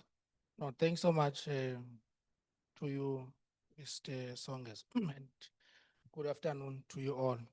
I think let me start from the point that you made earlier on about the time and the explanation for why things were to delay. In that there were other commitments that other people had, but they chose to stay. Had we decided to leave, would have been painted differently. Let me start there. I think let's thank you for raising that. But coming to your point, I think building from the two colleagues, Eastern Cape, as presented by Unati, with the longest coastline, with 3 commercial ports. But Eastern Cape, it is also a fishing hub, Nelson Mandela in particular, or Algoa Bay, for one of the highly sought fish or marine products called squid. But if you were to ask me, in the Eastern Cape, from a processing point of view of that squid, are our communities benefiting? The answer is no. That processing all go to Cape Town. And it tells you that the jobs are also going to Cape Town. That would have been created out of that. Secondly, the Eastern Cape that we're talking about, it is one of the provinces defined to be having a beautiful coastline. But the question is, are we untapping that? And the answer is no. And the following question is why? Eastern Cape, similar to KZN, is one of the provinces from a coastline perspective that the marine protected areas are so highly intensive and are so highly monitored, to the extent that it limits the people of the Eastern Cape even from a coastal and marine tourism perspective, to build or to construct their structures within 1 kilometer radius from the high water mark. But if you were to compare, where is Dr. Ungama Mtimka? From a political economy point of view, if you were to compare the Eastern Cape towards the Western Cape, if you go to the Garden route, you would realize that some of the establishments are right on top of the sea. But even in the Eastern Cape, the discussion is, no, you've got to protect the environment. I think the last point to you is the use of our people, even in the Eastern Cape, to the detriment of themselves. Because the question of environmental conservation versus economic development, it is at the center of what is keeping the Eastern Cape to what it is in terms of not tapping into the potential. And the people are being used, particularly by the environmentalist group. Thanks. That's a good point to perhaps open up the debate among colleagues here. And of course, you don't have to speak through me, so it's just have the conversation. Let's talk about the tensions that exist in this coastline. There are obviously those who are in the DMRE space who want to extract because there are many energy sources that are along this coastline. That's a legitimate economic interest that should, to the extent possible, be explored. There are those who are forestry and fisheries and marine resources who, because of what DMRE wants to do, diametrically are offended, if you like, and the opposite is true. And yet both have economic value, both have social value, broadly speaking. You've got tourism to a lesser extent, but an incredibly important extent all the same, because it's not so much in the oceans, but along the coastline. Can we just have a debate about the tensions and perhaps some of the things we should be thinking about to solve or to the extent possible mitigate these existing tensions against what I've said? Okay. And you can talk among yourselves, please do so. Just No, that's fine. Maybe let me start. I think the first part is to agree with you completely that even from the level of government, from a regulatory point of view, there is a disjuncture. You would have DFFE that protects the interest of the environment, rightfully so. You would have other institutions such as, or departments such as DMRE that wants to exploit. And I think where we don't find each other is a question of, if you continue to say you protect and do not want to extract anything from the environment or don't disturb the environment, you've got to weigh it in as well with the economic opportunities. So you've got to have a scale and say, if you protect, to what extent is that going to affect the communities? The questions you're asking then, I want us to lift the tempo a bit. Let's put some in our engagement here. How do you, what questions are you asking to whom? For instance, I'm thinking as we're speaking, I want to go to the Shell example. Shell wants to extract off the Wild Coast. There's money to be exploited there. Shell is a major multinational oil company, and you've got communities who say we fish there. Yeah, I think the first thing that you need to look at there. Amadiba crisis community not so many years ago there under Undamase, they wanted to exploit through an Australian company along the coast. It's not happening. Yeah, I think one of the first things, I think Umalandi is correct there, with the issues with the government, and I think we've been raising that, where the one other is not talking to the next with regards to those things. And I think this is where also communities and the biggest issue around what is happening, in particular in the Wild Coast, would be the funding that is being poured to those communities that are always coming against, these developmental projects. What is very key here that we need to know is, one, we need to ask ourselves as to how was Mose Bay built? Mose Bay was built on 3 TCF. That's about 1 trillion cubic feet of the gas deposits that they were found there. Here in the Eastern Cape, we are sitting with a province that has got about 9 TCF. That means we can have, 3 times what they have in Mossel Bay if we were to be activating what is currently going on. So the key here is, do we have the political will? How far can, the premier from the symposium raise his voice up to the level of the presidency where decisions needs to be made? Can the premier be able to go and speak to the minister of DFFE and say, this is what we want to see in this province, and it's going to happen regardless of what? So those are some of the things. Like, look here, we have had issues, in particular if we talk about Algoa Bay. Algoa Bay is a hub for offshore bunkering in this country. In fact, we are an offshore hub in terms of, the SADC, region as an offshore bunkering space, where we have had in 2023 issues between, now it was SARS and then DFFE, and that halted, an economy that was booming. At the same time, whilst you are looking at that, you are looking at the issues where as you try to develop, the industry itself, then you are going to be hit with court cases around the explorations that are to take place within the province. So is this where we start lamenting the influence of NGOs who come and fund these communities, sell them a particular story, and then the net effect of that, there is an impediment to progress, to development? And if that is to be true, what informs that? Why are our people, or why are these communities who are in need of this economic injection always pliable or available to be used as instruments of a bigger fight beyond them? Is what I say even true? Knox? Thank you. I love the conversation that we had earlier on, is that who is in the room is very important. Today we're speaking about policy.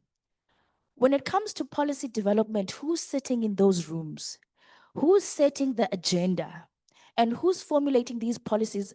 The earlier speaker in the first panel talked about is that the people that are setting the policies that don't have a mind of umdomnyama, of Black people. So coming back to this of the Shell case, we had an opportunity to do the Oceans Economy Master Plan for the Alfredson District. And that is where that community resides. When we were doing our stakeholder engagement, the community rejected us because firstly, they said they just want the money. They don't want the opportunity. So give the man the fishing rod and they'll be able to fish for a lifetime. We need to be realistic. There's some communities who don't want the fishing rod. They just want the fish in their That's a classic case of people who are hungry, poverty. who are solving for the immediate. Of course. And then it comes to empowerment. And this is what it is important, that we need to empower our people. And we need to teach them that the value of the ocean and what they can build for generations to come. Malwanda, does empowerment mean anything to a community that since 94 has been promised that in various iterations of, they have given the administrator 6 full terms to give them that empowerment, to give them that transformation, as it were, to give them the fishing rods? Is it still a valid point of departure when engaging with them? We are needing to give you rods before the fish. I think I must just make an example to you, a practical example. What Knox is talking about of the NGOs, people in the rural communities that we're talking about, these NGOs, they misinform them. They misrepresent the information. And by the time you come, because they are the first one that they get the information about, there's gonna be a seismic surveys, for instance. And by the time you go to the communities, already you are being rejected because those people have not been given the correct information about whatever that's going to happen. And now these are the interests that you need to deal with. That's what Knox was talking about. That here, those that set up the agenda, they're supposed to be as closer as possible to the communities. That's an indictment on government, isn't it? The fact that an external entity or interest group can go to your mandate, to your ward, as it were, run an agenda in your absence, win the people over, such that by the time you, as government, who has an obligation, constitutional mandate to those people, get there, your story rings hollow. Because you've created such a vacuum, and because nature doesn't allow for vacuums, external forces have taken over. No, I don't want to say there's a vacuum. No, but you've just, you said that without using those words. Hang on. You said there's a vacuum without using those words. NGOs go there, Yes. they convince the people. Where are you at the time the NGOs are speaking to them? No, because there's too much democracy here in South Africa. That discussion about What is too much democracy? too much democracy, that everything has to be debated and everything has to go to court if you don't agree with the people. It's not one at a time. It can happen both at the same time. So the reason I'm raising this, if you look at the profile of the people that were protesting against the seismic survey, for instance, look at the profile of them. They've been flown to Eastern Cape, to Gauteng, some of them to even overseas, to go and say we are against this because this thing is going to pollute our environment and so on. And some of them, they're not even fishermen themselves. Neither they are even tour guides themselves. They've just been grouped around in the community to really oppose any form of development. And by the time, when I accept what you're saying. Just one point. When I was doing my thesis, I did it in that part of the world in Port St. John's. I had an opportunity to interact, one, with the communities themselves. I had an opportunity to interact with the councillors. I had an opportunity to interact with the NGOs. And what I realized is that by the time I spoke with them, they would have been already addressed by DMRE for some reason. And they said, this information that we've been given by the NGOs is different with the information that you are giving us for now. And for that matter, we want this thing. And by that time, the matter was already in court. I don't propose that when these NGOs go to the ground, they necessarily have the interests of the community at heart. I'm simply saying they are there running a campaign. Let's give it an extreme term, disinformation. Where at that time are the government agents to eat into that disinformation or misinformation? Why are they not there walking the journey? Because Sis Knox talks about the absence of the most critical stakeholder who sees the environment, who sees the people of that environment. To the extent you make the concession that government gets in there and already the people have been won over, to me, it sounds like government was sleeping on the job. You know what, Songezo, I want us to take us a step back before we even get to the community, the leaders that are absent there. When we did our research in that area, we found that that whole coastal area is a marine protected area. When we asked the government officials, why is this area a marine protected area? Because government legislation says they need to qualify certain areas before it is a marine protected area. They said they don't know. They didn't have the institutional memory or anybody who knows how it went. they also don't know how to reverse it, or they don't even want to reverse it. So it means that in that area, there will never be economic opportunities because the Department of Environmental Affairs has closed it. So before a government who's ill-informed can go to the communities, abayazi bona kuqala, they cannot go to the communities to State inform the capacity. others. Yes. State So capacity. so we've got a problem here. That's why I Let's say move on the empowerment. conversation because this is a debate on its own. Let's talk about the skills. Let's assume the environment is conducive for the kinds of growth and there are no tensions. Are we producing the skills to operate the ocean's economy? For instance, the Navy doesn't have the kind of capacity to just defend our borders, the Navy. So how many Chinese shipping vessels and trawlers do you see here? How many have been caught? That's the Navy's function.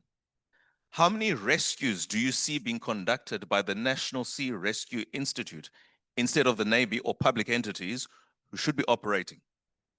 These are the things that speak to the necessary infrastructure that should be deployed and the skill to continue running and manning that infrastructure. Is it even there? I read somewhere, very briefly, I could be wrong, but there wasn't at the time I was reading this a single, and you can help me confirm this, there wasn't a single vessel registered with SAMSA that had a South African origin and identity.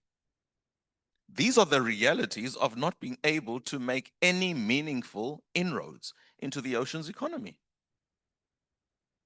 Mr. Sonto, you need to participate at some point. No, thanks. Let's start with the last point that we made. There's 4 vessels registered in the South African register, and their registration is here in PE. 4. Only 4? Yes, 4. For a country of a coastline of 3,000 kilometers, bear that in mind. No. I think we need to quantify that. No, yes. Yeah, we need. So you must remember, we are talking about there is merchant ships, there is fishing vessels, there is, so what he's talking about, those are cargo movers. There are 4 of them, and they move cargo, they move iron ore, and they are these big vessels. There is 1, so there's 4. And then there is also barges. Now, these are the ones that move fuel that are in the registry in South Africa. And then you've got the fishing vessels. The majority of the fishing fleet here is registered in South Africa. So My steps are wrong, I accept. Yeah. I wanted to qualify that point, to categorize, in order to qualify the question of skills that we're talking about. Because all across, there are skills component that you need. For instance, on the 4 vessels that we're talking about, are those that are moving the cargo, the merchant side of it.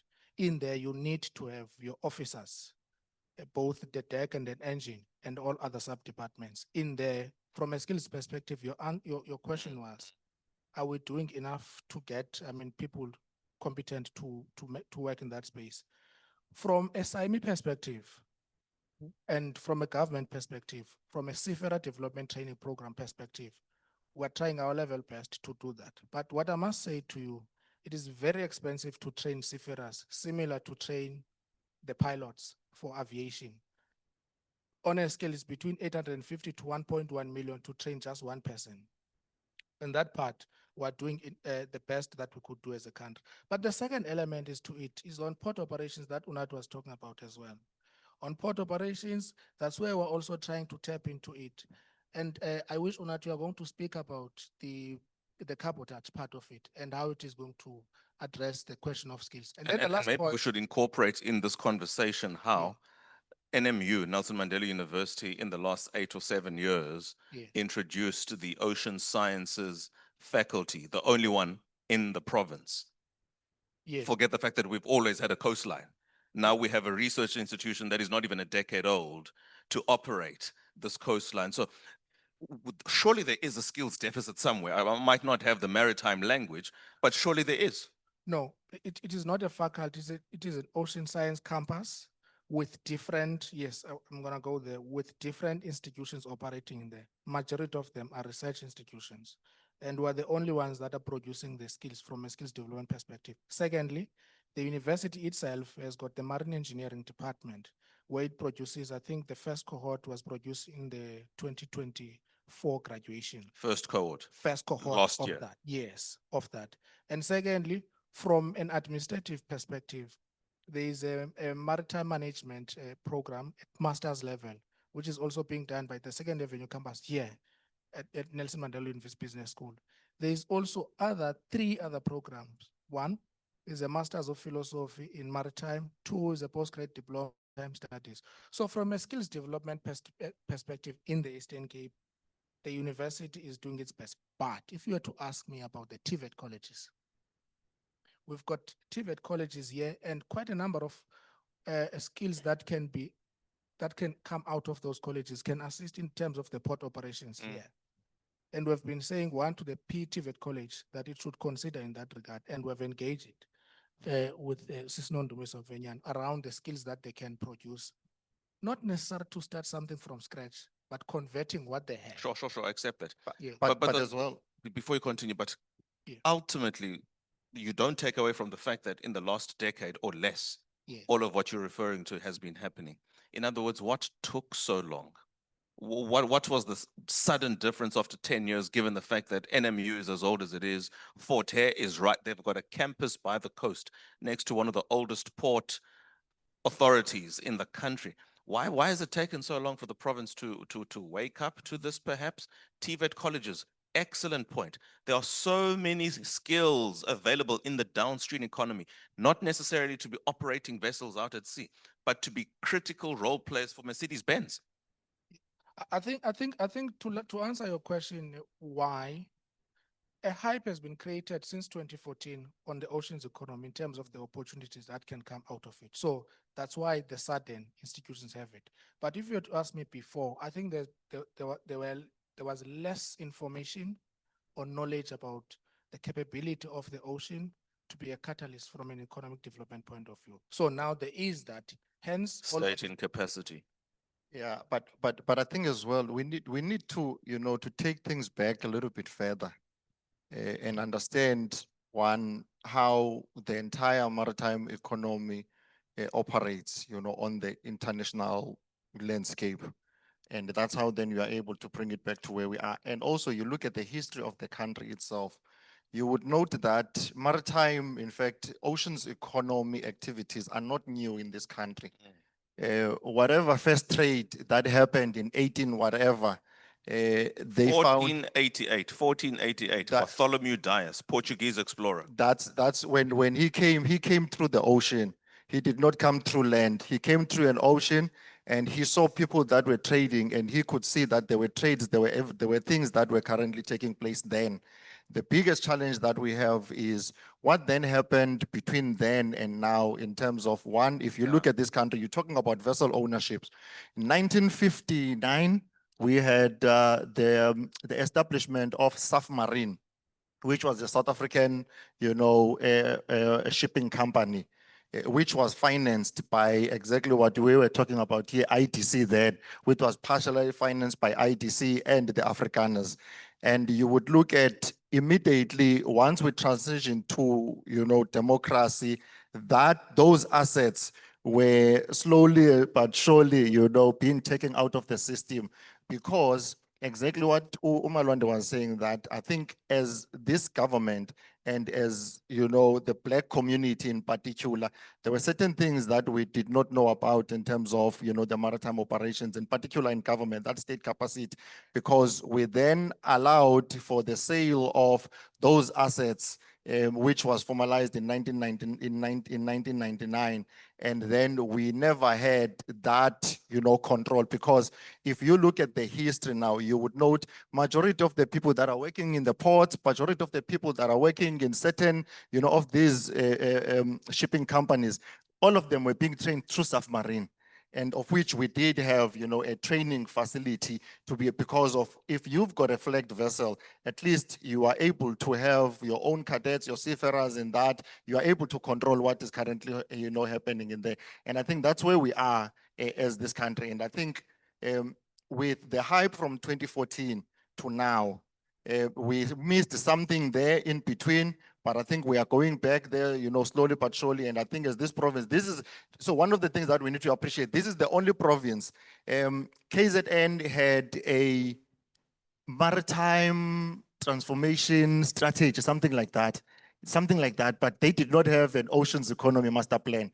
This was the first province to launch its oceans economy master plan before even national government had its own South Africa oceans economy master plan. But nothing much was done between, you know, when we launched it in 2019 up to now, as we can see. And there are small things that, you know, are currently taking place. And I think where we really need to be coming together and saying, you know, as all the players is one, all these things that we know they need to be done, government cannot do them alone. What is critical, like 2019, government gave small-scale fishers, you know, fishing rights, the cooperatives. Still today, as part of the sonars, as part of, you know, the gatherings that we have, we still, you know, applaud government for giving people fishing rights in 2019, but we never gave them tools to be able to now operate those rights. And that's where we really need the likes of NEF to come in, because again, you go to such institutions, all of them. You're addressing Malwande's point. I mean, the value of TVET colleges comes really into that equation there in terms of tools wouldn't necessarily always be physical tools, but the institutional knowledge, being able to connect spaces and centers of where these trades could take place. This is not. You need to close the, like she's saying, you need to close the, but you know, the critical part to close the value chain. Close the value chain. But you know, the critical part to that is, if you go to the fishing communities, those men and women in those communities, they've got knowledge, indigenous knowledge. They know what needs to be done. The only thing that they do not have tools, and they do not have access to market. And this is where institutions in this province, such as your ECDCs, your NEFs, your ITCs, and all of them, this is where they need to be coming in. And when you go to such, like as the Maritime Business Chamber, we do advocacy, we lobby, we have, you know, commented and contributed towards the change of a lot of policies in trying to, but the biggest challenge is you go to NEF, they do not have a specialist on oceans economy. They do not have any of these organizations represented in the room. I'm giving them a right of reply now. NEF, IDZ, ECDC, or any entity that feels it would be appropriate for it to raise a point or two to balance, if you will, the narrative that I'm not in a position to challenge by virtue of the fact that I'm not in the environment. Go for it, go for it. Okay. I'm just opening up to the floor to come and participate, but please, gents, lady. Yeah, not the other thing that Unat just made mention of. I think what government did, it was the right thing in the first instance to recognize that there's people that have been living along the coast fishing in the Eastern Cape. Two was to say these people have been fishing illegally in the context of having license. And then three, in order for government to assist these people, they needed to group them, the cooperative model. Then whether the question is whether that model is working or not, when it comes to now, the resources that they need, it becomes another question. Those people have got the fishing rights, grouped as co-ops, but they don't have a vessel to go in and fish for themselves. And I think that's where your IEDC and so on should come in. Secondly, the Department of Small Business and Development should also come in that regard. And then I think the other thing, it is not only when they get the vessels. The other question is the access to market. When they have the fish, that is also a biggest problem. To the extent that today you've got those that have got fishing rights, they don't have vessel, but they decide to partner or charter a vessel. But when they charter those vessels, the vessel owner says, we're going to fish, bring the fish here, we're only going to give you a portion. I think they were giving them R2 per kg, for instance. Two, even though you are the rightful owner of the license itself, you do not have a right to know who we are selling the product to. You do not know whether they were bycatches or no. You must only accept what they are giving you, that these are the cages that you came with. Whether they are lying or not, that's another part. So the question of exploitation is still continuing in that regard. Yeah, sure, I and accept the that. biggest, and the only way to intervene in them is to assist these people to have their own vessels. Secondly, is to ensure that there's an open to the market in order for themselves to sell directly to the market without having a middleman. And I think we can see those transformational gains. Okay, so let's talk about the infrastructure shortages that are clearly being highlighted as you all make these contributions. There are infrastructure gaps here. And when I'm talking about infrastructure, it's not just the built environment, typically that of public works, but the kind of infrastructure that creates markets or that brings the fishermen and women closer to the market, because sometimes it would probably, or sometimes it would possibly, perhaps possibly is a better word, and an inability to access the potential market because there are so many gaps. There isn't coordination or downstream alignment. You mentioned a good word, value chain earlier on. The value chain isn't established well enough to create or to give access to these markets. So it's not. Exactly that. We cannot just focus on one aspect and just upskilling them and giving them the rights. We need to close the whole value chain. If we're going to ensure transformation, we need to ensure transformation in full. An example what's currently happening in the border of the Eastern Cape and KZN. Because we don't have a small port there, the fishermen in the Eastern Cape in Port Edward, they go out at sea, but however, their catchment is counted as a catchment of KZN because it is their small harbor. And therefore, when it's counted in their catchment, even the markets favor them. So because KZN has also been developmental, so they've created incentives, they've created funding for fishing communities. They've progressed more than the Eastern Cape. And here's we are lacking. And this is part of what Umalwande is saying, is that because of the lack of the infrastructure, our people are being exploited. And hence you'll find a person who just wants the fish and not the fishing rod. So this all really speaks to supplier development and Black industrial participation, which is not necessarily unique to the oceans economy, but it's a broad conversation of getting African, Black, colored, Indian participation in the economy. Are there any unique features here that make it more difficult, or I suppose easier, to participate from a supply development perspective or Black industrial participation? In other words, edify the conversation for those perhaps who might not be as well-versed, if you will, what remains a very opaque space of our economy. Look, outside of government opportunities that probably would come through the ports, it becomes, quite difficult for one to be able to participate without what we are saying, access to market. If I were to make an example for fish, as soon as the season of fishing starts, the vessel owners or that shipping company already, whatever catchment that they have is already being sold to Spain. They've got a market already. They've got an agent who's gone before them, to make all those necessary arrangements. So they again. Two, in terms of supplies, if you are not supplying government, if you are not supplying TNPA related vessels and everyone else within, the shipping sector, there's agents. Agents, all of them, they've got representatives, in London, Greece, with the ship owners, because we don't have ship owners. So by the time a ship comes to South Africa, there's already someone who is in Cape Town who was alerted 3 months ago that there's a vessel that's going to be needing rice, this and all those things. So those are some of the challenges. But then in terms of, these SMME development programs, because there are things that we can be able to do. South Africa supplies the continent with majority of your coastal guard vessels, meaning that they are being built here. These are the programs that we can be looking at in terms of shipbuilding, ship repairs, the port provides, and I think with TNPA's new ship repair strategy as well, it provides a great opportunity where now we can be able to bring in quite a number of small businesses to be trained in that place and be given, opportunities with all these, what you call them, the dry docks that we have. And I think government can have, I think government is the one that can be able to activate that, because now they have, all the management and the ownership of the land within the ports. So such things can happen. And I think it can be broadened.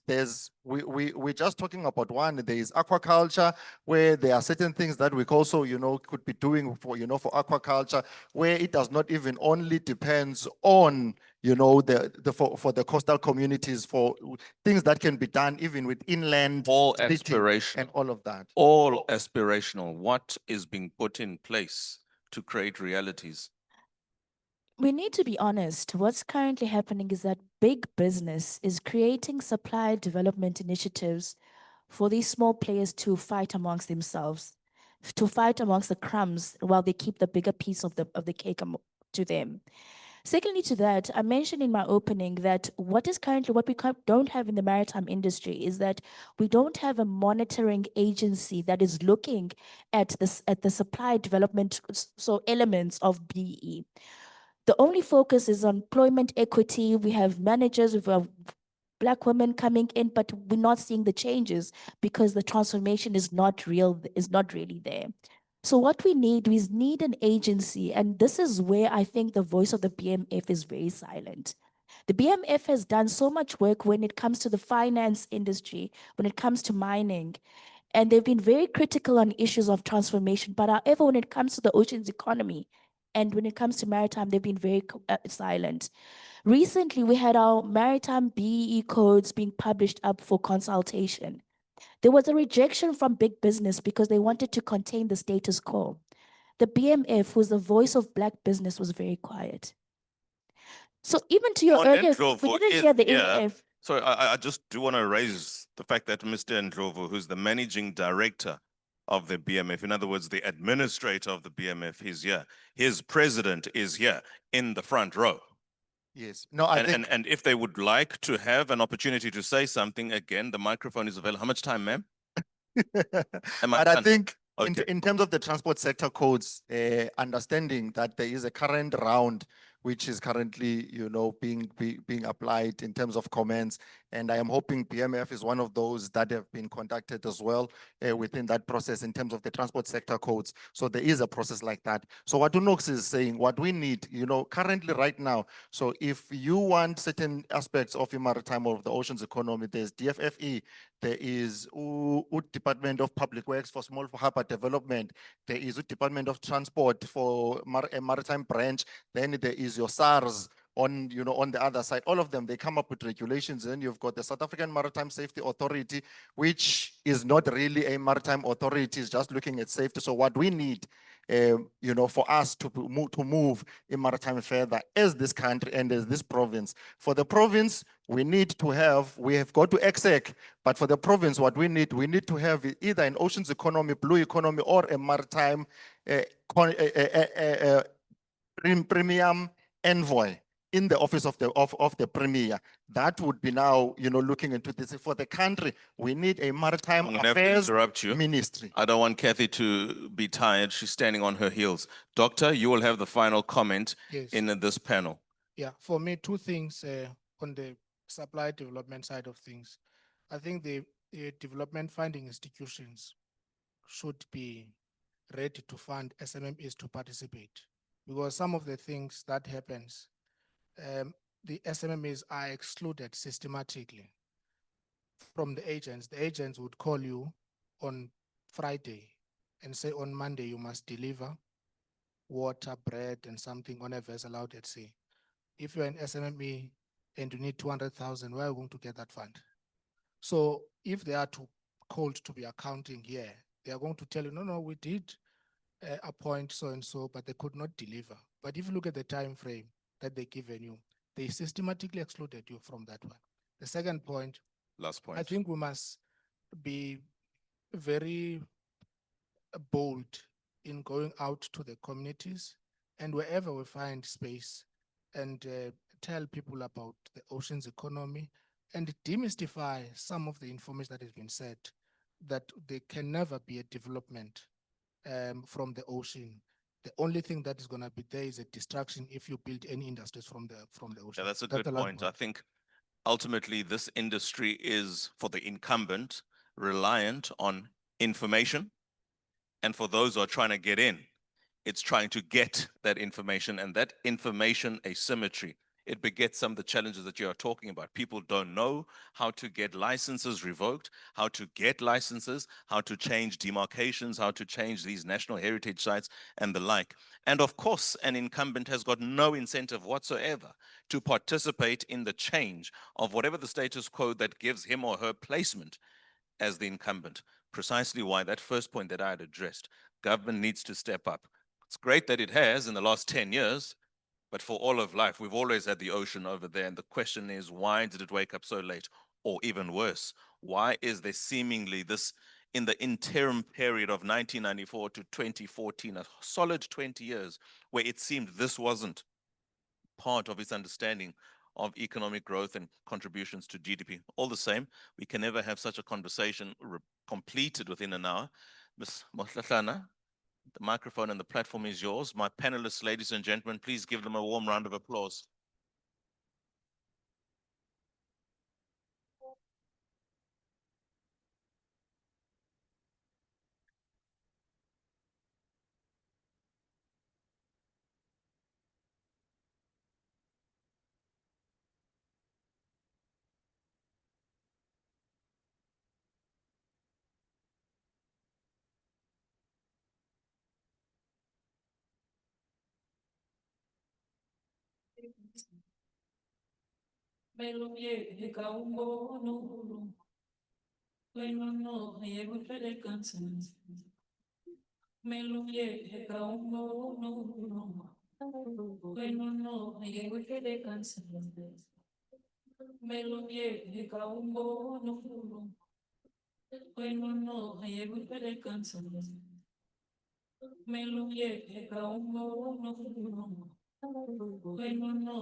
All right. Let's give our outgoing panel a round of applause.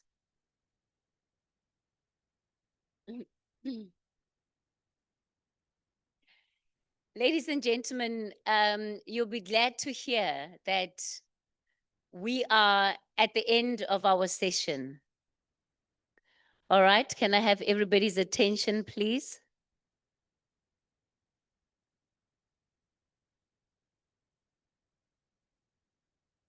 Thank you. So we've come to the end of our program for today's BMF Policy Conference. I know that in a couple of hours, literally, this room and all of you will be hopefully not completely transformed, right? We should still be able to recognize you somewhere in the suits and the gowns, but the dinner will be taking place. To come and give us the official closing remarks for this policy conference, please allow me to welcome onto stage Mr. Monde Ndlovu, who is the BMF Managing Director.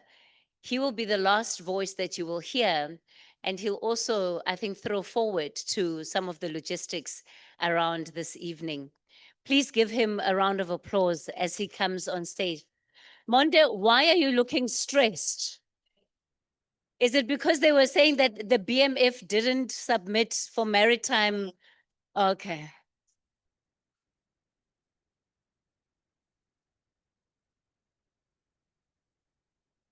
A very good afternoon to your colleagues. Good afternoon. In the interest of time, we will just table 4 principles that we need to think about based on the input that we've received from this morning. But from a protocol point of view, let me firstly thank the Deputy Minister, Letsike in absentia, for her keynote address, the MMC as well, who's no longer with us now, who had left, Mr. Buyeye. We appreciate the presence of government within our policy conference as the BMF. We truly appreciate that, and they welcomed us here into Nelson Mandela Bay. We thank the BMF leadership, BMF President, Mr. Paul Mutse, and also the Deputy President who has joined us. DP, thank you very much for being with us. We know you did have a family matter that you were attending to, and we thank you very much for being with us as well. And also the board, and also the local leadership of the Eastern Cape province, and all the speakers as well. Also must thank the sponsors, from our platinum sponsor, Sanlam, to our diamond sponsor, FPNM CETA, silver sponsor, APSA, silver sponsor, NEF, silver sponsor, IDC, and silver sponsor, the baby of the BMF, the investment arm of the Black Management Forum. So without them, we would not be here. So please, can you give them a round of applause? The BMF indeed did take a big risk by coming to another province, and it was deliberate in doing so, from the decision of the board and driven by the president, to ensure that we come to this province, the province of legends, as we are told as well. And so we're not just here to conversate and just have a conversation, but we're here to leave an impact as the BMF and leave the baton with the local leadership to drive some of these initiatives, to drive some of the further engagements, specifically even around the oceans economy, as you've heard here, which a lot of issues are coming out from there as well. And so hold us accountable as the BMF, not just nationally, but also in this particular province, in what will transpire post the policy conference, and ensuring that the ethos and thought process of the BMF and the cause of transformation continues to be driven by the BMF in this particular region. And so we invite you to work together with the BMF. We invite you to hold us accountable. We invite you as the leadership of the province to drive this agenda. We also must also clearly state, as the BMF, that Triple BEE is not going anywhere. We fully back Triple BEE, firstly. And secondly, which is probably most importantly about broad-based Black economic empowerment, every narrator that's out there, whether it is a business person, even politicians, they completely leave out the contribution of the BMF in broad-based Black economic empowerment completely. Number three, they also leave out the intellectual contribution of BMF to Triple BE.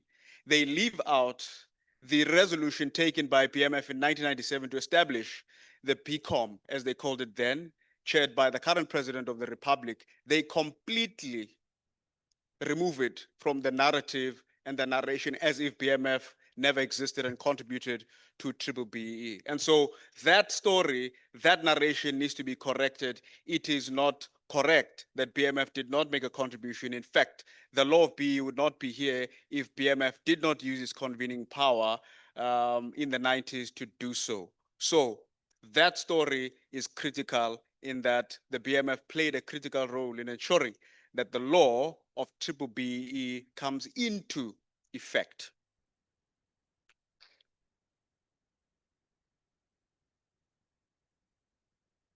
It is quite sad that some of them, our Black brothers and sisters, who are driving this narrative and conveniently leave out the contributions of the Black Management Forum as well. And so this issue is now changing shape, it's changing shape at a very rapid pace as well. Even Black academics are onto this matter and almost legitimizing the case against Black economic empowerment. But just because you're an academic or a business person or a person of authority, it does not make your argument legitimate at all. Just because of your position doesn't make it legitimate to remove Triple BE completely.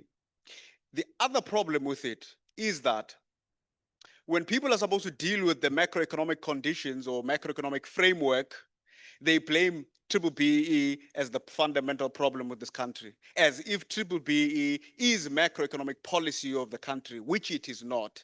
But it can become that, but it is not. And so if there's failures in policy in other areas, but people focus squarely on Triple BE as if it is the only policy in the country, that's also not correct. So you do have, just like the other day, yesterday, the minister now telling us that inflation targeting is going to be around 3%, etc., 1% this way and that way in terms of leeway. but that policy decision was not necessarily influenced by the thought process of BBBE. So there's other policies at play, but when people want to blame policy failures and blame wrong decisions made in government, particularly, they say it is broad-based Black economic empowerment. It is further from the truth. I feel my engine is warming up here, so let me sit down, because we're going to have a problem. So here are 4 principles, and I'm going to sit down, that we need to think about as we are driving this agenda forward. Principle number 1, the optimum use of the country's human resources. It's fundamental. It came up throughout the day, skills development, but the optimum use is not only talking about skills development, optimum use is also talking about intellectual development and ideation. The optimal ability to ideate to a point where you fully utilize the intellectual capacity of people, both at an intellectual level and also level. So it's a critical principle, the optimum use of the country's human resources and other resources. You can slip into that. Principle number 2, the establishment of conditions and structures for strong economic growth. So it is not transformation or economic growth or transformation, but it is economic growth and transformation. Transformation and economic growth, they feed off each other consistently for their own sake. It is not either or, but both at the same time with the same amount of effort. So when we talk economic growth, we must talk transformation. For a country that does not transform cannot grow. But when we see development in the country, especially in the township, the retail sector in particular, malls are going up, projects are going up, but economic growth is stunted. Then we begin to question what is the challenge around those structures and projects that are approved. So we need to drive this kind of thought process that if you want sustainability in a country tomorrow, even when certain projects are happening, you need transformation to sustain the very growth that you are targeting as well. So it is both at the same time for their own sake, for the sustainability of the country. Principle number 3, equitable opportunity, self-development, and advancement. We are a creation of the transformation process. There's some Black people that want to suggest that they can make it without the transformation project. There are Black people who think they're where they are today without these policies. It is further from the truth. Without affirmative action, none of us would be here. Without BBBE, none of us would be here. As brilliant as you may be, you would not be here. And so we need to recognize that there is equitable opportunity based on the policies that have been driven by the Republic. At the same time, we have a dual responsibility that we are co-creators of the transformation that we are seeing, and at the same time, we are legitimate players because we are tabling the agenda as it is transforming us and the country at the same time. So you cannot separate transformation and merit, because transformation is justified by merit and driven by merit. So if you're driving transformation, the assumption we are making is that you have merit, not demerit. And the last principle, a just non-racial democracy for South Africa as one nation. This ties back to our key theme, our South Africa, our future. This country belongs to us. It is our country. Therefore, it is our future. And we need to work towards embedding this within the country, within the spaces that we operate in, that this country belongs to us. It does not belong to some of us. It belongs to all of us. And with these principles, very briefly, there will be a conference report, a summary as well that would come out from the Policy and Research Committee, which will be shared by the organization across the membership for further input, so that we're able to understand the issues that are coming out and which key issues do you want to drive as the BMF in the next year as well. And so, ladies and gentlemen, with that brief, very brief overview, Thank you for your time. Thank you for your ears. And thank you for supporting the BMF. But we must remember that the cause of the BMF is a cause that is higher than the BMF. So in other words, we are here not only because of the BMF, but the cause that birthed the BMF also births other different causes. And though when we drive the BMF, we're driving a much higher cause. We are living for something much greater than ourselves. And so we must protect the integrity of transformation. We must protect these organizations. We must defend B. We must defend merit.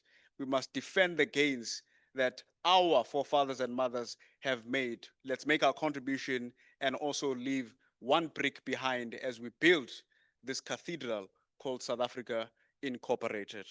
Thank you very much.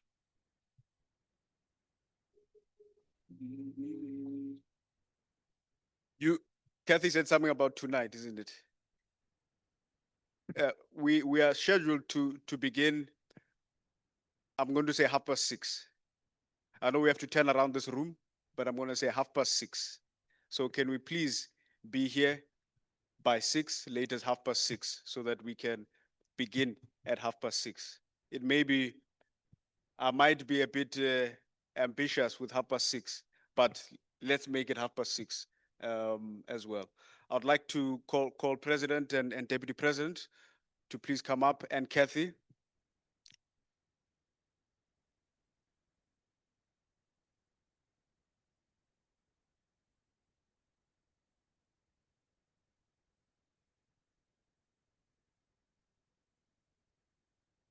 All right. So, Sis Kathy, thank you very much. And this is a token of appreciation from the BMF.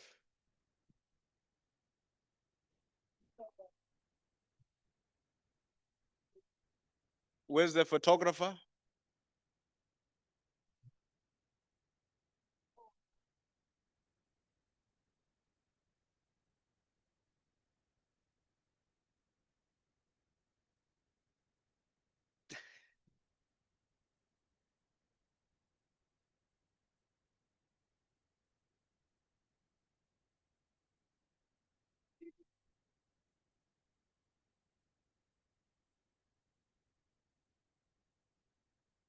Just a last announcement that the delegates booked at Radisson need to leave immediately when conference ends. A bus is waiting for you outside and will return to the gala at 6 p.m. Thank you very much.